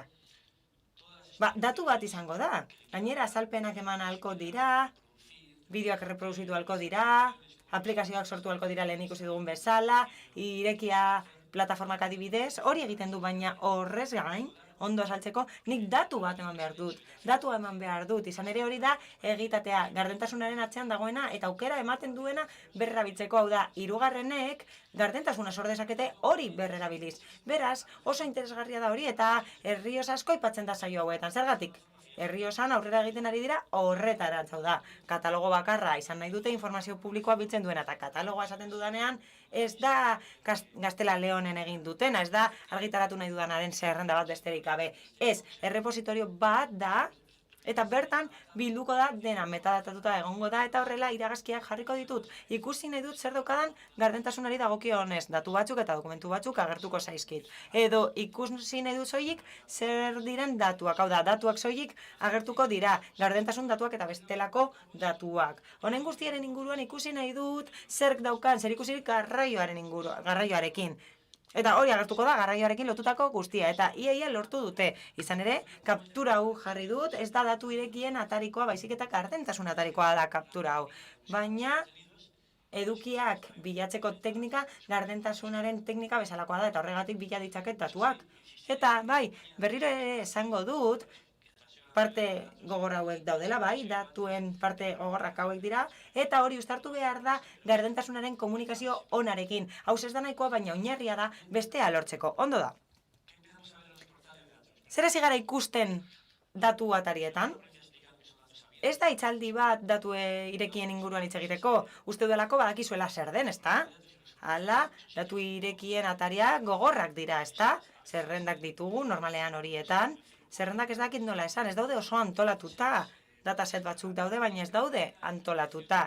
Hala, datu desberdinak ematen dituzte, COVID-19 datuak ematen dituzte, 2020ari dagokionez, eta eskerrak iragazkiak daudela, sailkapen bat egiteko, hala, fitxa bat eraltzen naiz, eta deskargak egin ditzaket, edo apira sartu. Eta bai, oinarrizko eginkizun hori ez gain, eginkizun batzuk daude pertsona arruntentzat. Hau da, Castelloneko udaleko plataforma. Argiteria publikoa, dataset horrekin, eta bai, dataset hori egin beharko dut, hau da, zenbatu beharko ditut Castelloneko farolak, baldin eta aldundiaren eskumenekoak badira, mapa bat ikus dezaket jakiteko non dauden, eta iragazki 3 jar ditzaket. Eta hemen agertzen dira pantailan.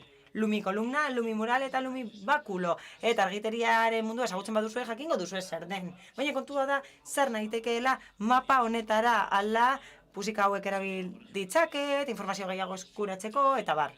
Hala desfibriladoren inguruko informazioa daukate, parte batean eta jakin dezaket non dauden horiek. Beraz, jarduera publikoa da nolabait esatearren. Gero, badaukagu erreferente interesgarri bat, Aragoin. Hala, Aragonen makina bat sortu da kazetaritza historioak sortzeko datuetan oinarritutakoak, alegia Open Data Focus deitzen da. Hala, ez dakit denboraz nola nagoen, baina gustatuko litzaidak azken mezu bat helaraztea eta implizitu dago esandako guzti horretan. Zein da etorkizuna hauze guztia ondo egiteko.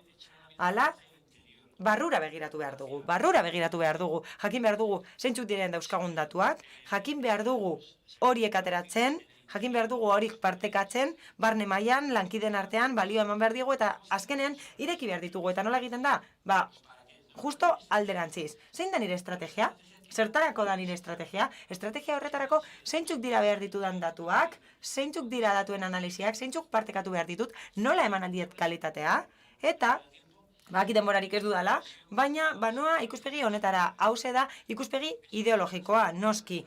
Hori da, datuaren gobernuak egin beharrekoa, eta aurretiaz, hau da, egin behar da aurretiaz, eta ez datuak irekitzen direnean. Hala, datuak ireki behar dira, behin aurrekoa eginda.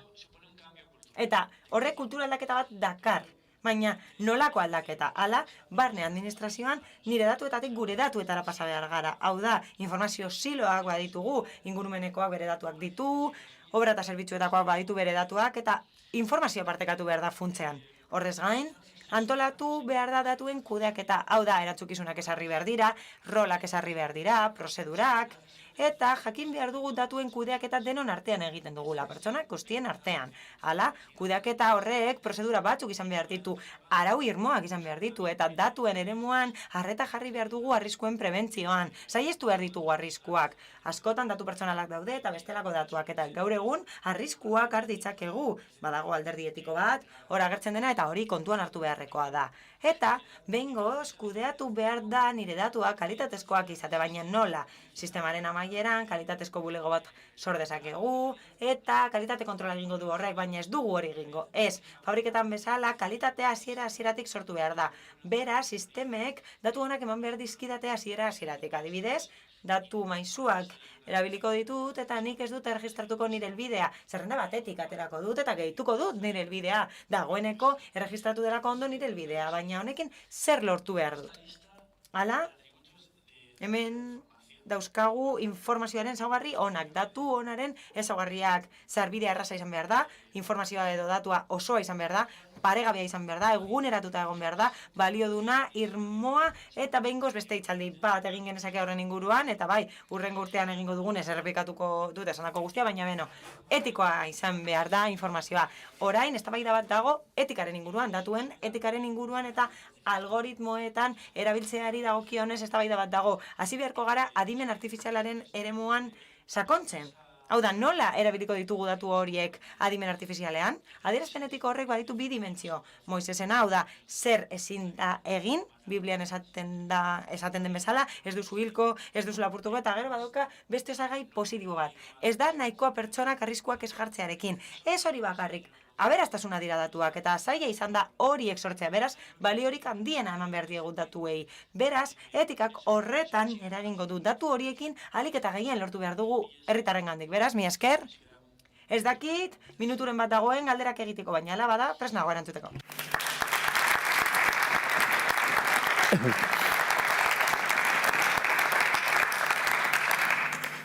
Pues si hay alguna pregunta. Galderarik badago? Bueno, y si no os tengo que decir... Eta bestela, jatera joan aurretik esan behar dizuet guztiok eszenatokira igo behar duzuela argazki ateratzeko. Komunikazioan, kulturan dihardugun guztiontzat beraz, ze prestakuntza mota gomendatzen duzu, hain zuzen ere, datu arloan ere prestatu beharko gara esparkuel eta kontu horietan. Galdera zaila.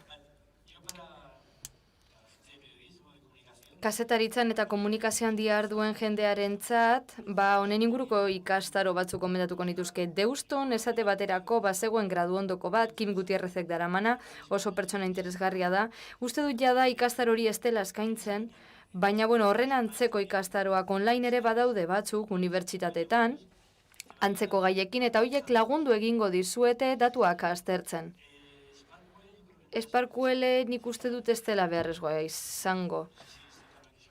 Ez dakit hemen luzan naiteken horren inguruan, baina oroar datuen eskematika oso gauza polita eta handia da, gaur egun oso erabiltzaile gutxi eta zehaztasun gutxi ditu beraz, esango nuke, teknologoa izango bazaren, bai, bestela komunikazio arlorako bada, ez. Nola nahi ere datuetara sarbidea izaten eta balio ematen ikasi behar duzu. Ikastearekin edo, datuak desberdintzeko eta analizirako datuak erabiltzen ikastearekin nahikoa da. Zuri.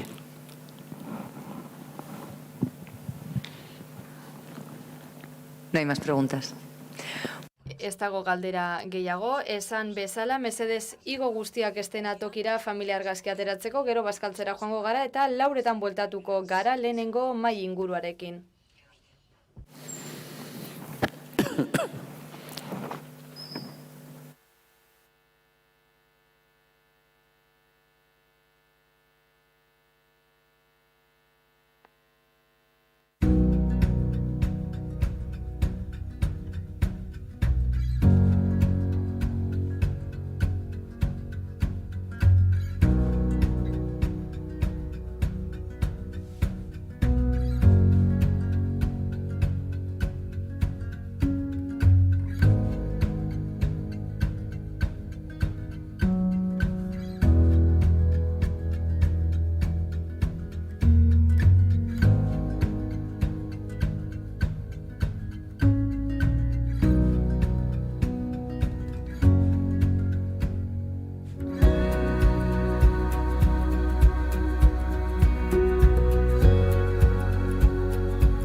mejor. Bien, ahora mismo tenemos otro tipo de formato porque hemos preparado 2 mesas redondas. En la primera de las mesas redondas hablaremos de la comunicación institucional y la comunicación política. Tenemos aquí a los y las participantes: Ana Tellería Echeverría, por una parte, responsable de delegación de Gobierno Abierto en el Ayuntamiento de Eibar; Nagore de los Ríos como moderadora; Pedro Irusta, técnico municipal de comunicación y transparencia. Adelante. Buenas tardes a todos y a todas. En primer lugar, gracias a todas esas personas que han seguido todas las ponencias. Cabe mencionar que para difundir estas jornadas en las redes sociales tenemos un hashtag #EibarComunica. Además, hemos sido tendencia, cosa que hay que decir. Así que desde aquí les animamos a que compartan todo ese contenido generado hoy. Bien, tenemos aquí a Ana Tellería, Nagore de los Ríos y Amalia López, como bien decía Ollane, y hablaremos de la comunicación institucional y la comunicación política en esta mesa redonda. Zerbitzu publikoetako komunikazioa eta komunikazio instituzionala izango ditugu hizpide oraingo mahai inguru honetan, 2 aditu ditugu horretarako, eta badugu bestalde Eibarko udaletik protagonista bat. Beraz, hiruentzako galdera badaukat.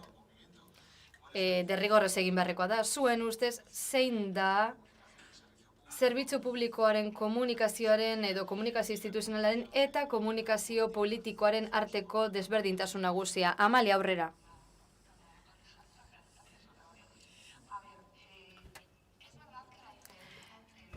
Egia da, zerbitzu publikoaren komunikazioaren eta komunikazio politikoaren arteko desberdintasuna ez dela oso handia izaten eta kasuz kasu aztertu beharra dago.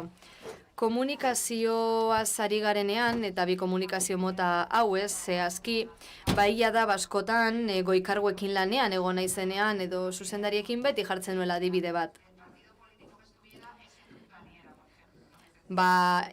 Boterean zegoen alderdi politiko baten edo besteren arabera, tuit batek balio zezaken edo ez, nik esate baterako, 3 alderdi politiko desberdinetako jefeak izan nituen eta ni nengoen beti sare sozialak eramaten.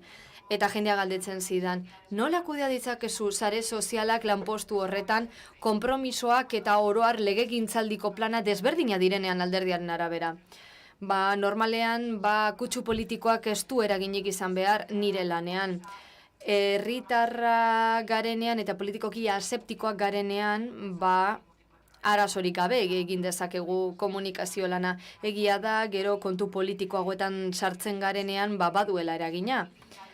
Oso zaila da norbaitek, beste alderdi bateko norbaitek zehazki, zerbait birtxiokatzea kutsu politikoa badu, baina, esate baterako informazio bat ematen duzunen eta alderdi politiko desberdinetako jenda birtxiokatzen duenen zerbitzu publikoetako komunikazioa egiten ari zelako dela. Nagore zuk ere iritzi bera, ezta? Bai, argi izan behar dugu, ezin dugula inoiz komunikazio politikorik egin baliabide publikoak erabiliz. Sare publikoak edo gobernuaren sareak gobernuarena dira eta gero egia da, kargu politiko bakotzak komunikazio politikoa egiten duela. Kontutan izan behar da baita ere edabideen aurrean egiten direnean adierazpenak badagoela alde bat. Hain zuzen ere komunikazio instituzional egiten ari garenean zer gertatu den kontatzen ari gara modu aseptikoan.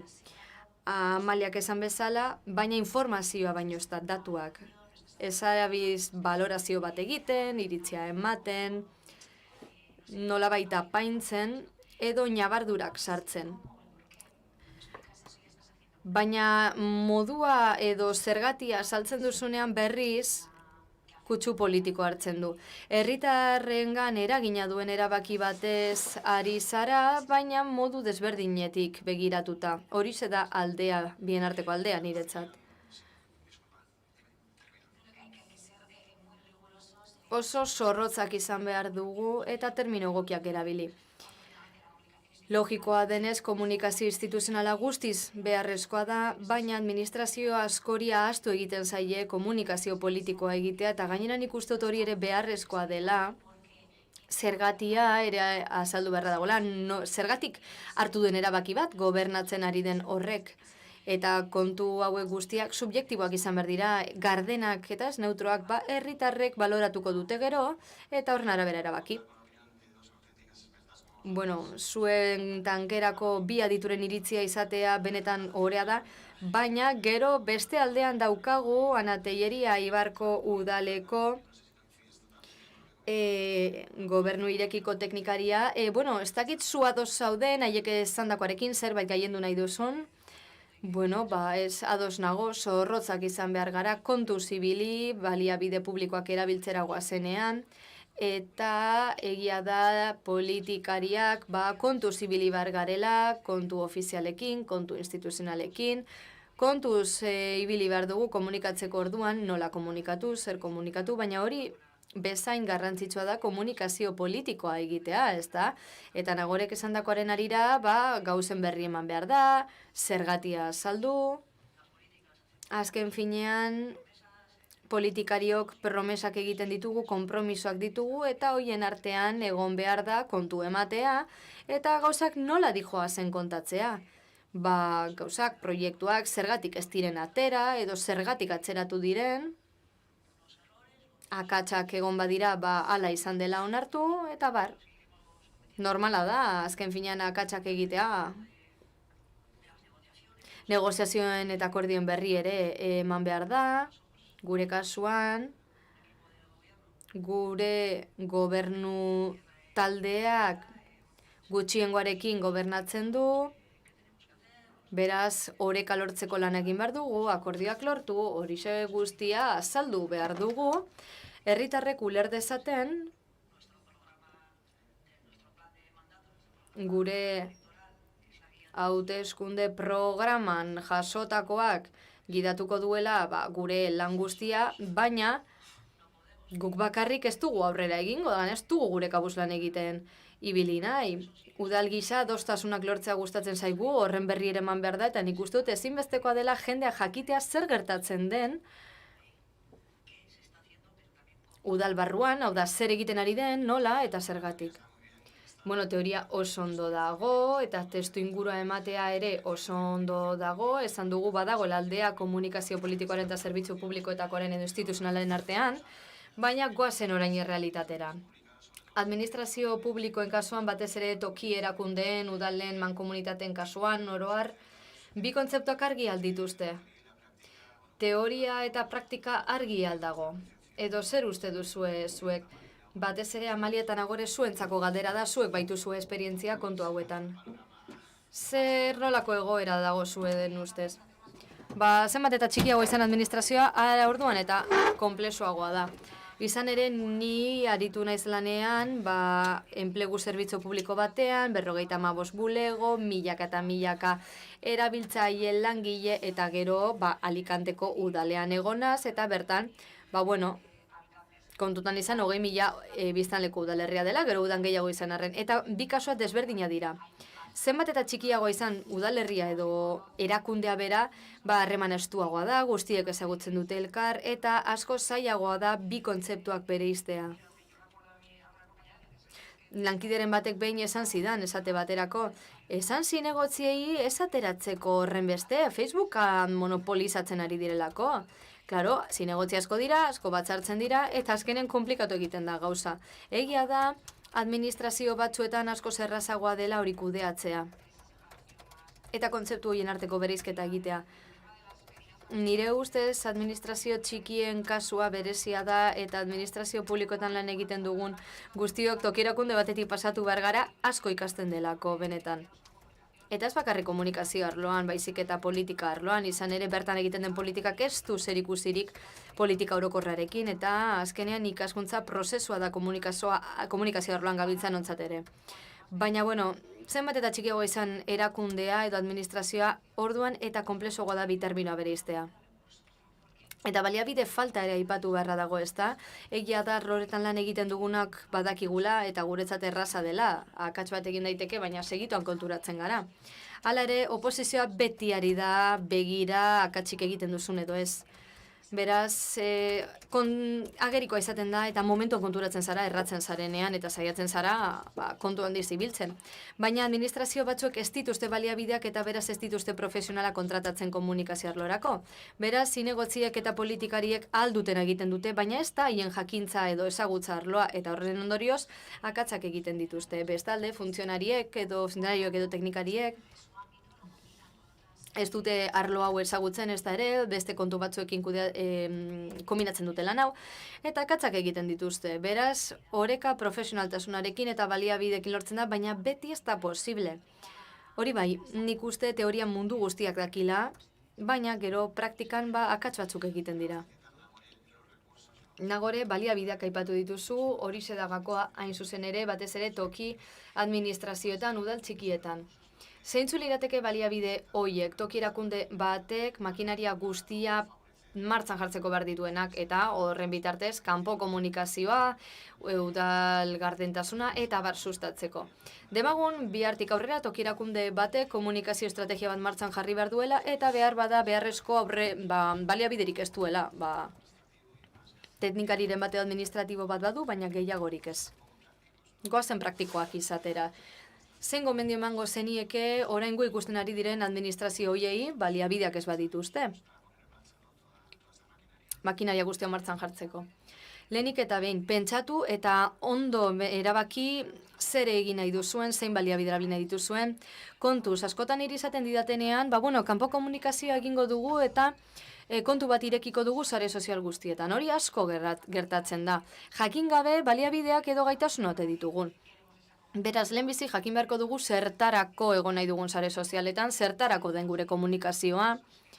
Benetan dauzkagun baliabiden jakitun izan behar gara, kudeaketari begira, izan ere, Twitchen edo TikToken profil bat ireki dezakegu, bihar bertan nahi barreko udalana, nahi baduzu orain bertan ere. Baina gero zer egin? Nola garatu estrategia? Eta nola igo edukiagunero, nor arduratuko da, nola? Zinegotzi hartuko dugu eta esango diogu ala, bihar egin TikTokeko bideo bat txiklanako zinegotziak egin zuen bezala. Argi izan behar dugu hori guztia, eta horrez gain, baliabide jartzen joan beharko gara aldugun neurrian. Ez da beharrezkoa, plataforma eta sare sozial guztietan presente egotea. Gure dimentsioen arabera egokiak liratekenak aukeratu behar ditugu eta horrela jardun. Behar bada udal txiki bat gara eta guretzat onena telebista kate bat izatea da herritarren ganaltzeko. Listo, horixe da bidea.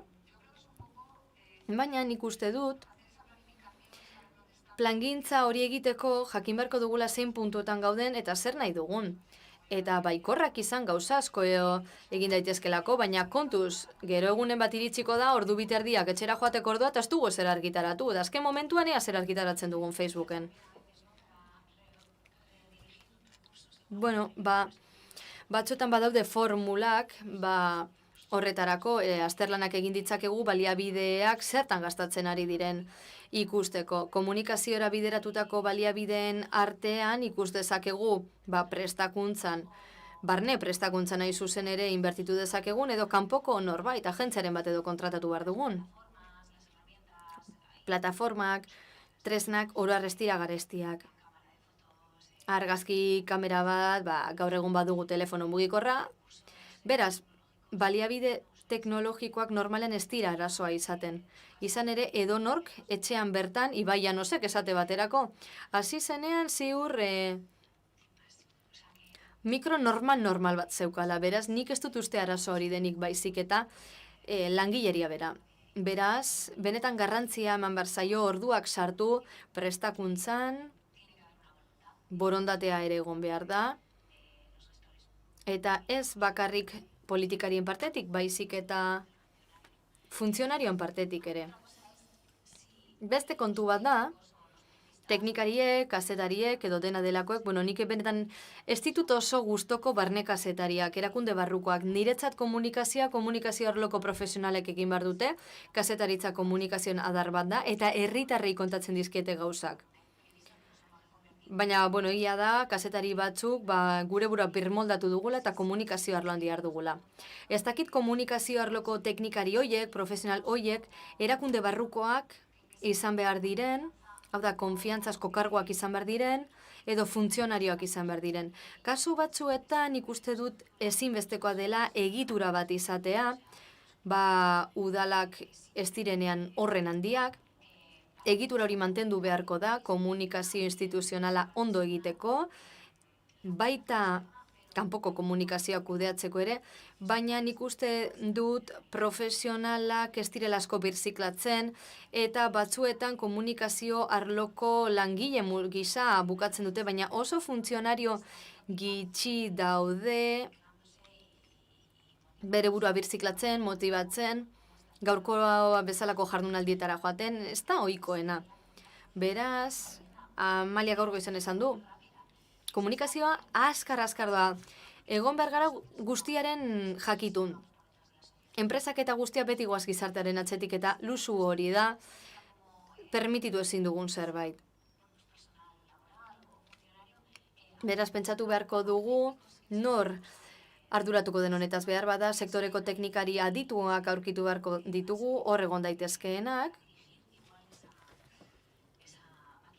makinaria hori zuzentzeko, eta noski horretarako arlo bakoitzeko pertsonarik onena kontratatu behar da, prestatuta dagoen norbait, gogoak eta arrankea dituena, nekatzen denean joan daitekena.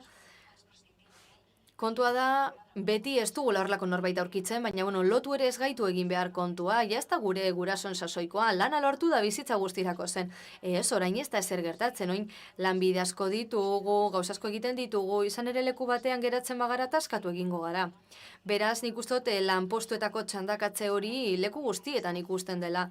Egonkortasun hori orain ez da bere biziko helburua. Nik uste dut komunikazio teknikariaren laneko egonkortasuna ez dela egon behar nire helburuaren gainetik, abangoardian egotaren gainetik. Komunikazio arloan oso garrantzitsua da eguneratuta egotea eta momenturik onenean pertsonarik onenak izan behar ditugu gure zerbitzupean. Noiz behinka zerbitzu batzuk kanpora ateratzea, azpikontratatzea saritu zara. Zuen ustez komunikazio sailetan profil teknikoak bakarrik izatearen aldekoa zarete, edo azpikontratatzea hobe, bien arteko erdibide bat, zer?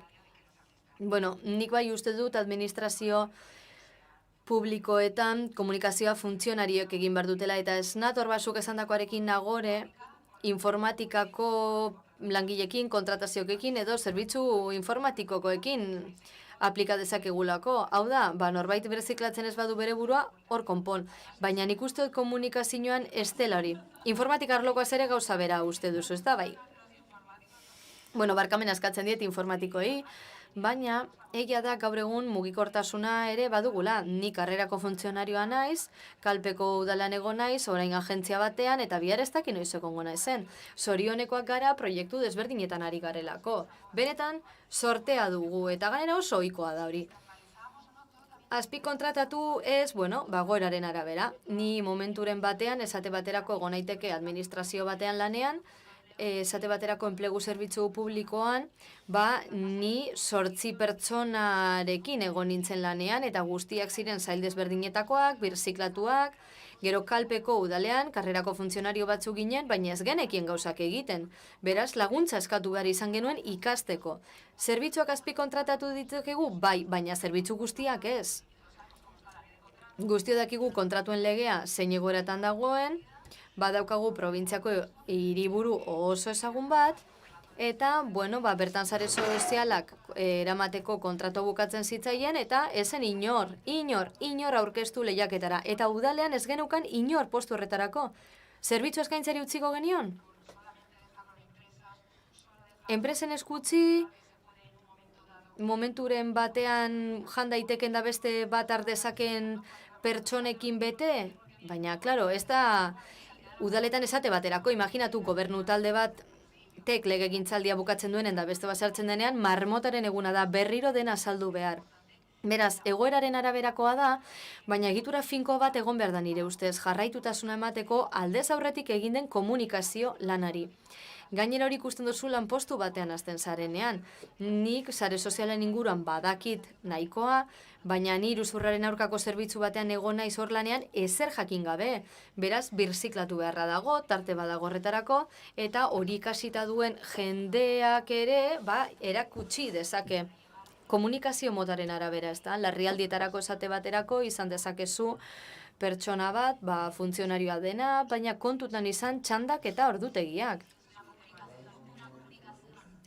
Edo, udal baten komunikazioaren kasuan funtzionarioak bakarrik ezin dut eraman, eta arratsaldeko 3:00 listo, zerbitzua itxi. Nik eguneko 24 orduz egiten dut lan, telefona beti daukator, kazetari guztientzat, eta informazio instituzionala zein politiko ematen diet. Kombinatu behar dugu. Askotan, ez dugu zertan egon behar dirkomak datu horiek pilatzen beste inorrez dagoelako erakundetan. Parte hori aseptikoa da, eta organikoa, eta hori uste dut egin dezakegula. Azpi kontratatzearen kontua, gauza batzuetarako, kanpainetarako esaterako. Kanpaina berezietarako, produktu berriak, zerbitzu berriak merkaturatzeko, ideia berrietarako, sormenarako. Izan ere, diseinatzaile bat daukagunean esate baterako azkenean beti bukatzen duzu gauza bera egiten. Eta txandakatuz joan behar da. Gauza batzuetarako beste gauza bada, diseinatzaile finko bat izatea, kanpainak gainbegiratuko dituena, infografiak egingo dituenak hilero, baina produktu berezia ditugunean, noizbehinka, eragina lortu nahi duzunean, eta gainera aldaketak harri nahi duzunean, azpi kontratatu behar da. Bestalde, larrialdietan esate baterako, behar bada ez dugu barneko inori izango horretarako, baina, azpi kontratatu behar da, baina ez da egokiena. Komunikazio administrazioak berak egitea konbeni da, barnetik.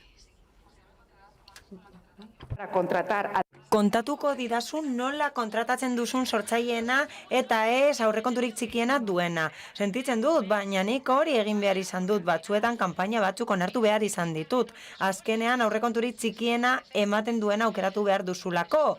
Beraz, arazo bat da. Niretzat arazo itzela da, horregatik esaten dut aizue. Itzela da hori. Hasteko, edatu behar dugu gauza bat. Askotan, eskatu behar ditugu aurrekontu egokiak hasieratik. Hau da, lizitazio bat egiten baduzu 50.000 eurorekin zerbait egiteko eta jakin badakizu bizitza errealean hori egingo dizutela 30.000 eurorekin, atera hori 50.000 eurorekin jaitziko dutelako. Beraz, beti izango da aurrekonturik txikiena, prezio hori izango da beti, baina pur bat puztu behar duzu aurrekontua. Ez esan hori, mesedez. Ez esan hori. Prezioak egokiak izan behar dira. Eta izan behar dira merkatukoak, ez administraziokoak. Eta askotan eskatzen dugu oso merke egiteko ezin dutena egin. Eta paperak dana eusten du, dana jasaten du. Eta mundu guztia aurkezten da, prezioak murrizten dituzte eta gero egitan heltzen denean kaka zaharra da. Beraz, merkatu prezioa jartzen badituzu eta hortik abiatuta jendeak aukera badauka murrizteko, ez duelako murriztuko kalitatea, kasu horretan beste liga batean jokatzen duzu, eta orduan onargarria izango da. Eta asko jaisten badago baja temerarioa deritzona gaztelaniaz, eta horrek salbatzen gaitu, baina egia da, azkenean okerrena hartu behar duzula. Eta merkeena izaten da okerrena. Eta sortzaile mailari dagokionez, edo sormen mailari dagokionez, kontratazioarekin jesartzen zara, eta esaten duzu, sortzailea den norbait, behar dut, ikusi dut bere webgunea, referentziak ditut, eta non jartzen dugu sormena. Zein da pleguaren partea hori jasotzeko, baldintzen pleguan non jasoko dugu sormena, ez da existitzen. Plegu bat egitea arte bat da ere eta denok ari gara pleguak egiten eremuak gora behera. Eskaintza aurkeztea eta pleguak egitea eta lizitazioa egitea artea da. Zergatik, funtzean hori horretan datzalako, ala plegua diseinatzen duzunean, adierazi behar duzu hori, edo zein preziotan aurkezten dutela ere, ikusi behar duzu itxaropenak beteko dituzten. Hau da, gutxieneko kalitate bat bermatu beharko dute eta ezingo dira hortik jaitsi.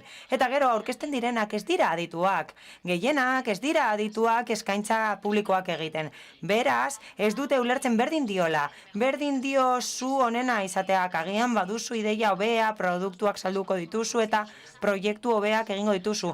Baina ez du balio, test motako azterketa bat da. Idatziz erantzuten baduzu nire galderari, edo berdin dit, portafolioak berdin dit, ezin dudalako baloratu. Beraz, bi aldeetatik egin behar dugu, baina bai, ikaragarria da kontratazioa, ematen du publikoari ere interesatzen zaiola gai hori, eta naiz eta ez dugun aurreikusi, gero aukera egongo da galderak egiteko, eta Iratzek mikroa daukanez, adi egongo gara, Anari ez diotitza eman, hala, profil teknikoa eta iritzi politikoa eta teknikoa ezagutu ditugu, Amaliarekin eta Nagorerekin zure kasuan, ez dakit horrela ikusten duzun, edo basatozen bere iritziekin.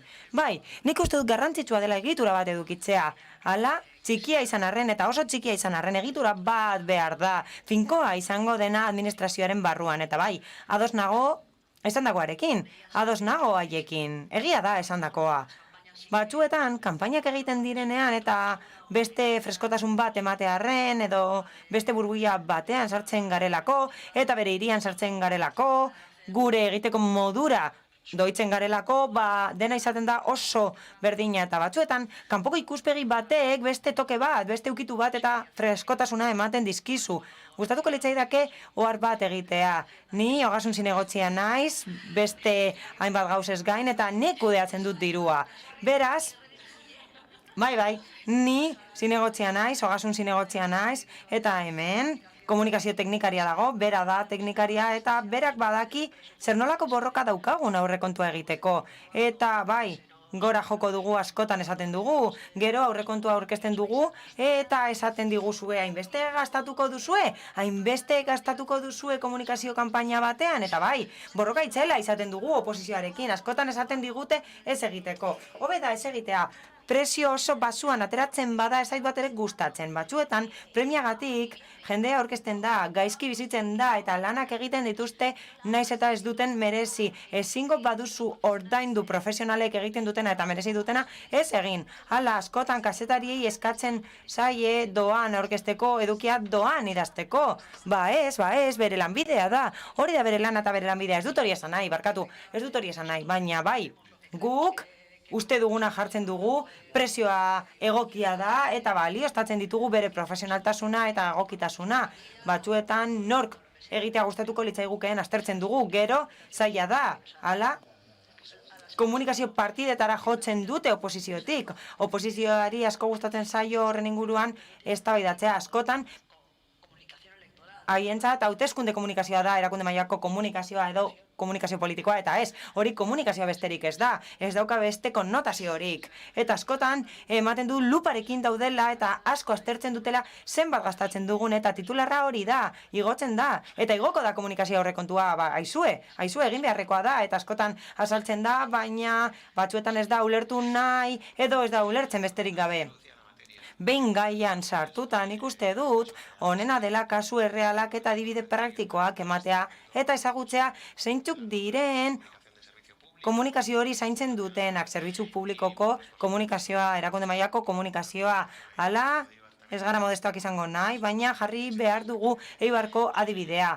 2016an, lehenengo komunikazio plana egin zen hemen, Eibarren, eta orain dela 2 urte, martxan jarri ginen komunikazio plan berriarekin eta gardentasun planarekin 2021-etik 2023-ra bitartekoa, hala gobernu irekiko delegatua zara eta gustatuko litzaidake kontatzea nola egin zen hori, nola kudeatu zen, nola gauzatu diren, ekintza horiek, zenbateraino bete diren, bi estrategietan jasotzen dira ekintza desberdinak eta gustatuko litzaidake aipatzea zeintzuk diren gure gabeziak erakunde bezala, ziurazki asko izango dira, normala den bezala. Ez dakit, zer uste duzu ikuspegi politikotik?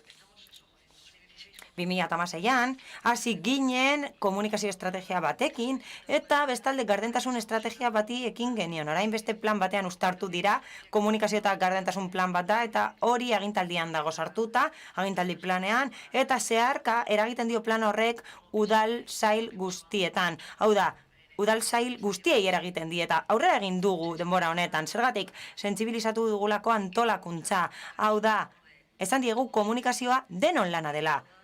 Ohartarazi diegu hori horrela dela eta gainera barne komunikazio oso garrantzitsua da. Hala, ez diogu garrantzirik kenduko kanpo komunikazioari, baina hori gora bera intraneta dago. Eta gauza asko daude, ekintza asko burutzen dira, prestakuntza ekintzak egiten dira, sentsibilizazio ekintzak, eta sailak ez dira estankoak izan behar.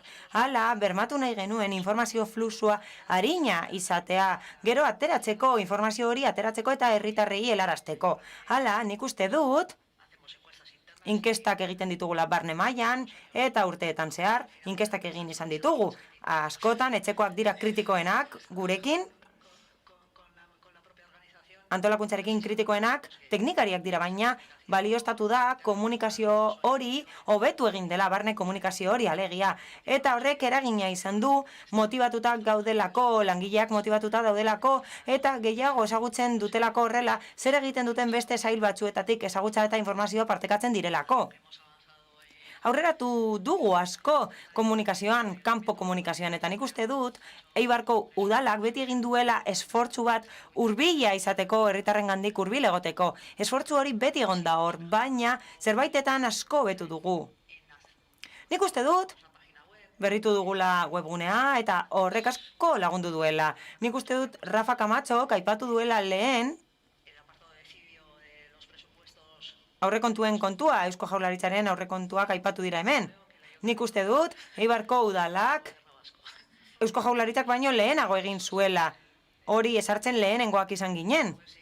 Webgunea deitzen dan, adonde van mis impuestos, nora doaz nire zergak, eta informazio gehiago emateaz gain, gure helburu izan da informazioa ulergarria izatea herritarrentzat. Hori delako gakoa nire ustez. Kanpo aholkularitza batek, behin lanean geundela esan ziguten. Ana, gorbata kendu behar duzu, besterik gabe, kendu gorbata, eta hitz egin pertsona normal bat bezala. Berak esaten zuen, edo nik esaten zuen, ez leitu da, ez leitu zaio emakidun bati, ez, tokatu zaio,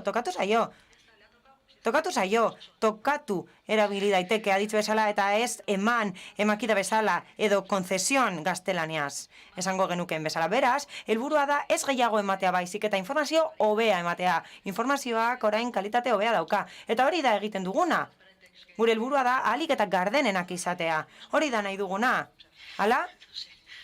Ez dakit nola esan, baina batzuetan kargu hoi oso gutxi falta zaigu kontatzeko, baina beti gaude prest kargu publikoak behar dena kontatzeko. Izan ere, ez dago ezer eskutatzeko, eta bai, esfortzu bat egiten ari gara komunikatzeko eta hobeto komunikatzeko. Hala, komunikazio estrategia hori egin da, eta nagusiki Pedrok egin du estrategia hori, eta horrek laguntzen digu, noski laguntzen digu, gauzak argiago edukitzen, metodo bat daukagu horri esker, eta jakitunago gara, hau da, hobeto dakigu gauzak nola egin behar diren. Horrez gain, geure burua ebaluatzen dugu, gehiago fijatzen gara, hobeto eta gehiago aztertzen dugu zer egiten dugun, eta nola egiten dugun. Ana, komunikazio plan bat da, eta horre jorratzen du barne komunikazioa, baita kanpo komunikazioa ere, eta Nagore Garziak goizean aipatu digu kide izatearen sentimendua, kide sentitzearen sentimendua, hau da, antolakuntza batean denok batera lan egin behar dugunaren sentimendua, eta bai, bide asko ditugu eta tresna asko ditugu gaur egun, eta hori guztia daukagu komunikazioa bultzatzeko barne maila, baina ez da hori bakarrik garrantzituena, marka enbasadoreak ere garrantzituagoak direlako, edo garrantzituak direlako, nola implika dezakegu antolakutza osoa, nola implika ditzakegu sail guztiak, nola egin dezakegu hori apur bat errasteko barne komunikazioa, nola sort ditzakegu marka enbasadoreak tokiko administrazioen barruan. Izan ere, teoria oso ondo dago, baina praktikan askotan zaila da, oso zaila gainera. Goizean, iratzerekin hitz egin dut, bera zuzendaria da, antolakuntzan eta esan diot agian marka enbasadoreen kanpaina bat sortu beharko genukeelako Eibarko udalean, teoria oso ondo dagoelako, baina praktikan zintxok bagara zaila da, ezta? Ez dakit, zuek horren inguruan hitz egin dezakezuen, niretzat, kafe asko behar izan dira komunikazioa lantzeko barne mailan. Kafe asko hartu behar izan ditut horretarako. Azken finean, azaldu behar da, eta ikusi behar dute zergatik izango den positiba haientzat. Ezin diegu esan marka enbasadoren plan bat egin behar dugula, eta egin nahi dugula. Askotan ez daukate denborarik, eta horregatik epe luzera lan egin behar da. Ez da, egun batetik bestera aldatzen, eta bai, kanpo komunikazioan agian gauzak errazago txerta daitezke, baina barne komunikazioan zailagoa da, izan ere antolakuntza kultura hori paregabea da, antolakuntza bakoitzean bat dago eta batzuetan egiturak eta lan egiteko moduak aldatzea oso zaila da. Eta batez ere, inoiz ez denean egin komunikazioa. Hau da, inoiz ez denean landu barne komunikazioa askotan, posta bat bidaltzen da, mundu guztiari bidaltzen zaio, edo iragarki taula bat erabiltzen da. Hori zen egiten genuen guztia. Beraz, oso garrantzitsua da urratsez urrats lan egitea, purka lortzea. Adibidez, agentzian martxan jarri ditugu dialogoak. Eta lehenengo kapituluan, zerbitzu juridikoetako zuzendariak elkarrizketa bat egiten zion abokatu bati. Iruzurra salatu zuen bati. Beste batean elkarrizketa bat egin zitzaion protekzion kanposakuinari. Eta galdetzen zidaten, joan den egunean, nola lortzen duzu antolakuntzako jendeak parte hartzea? Atzean lan handia dago. Askotan, haietan egoten naiz, azaltzen dietez direla bakarrik egongo, eta komunikazio estrategia bat aurkezten diegu zergatik egiten dugu hau, zertarako, eta niretzat dago urrats bat funtsezkoa dena, eta hori da lehendabizikoa, barne komunikazioko talde bat sortzea. Hori da lehendabiziko urratsa, hau da, bildu behar dira pertsona horiek eta sail bakoitzeko pertsona bat egon behar da, modu voluntarioan, eta 15 egunean behin biltzen gara eta tasatutako ordua izaten dugu. Hala, bilerak 40 minutu irauten ditu, horrelakoak dira nire bilerak. Nik horrela egiten ditut bilerak, kronometroa jartzen dut eta 40 minutu pasa ostean bukatzen dira bilerak eta kalpeko udalean hori egiten genuen. Hala, pertsona hori ezen izan behar zinegotzia edo arduraduna. Bestelako pertsona bat izan zitekeen, eta talde horietan erabakitzen dira komunikazio hildoa, jarraitu beharrekoak, zer egin dezakegun, zer behar dugun, eta zuk ikusten duzu zer nolako sentsibilitateak dauden. Eta antolakuntzaren barruan ikusi behar da nor dagoen prest parte hartzeko, eta ikusi behar dugun nortzuk diren liderrak. Gerta daiteke arduradunak ez izatea, eta bai, ziurazki denok pentsatuko duzue pertsonaren batean. Batzuk liderrak dira, agian urte asko eman dituztelako antolakuntzan. Errazagoa izango da, blog bat egiten badugu eta horrek idazten badu besteek irakurtzea. Hala, enplegu zerbitzuan jendea beldur zen idazterakoan. Beldur ziren pertsonak. Pentsatzen zutelako zuzendariek ikusiko zutela eta nahi genuen sinatzea. Beraz, kargu politikoek ez zuten idazten, beraz, bazen modu bat laguntzeko eta hori sustatzeko. Beraz, bakoitzak bere antolakuntzan ikusi behar du nola egoki daitekeen, zer nolako heldutzen maila dagoen antolakuntza gisa, zein puntutan dauden, aztertu behar dugu, baina niretzat bere bizikoa da. Hala, kanpo komunikazio ona ezin da existitu, barne komunikazio ona ez badago, eta niretzat funtsezkoa da hori, gure antolakuntzetan eta administrazio publikoetan lan egiteko aipatu dira funtzionarioak eta esan da paso egiten dugula, hori esan duzu. Baina zer egin da motibatzeko? Administrazio publikoek zer egin dute langileak motibatzeko? Hala, komunikazio lantaldeak sortu behar dira, berritzaileak izango direnak, eta bai, altzatu da aurkezlea eta ematen du bukatzera goazela. Hala, barne komunikazioari dagokionez, uste dut oso zaila dela. Horregatik, Nagoreren lana oso zaila da, eta harago doa, marka enbasadoreetatik harago doa motibatu behar ditugu pertsona horiek. Batzuk motibatu behar ditugu, beste batzuk motibatuta datoz etxetik, eta hala izan beharko litzateke.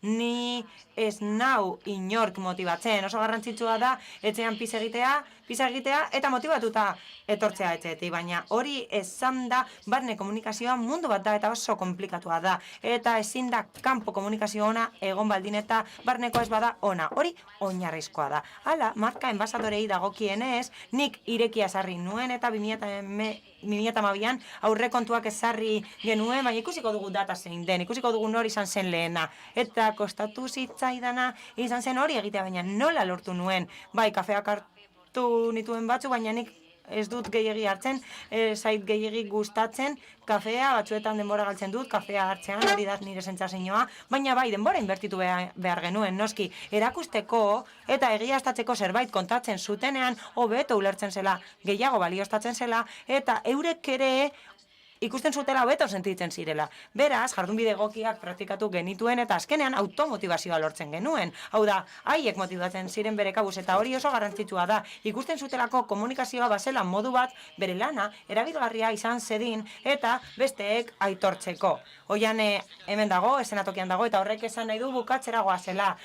Arratsalde osoa eman genezake honen inguruan hitz egiten eta gustatuko litzaidake Eibarko udalaren izenean eskerrak ematea. Nagore de los Ríos, Erakunde Komunikazioko zuzendaria Errioxako gobernuan eta Amalia López Azera, kasetaria eta bestelako aditua. Eta Ana Tellería, eskerrik asko delegatu bezala, gobernu irekiko delegatu bezala, mila esker hiruroi.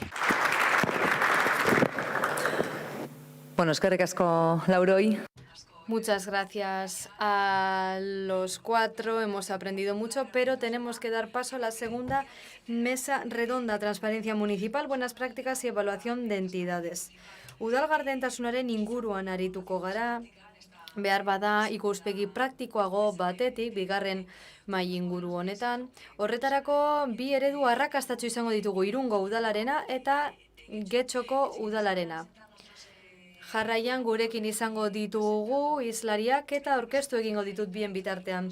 Irungo udaletik Javier Arranz daukagu.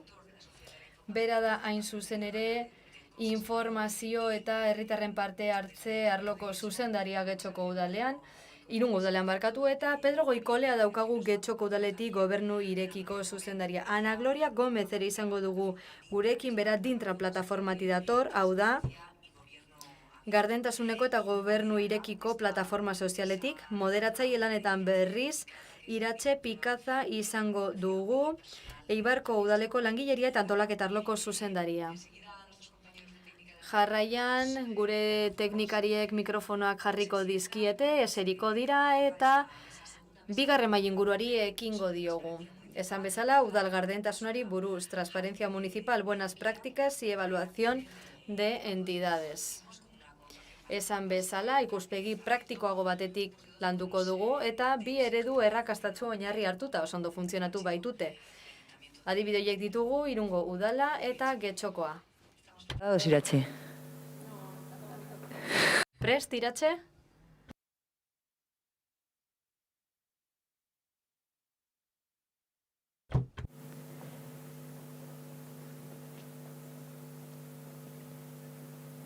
Que si no va a estar todo el rato haciendo... El 3. ¿Dónde quieres sentarte? Bien.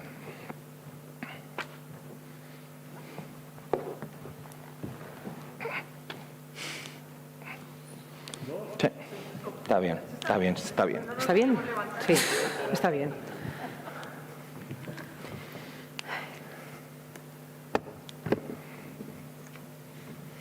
Menos mal que no está lleno, porque si no, delante tanta gente...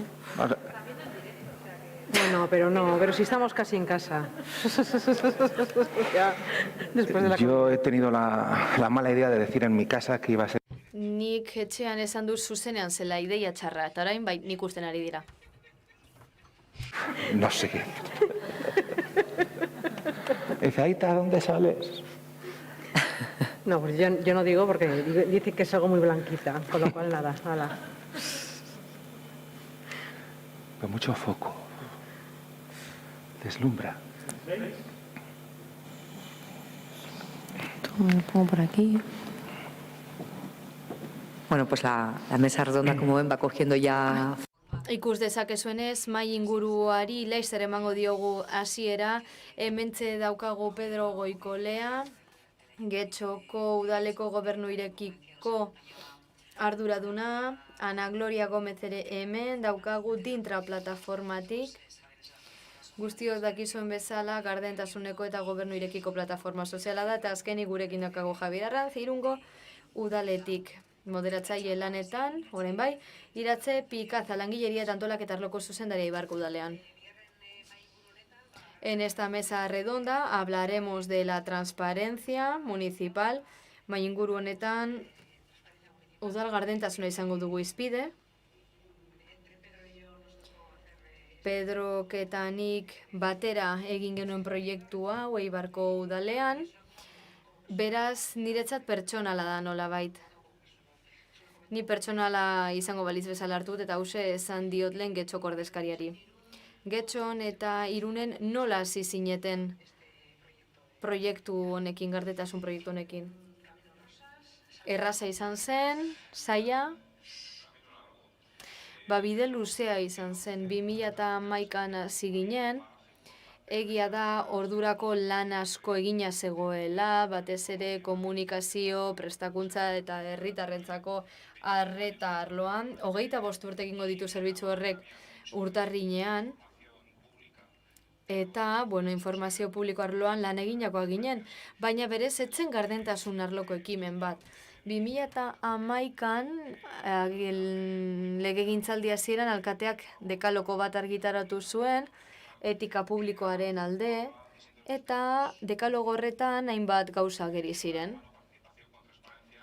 Gardentasunez parte hartzea, eta nahiko konpromiso argiak ziren, bertan jasotakoak. Parte hartzaren aldetik bazeuden gauza batzuk eta gardentasunaren aldetik ere bai, elkarri lotuak. Horrela hasi ginen proiektu batekin eta hainbat ekimen jarri genitu martxan, azkar, 2012-2014, osoko bilkurak bideo streaming bidez emititzen hasi ginen, eta oroar foro askotan hasi ginen sartzen gardentasuna lantzaldera. Ni nire partetik CNPen gardentasun taldean aritu nintzen lanean, udal gardentasunerako erregelamendu bat egiteko, eta nik genekien legeriarekin nahiko sedatuta zegoela guztia, eta legeria betez gero nahikoa izango zen, baina gero eudelen gardentasun jarraibideak aplikatu genituen, eta hortik aurrera garai hartan egin zen guztia oso garrantzitsua izan zen, instrumentu batzuk sortu zirelako, eredu batzuk, udaletarako gardentasun garapenerako tresna jarri ziren martxan, autoevaluaziorakoak, eta oroar tresna haiek guztiak, eta oinarrizko gidaliburu eta egitura haiek, berez udaleen gardentasun indizea baino exigenteagoa ziren. Eta arekin guztiarekin ekin genion gardentasunataria sortzeko bideari. Horrela saiatu ginen gardentasunez jarduten udalaren hainbat alderditan. Ni orduak egon naiteke honen inguruan hitz egiten urteetako proiektua delako, baina printzipioz gardentasun ataria sortzeko lantalde bat sortu genuen, bertan antolakuntzakoak, informatikakoak, herritarrei arreta emateko langileak, zerbitzu juridikoak, oroarroiek zeuden, eta, parte hartzea tardatu zuen, 2011an sortu zelako lanpostu bat, baina parte hartze teknikariarena etzen bete berandurago arte. Hala, guk ezarritako sistematika ezen bakana, udalen gardentasun indizealen aldiz ebaluatuta zegoen jada, eta guk zer egin genuen. Benchmarking, kopiatu. Zer egin dute kasu arrakastatsuetan, nortzuk izan dire, rankinean lehenengo postuetan dauden lehenengo udalak. Horixe begiratu, kasuak aztertu, zer egin duten ondo, nola lortu duten, eta hala konturatu ginen, batzuk ez zirela jasangarriak.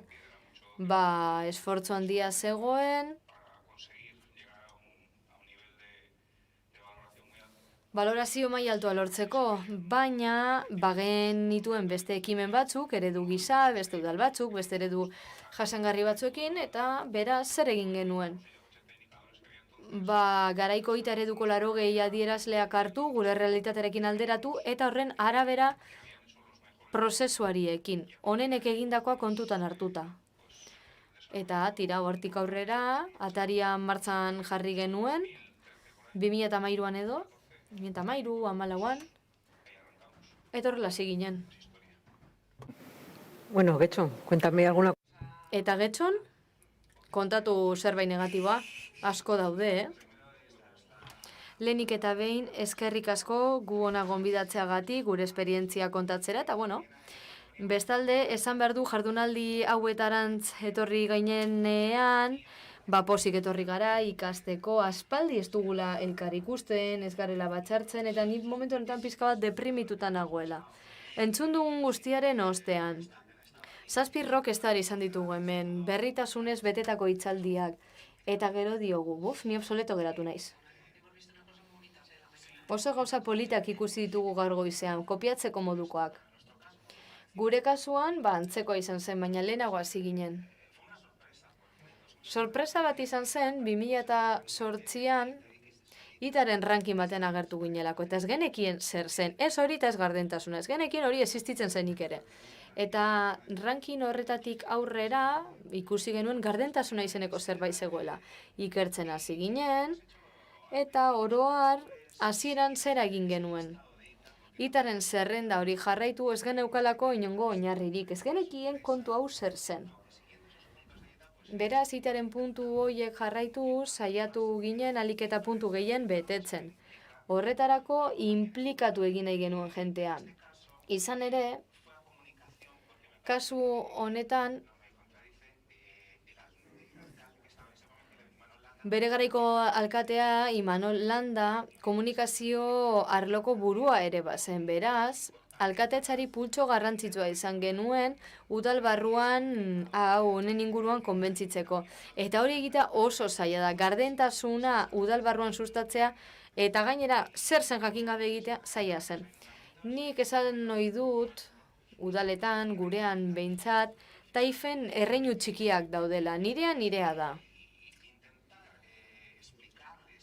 Eta azalpena ematen saiatzea eta esatea begira badago gauza bat gardentasuna deitzen dena, eta bere garaian legea hau gardentasunarena etzegoen indarrean. Legearekin bete beharra zegoen, baina bere garaian etzegoen horrelako ezer. Eta bazegoen garrantzitsua zen zerbait, eta ez bakarrik udalerako. Guretzat, herritarrentzako ere garrantzitsua zen, gauzak argi esateko eta komunikatzeko modua baitzen. Gure kasuan, webgunetik ere datora guztia gu kazetariak gara, zoritxarrez. Ez da nagore. Bueno, zoritxarrez ez. Ni ekonomista naiz, beraz, barkamen eskatu behar dizuet. Beraz, zer egiten saiatu ginen? Gardentasuna herritarrei komunikatzen. Kontua da herritarrak erdigunean izan behar direla.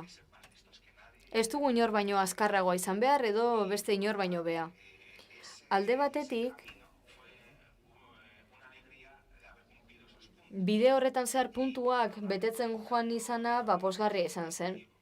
Baina bestetik lehia ere bazegoen.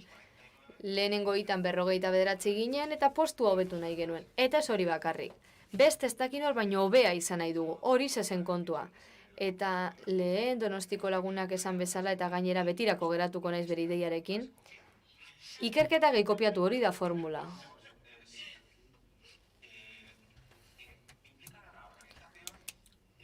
Erakunde alik eta gehien inplikatu nahi genuen, alik eta hobeto egin, hurrengo rankinean postu hobetzeko.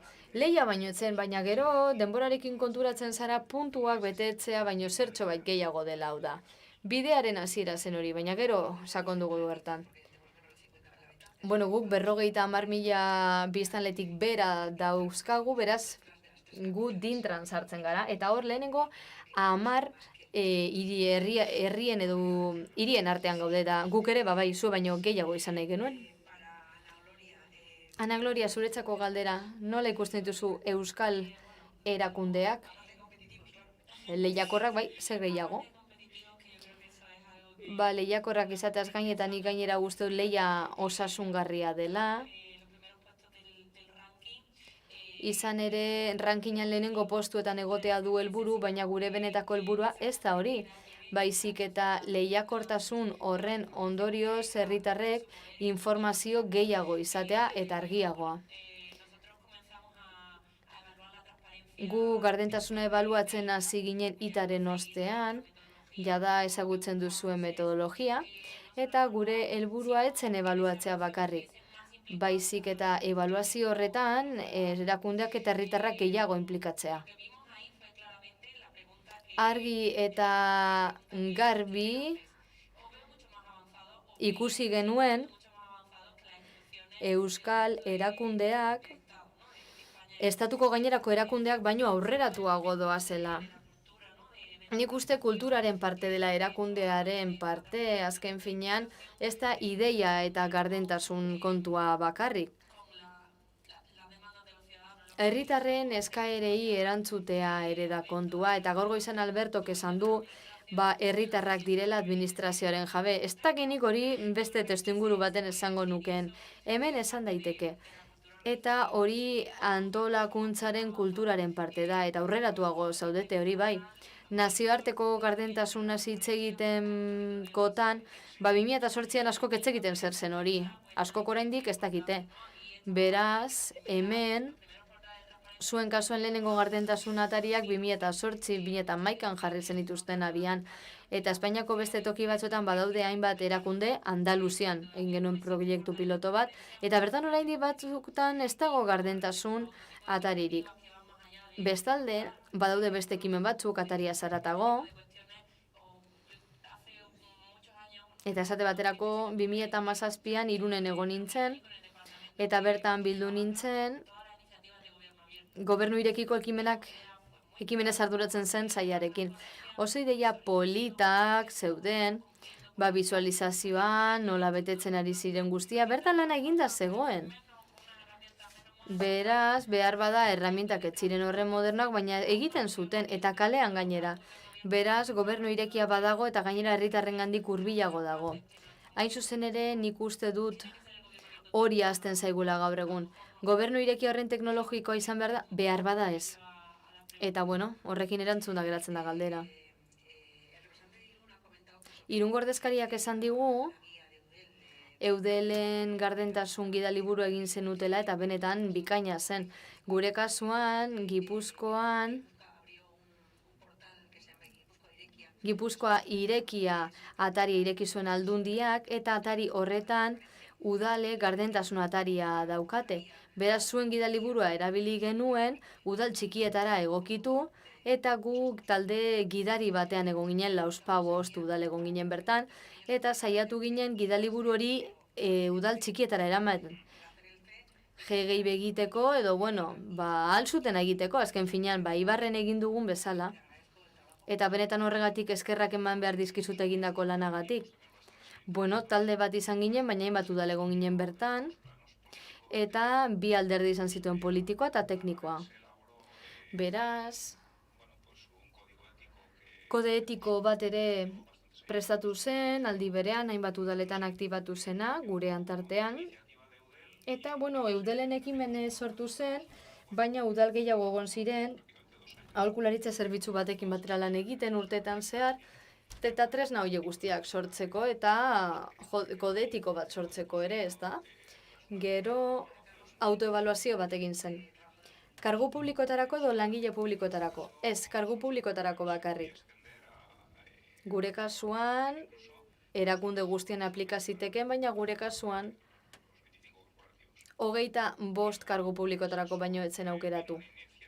Horren ostean, Europako Kontseiluaren erabaki zigilu batzuk atera ziren, Eudelekin lan egin genuen guk, eta orain autoevaluazio prozesuekin ari gara.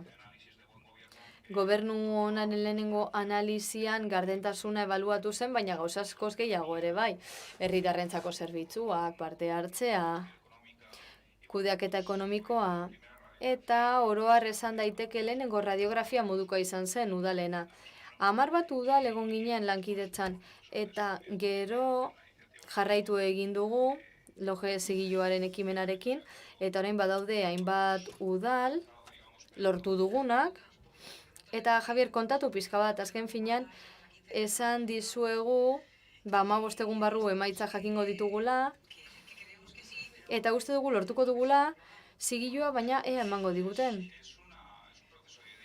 Azken finean introspekzio teknikorako prozesua da, zorrotza izan behar da prozesua, Aholkularitza zerbitzuak urtea daramatza honetan lanean eta lehenengo edizioan asko ikasi genuen guztiok, uste dut 8 udal izan ginela, eta kostatu zitzaigun bai, eta azken finean bazer egiten zen.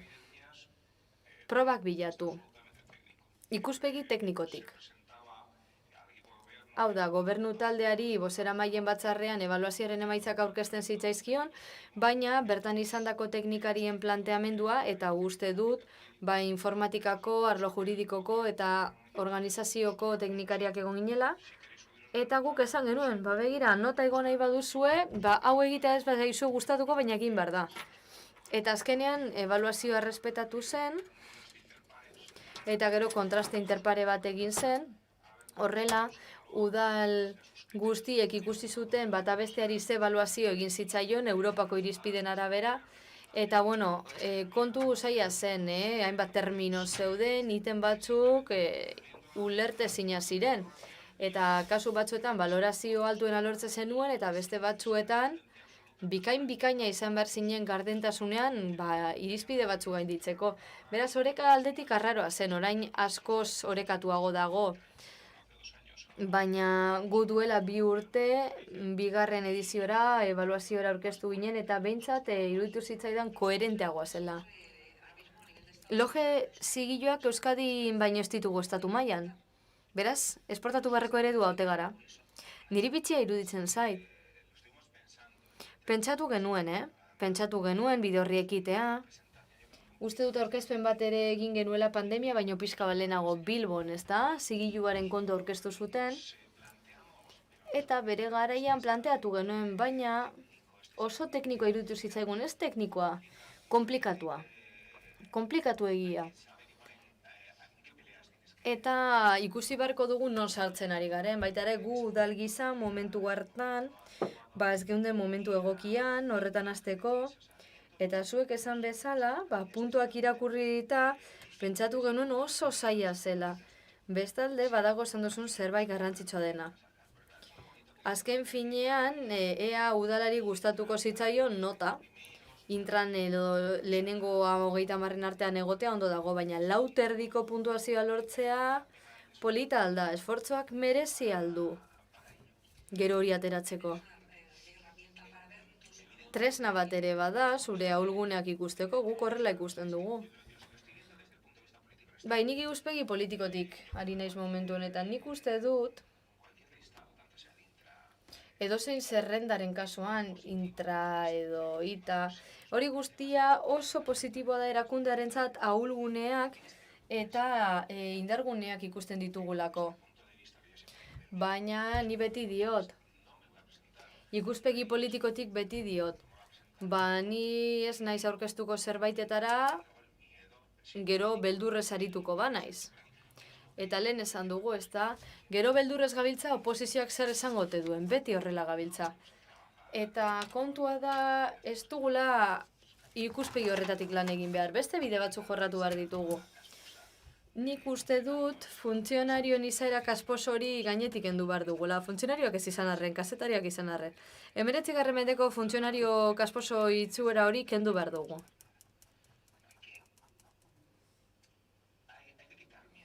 Beldurrak baztertu behar ditugu. Neska mutilok. Eta zenbat baliabide edo zenbat bideratzen duzu zuek gardentasunera. Gutxi.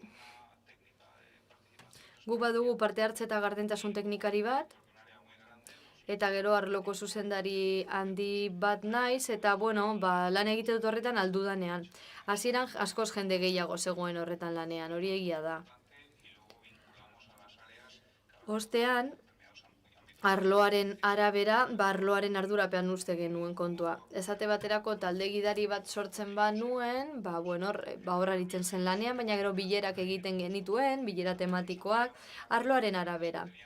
Gu bageneukan referenten sare bat, kesen eta iradokizunen arlorako, 15 urte baino gehiago genera matzan horretan lanean, eta hori oinarri hartu genuen. Gardentasunarekin gauza bera, abisuak eta kesak eta iradokizuna jasotzen dugunean beti da berdina, kontu bada, baina gero ia salbakotzak kudeatza beste gauza bada. Bestalde, enpresa edo erakunde batek 500 langile baditu, informazio asko, baina asko sortzen du. Gero informazio publikorako sarbidearez ningura nahitu behar gara, baina getxoren kasuan ez digute kontatu nola den.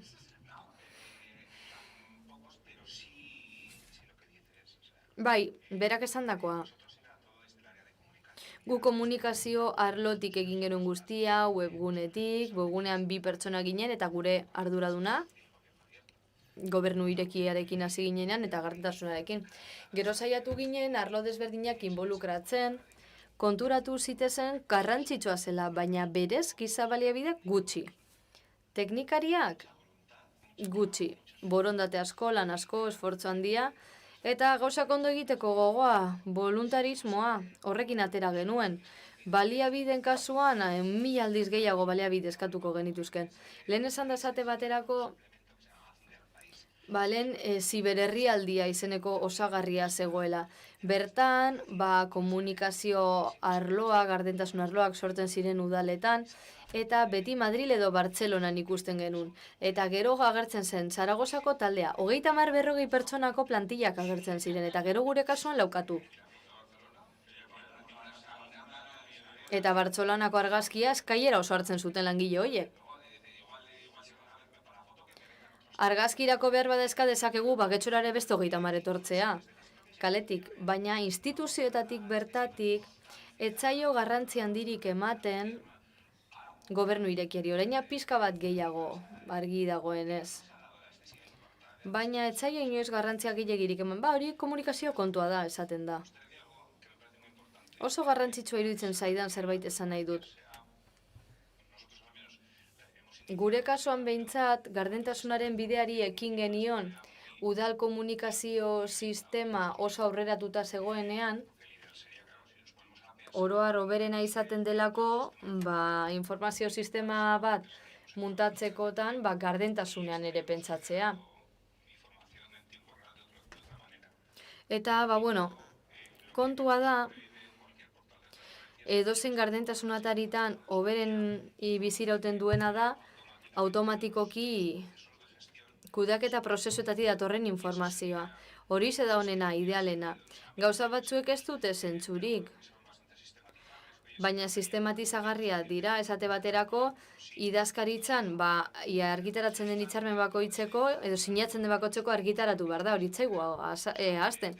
Baina beste kontu batzuk zailagoa dira, adiez, obren arloari esatea, hilero obren egoera eguneratzeko, 84 batzutan dituzte martxan, beste batzuk astirago doaz, oso zaila da etengabe informazioa ematen egotea, maiztasun antolatu batekin berri ematea.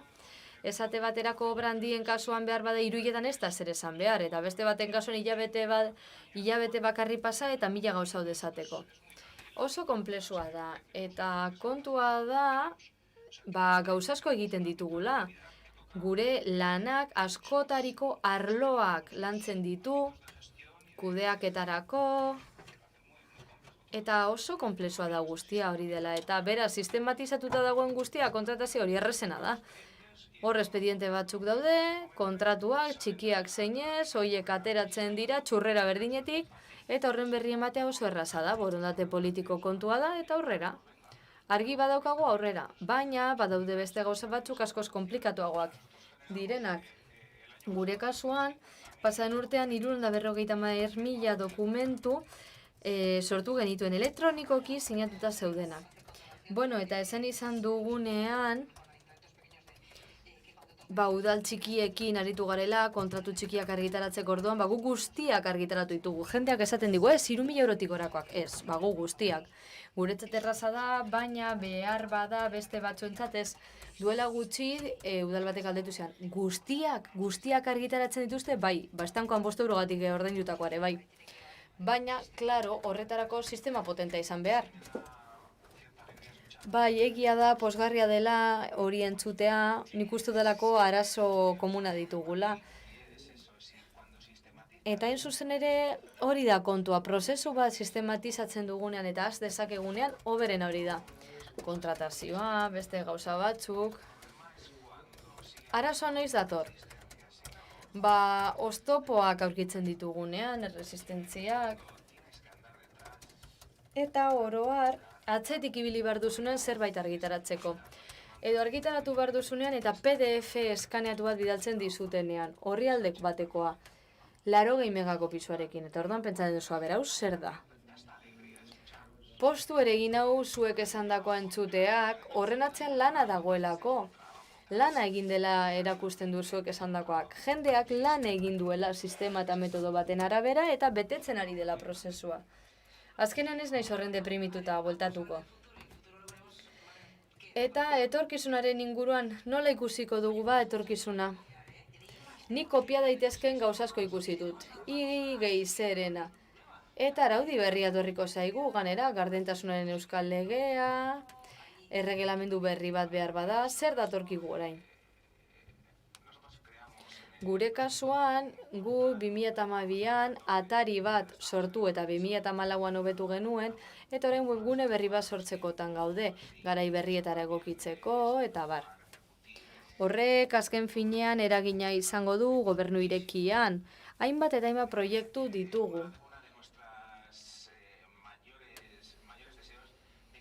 Gure nahietako bat zera da. Hizkera erraz edo simple eta ulerte erraza erabiltzera heltzea. Erraza da esateko eta oso zaila egiteko. Pertsona batek jaisten duenean dokumentu bat eta ulertzen ez duenean hori oso gogorra da. Baina abokatua naiz, niretzat saihestezina da.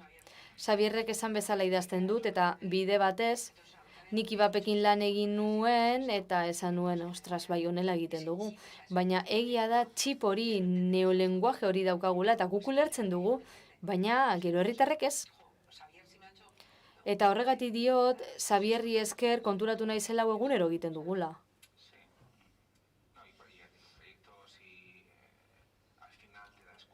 Bai, eta azkenean konturatzen zara proiektu gehiegitan zabiltzala, duela gutxi ere aurten izan da, irailean edo, herritarren parte hartzerako atari berri bat inauguratu dugu eta bide horretatik jarraitu nahi dugu.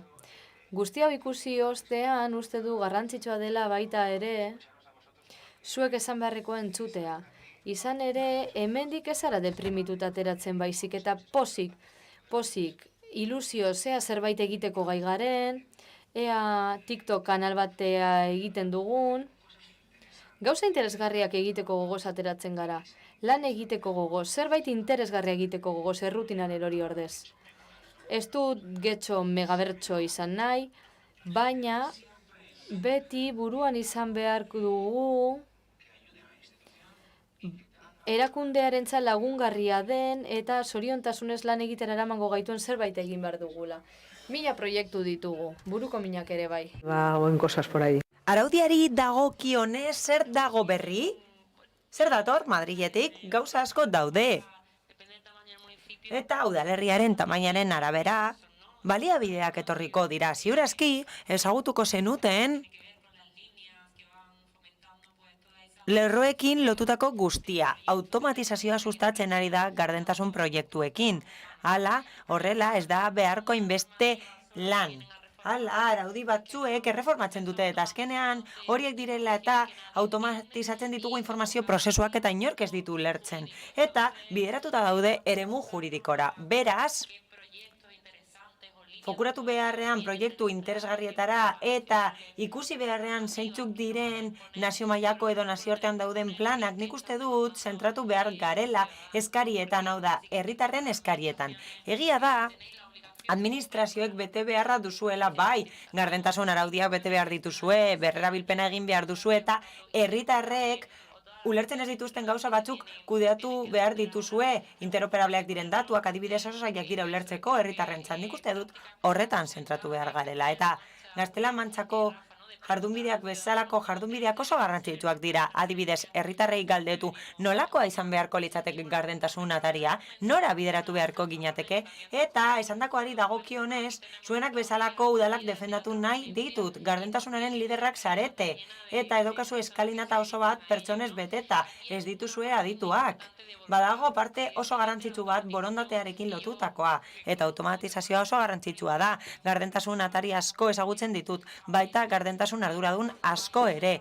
Errazten dute lana, baina borondatea dagoenean informazioa erakusteko herritarrei, horrek funtzionatzen du, dintra daukagu, eta beste enpresa batzuk daude, eta horiek modu bat dira aitorpen bat lortzeko, eta horrek motibatzen du esfortzuak bideratzerakoan, horretan, hain zuzen ere, baina fokua horretan jarri behar da, eta ahaztu behar dugu araudia apur bat.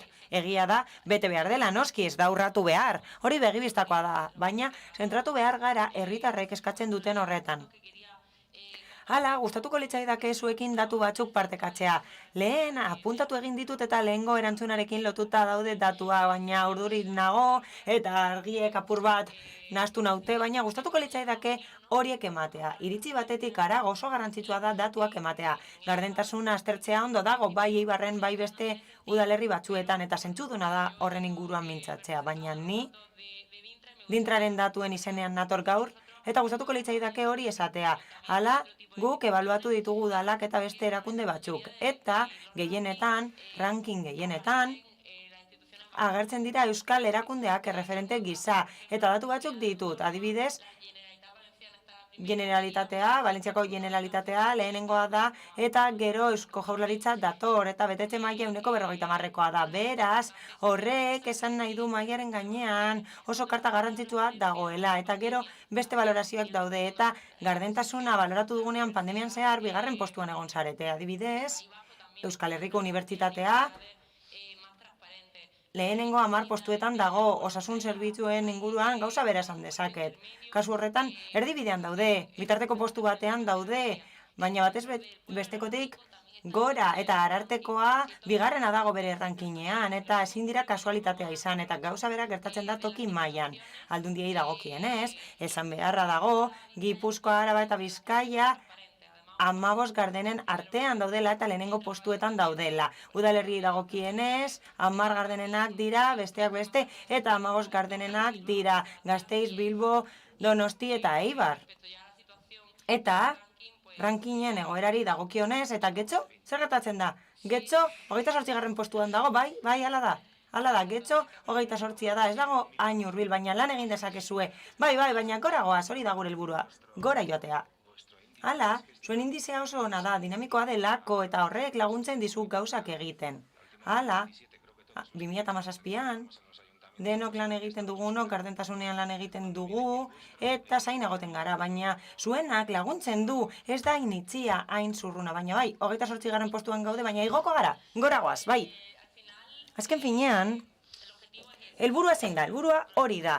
Hala, datu hauek eman ditut, erakusteko ez dela ideia bat soilik, hala, gure datuek eta esperientziak hori erakusten dute, eta hori da ideia, hori da gakoa, niri interesatzen zait esandako guztia, eta interesgarria da rankinak kontuan hartzea, baina batez ere, garrantzitsua da honako hau. Lehenengo aldiz ebaluatzen dugunetik, hasiera bateko ebaluazioa egiten dugunetik informazioa argitaratu arte, eta gerora, helburua zein da? Helburua da maila hobetzea, baina soilik baldin eta informazioa argitaratzen bada eta ez karton piedra aplikatuta bestela, ikusiko da metodologia parte hartzailea eta dinamikoa denez, oposizioko zinegotzi batek eta auzokide batek jakinarazi dezakeela informazioa ez dagoela eguneratuta, ez dagoela eskuragarri, eta bar. Horregatik metodologia dinamikoa erabiltzen dugu. Nire aldetik, hauze da esan beharreko guztia. Nik uste dut, gobernu irekiko politika guztiak izan behar direla gobernu irekikoak.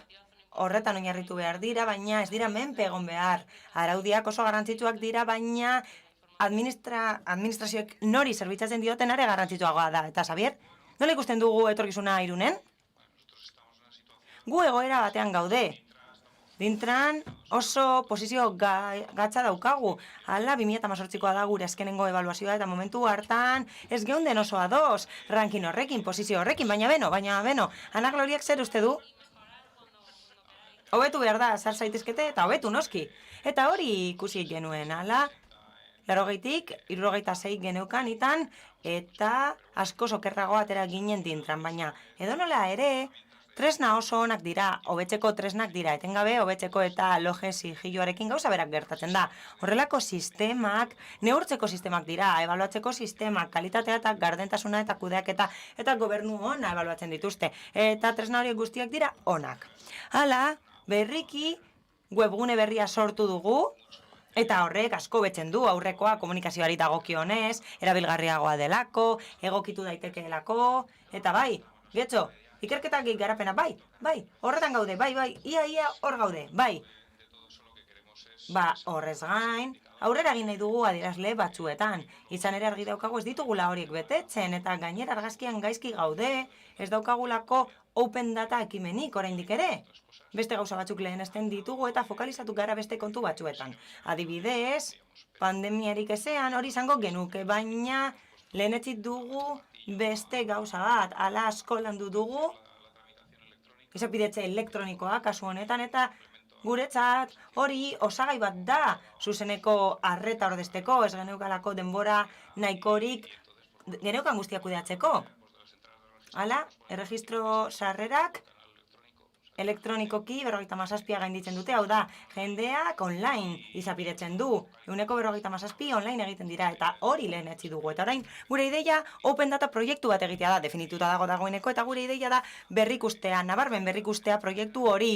Ikusteko nola ibiltzen garen elkarlanean arlo horiekin lanpostu berri bat sortu da, eta horren eginkizuna lotuta dago gobernu digital ona sustatzearekin, eta pertsona horrek lagunduko digu, hau da, bikoiztu behar du sailaren egitura, eta nik uste dut horrek joko nahikoa emango digula gehiago egiteko, eta araudiei dagokienez eta etorkizunari begira, baitugu batzuk eta bai, ezin dugu zerbait ahaztu, eta hause da.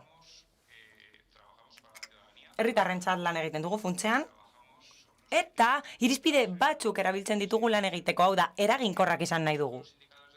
Hala, gardentasun adierazle askok eskatzen digute lanketa, hau da, informazioa landu behar da, eta herritarrek batzuetan ez dute hori eskatzen. Eta bai, informaziorako sarbide eskubidea dago eta pertsona batzuek landutako gauzak eskatzen dituzte, baina oro har, herritarrek eguneroko informazioa eskatzen dute, eta eguneroko bizitzak agintzen du. Eta jakin badakigu adierazle horietako batzue konplexutasun handia dutela, lanketa handia eskatzen dutelako, eta ez da erraza sistematizatzea eta automatizatzea. Beraz, hori da lan hildoa, hori da jarraitzen dugun lan hildoa. Hau da, saiatzen gara sistematiza daiteken oro indartzen eta gainerako gauzak apurka-apurka egingo ditugu.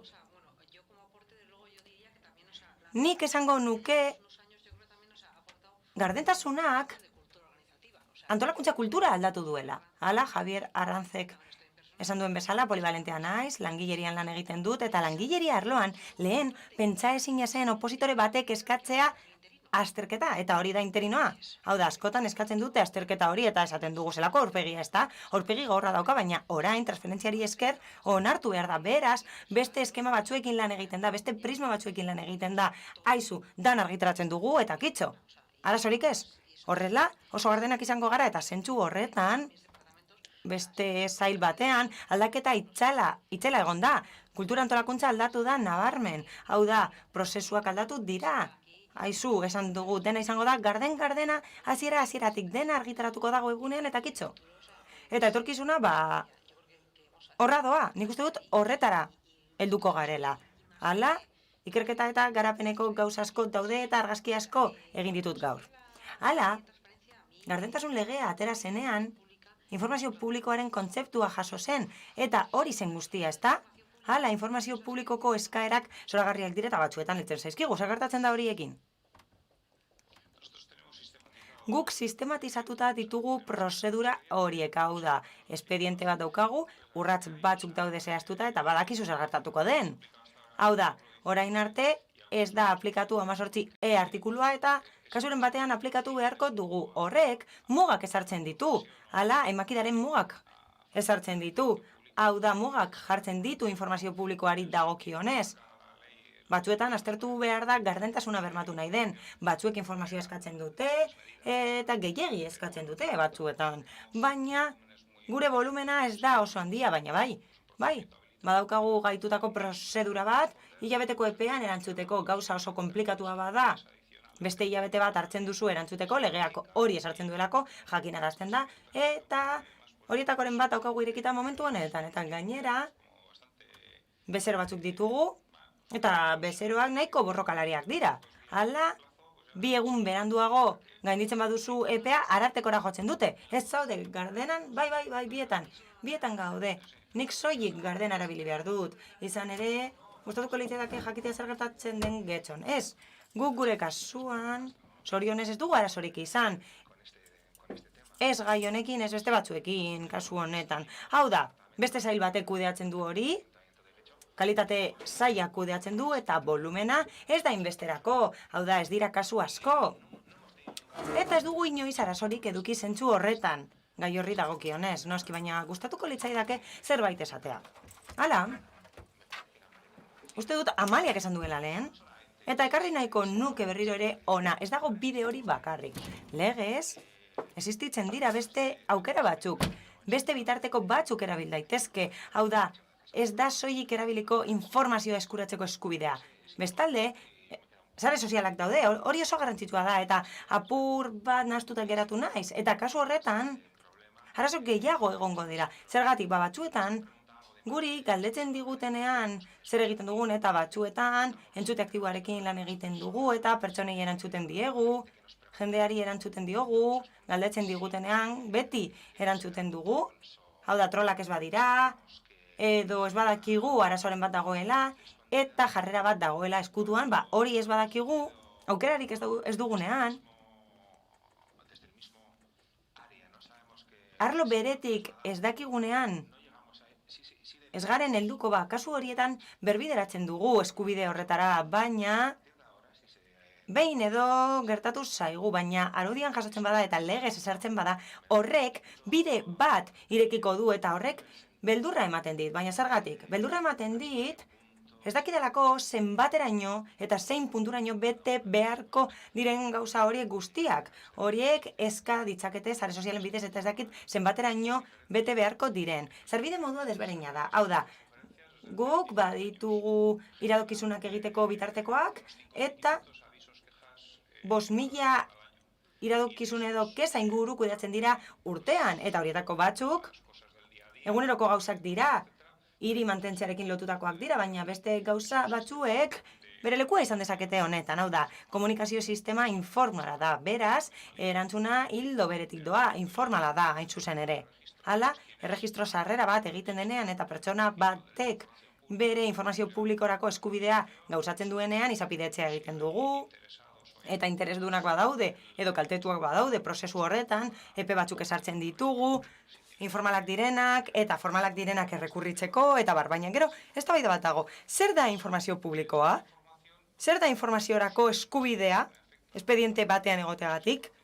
Hori informazio publikoa da, nik uste dut ezetz. Horrek beste izapidetze bat eskatzen du, bai, kasuren batean, talkaren bat izan dugu informazio politikoarekiko, hau da, zinegotzi batek eskatu zigun dokumentazio guztia emateko, kasoietan edo tiraderetan dagoen guztia emateko eskatu zigun zinegotzi batek. Sail bati zegokion informazioa zen, eta apur bat nahaztuta geratu ginen. Hala, arreta ditu didate eta gustatuko litzaidake zerbait esatea. Udal batzuk ez daude gardentasunean naiz eta legea dagoen. Hala ere, izunak jartzen ez dituztenez, ez dute egiten bera zerbait izan beharko diegu animatzeko eta hori egiteko. Bai, imazte, ikerketa gehi komunikazioa, lehenik eta behin interesaren ia. Eta zea izango litzateke de ciudadanía edo euskaraz herritargoa. Animatu behar ditugu pertsonak, eta batez ere, kontuan hartu behar dugu, kontzeptu oso argi eduki behar dugula, naiz eta izunik jartzen ez denetan, naiz eta inork ez gaituen behartzen, hau da momentuz, ez da fiskalizatzen zer falta zaigun. Hori gora bera, erdigunean jarri behar ditugu herritarrak, kontuan hartu behar dugu zer den garrantzitsua haientzat. Hau da, herritarrentzat garrantzitsua izan daiteken oro kontuan hartu behar dugu, eta nik uste dut hori argi dugula, nik uste dut jarraitu behar dugula bide horretatik, eta ezin dugula ahaztu Hori dela garrantzitsuena erakunde batentzat eta erakundeak, hau da, udalak oso hurbileko erakundea dira eta mezu positibo gisa gardentasunak laguntzen digu hobeto lan egiten kalitate handiagoarekin, hau da, erakusten duguna eta nola ikusten gaituzten hobetzen da, hau da, jendea etortzen denean etxera, txukuntzen duzu etxea, hausek gauza bera da. Hau da, lan egiten baduzu ikuspegi honekin eta behirazko hormen ikuspegiarekin lan egiten badugu, nahi dugu ondo ikustea, besteek gu ondo ikustea, eta horrek behartzen gaitu, gero lehia eta adierazleak daude, eta hori oso garrantzitsua da ere, baina nik uste dut, lehenik eta behin gardentasuna bere bizikoa dela, jakin behar dugu herritarrek kontrolatzen gaituztela, hala delako, hala da, azken finean hori da gure bete beharretako bat, beraz, nik uste dut gardentasuna hobetzeko, etengabe hobetzeko tresna dela, eta berez horrela ulertu behar da. Gainera, demokratikoki iraultzailea da gardentasuna erakunde batentzat. Hala, gardentasunak iraultzen du gure bizimodua, gure kultura, erakusten dugu geure burua jendearen aurrean, gure indarguneekin eta aulesiekin inori esaio gustatzen itxusi ateratzea argazki batean. Ana Gloria, zer uste duzu? Argazkien itxusi eta ateratzeko eta kontuan hartuz erantzun behar diegula herritarrei araudiak egiten dira eta zehapen araubideak daude. Izan ere, gardentasun eta parte hartze legeak Madrilen aurre ikusten du kargu publikoa ken daitekeela baldin eta zerbait urratzen bada. Hau da, araudia urratzen duenari zehapen bat jarri ahal zaio, hau da, dimititu beharko luke. Gero, izunak etorriko dira araudiaren ostean, beraz hori ez gertatzeko, eta horrela erantzun behar ez izateko, eta oso eskar egin behar ez izateko, hobeda, orain astean ikuste dut gardentasunak sakon joko duela erakundeetan, asko sartuko dela eta zehapen araubideak egongo direla uste dut. Izan ere, erakunde guztietan ez da hain garrantzitsua, garrantzia desberdina dauka gardentasunak erakunde guztietan. Beharrezkoa da hori existitzea. Hau da, askotan ez da menpe egon behar, ez da borondate politikoaren menpe egon behar, izan ere, erakundeetan ezarri behar da, adibidez kontratazio saietan, teknologia berrien saietan egokitu behar da kontzeptu hori, eta bar. Hori da bidea, hori da jarraitu beharreko bidea. Izteko, gustatuko litzaidake esatea udaleko plazan, udaletxeko plazan, banku asko daudela. Euskadiko plazarik, banku gehien daukan plaza da Euskadin. Eta nik uste dut, bankuan dauden pertsonentzat lan egiten dugula. Ez dugu hori astu behar, jende horrentzat lan egiten dugu. Nire aldetik, hauze da guztia, eta amaitu ematen dut nire esku hartzea. Bai mesedez. Bai, bronka botatzen didate eta bukatzera noa. Eskerrik asko. Gracias a los tres que nos he dado. Eskerrik asko Iruroi, eskerrik asko Lauroi. Bukatzeko birpaso bat egingo dugu, ikasitakoa birpasatuko dugu, asko izan delako. Hala, ikerketa gehi herritargoa da gure leloa, Kristina Juezasekin hasi gara, konfiantzarik eza aipatu du herritarren eta erakundeen artean. Eta bere esaldietako bat hauze izan da, empatia elkarrizketa gehiago. Gauzak diren bezala izendatu behar ditugu, eufemismorik gabe. Eta ikuspegiak behar ditugu etorkizunerako eta partekatu behar dira gardentasunetik. Después ha hablado sobre comunicación interna Nagore García. Ha dicho que la comunicación interna no la hacen o deben hacer solo las personas de comunicación. Ha hablado de que los problemas más graves no están relacionados con los recursos, sino con la mentalidad. Y que ese es precisamente el reto, que las personas se pongan en el centro de la estrategia. Ala, Nagore de los Ríosekin, hitz egin dugu kanpo komunikazioaren inguruan. Berak 5 gako eman dizkigu estrategia ona edukitzeko kanpo komunikazioan. Batez ere, ikasi dugu farola bat erortzen bada edo foku bat erortzen bada mitin batean, ekitaldi batean, naturalak izan behar dugula. Gainera, ikasi dugu, Casadok agian ez duela beti asmatzen komunikazioaren inguruan, kanpo komunikazioan, eta ikasi dugu oso komunikatzaile ona dela asko harrapatu gaituelako.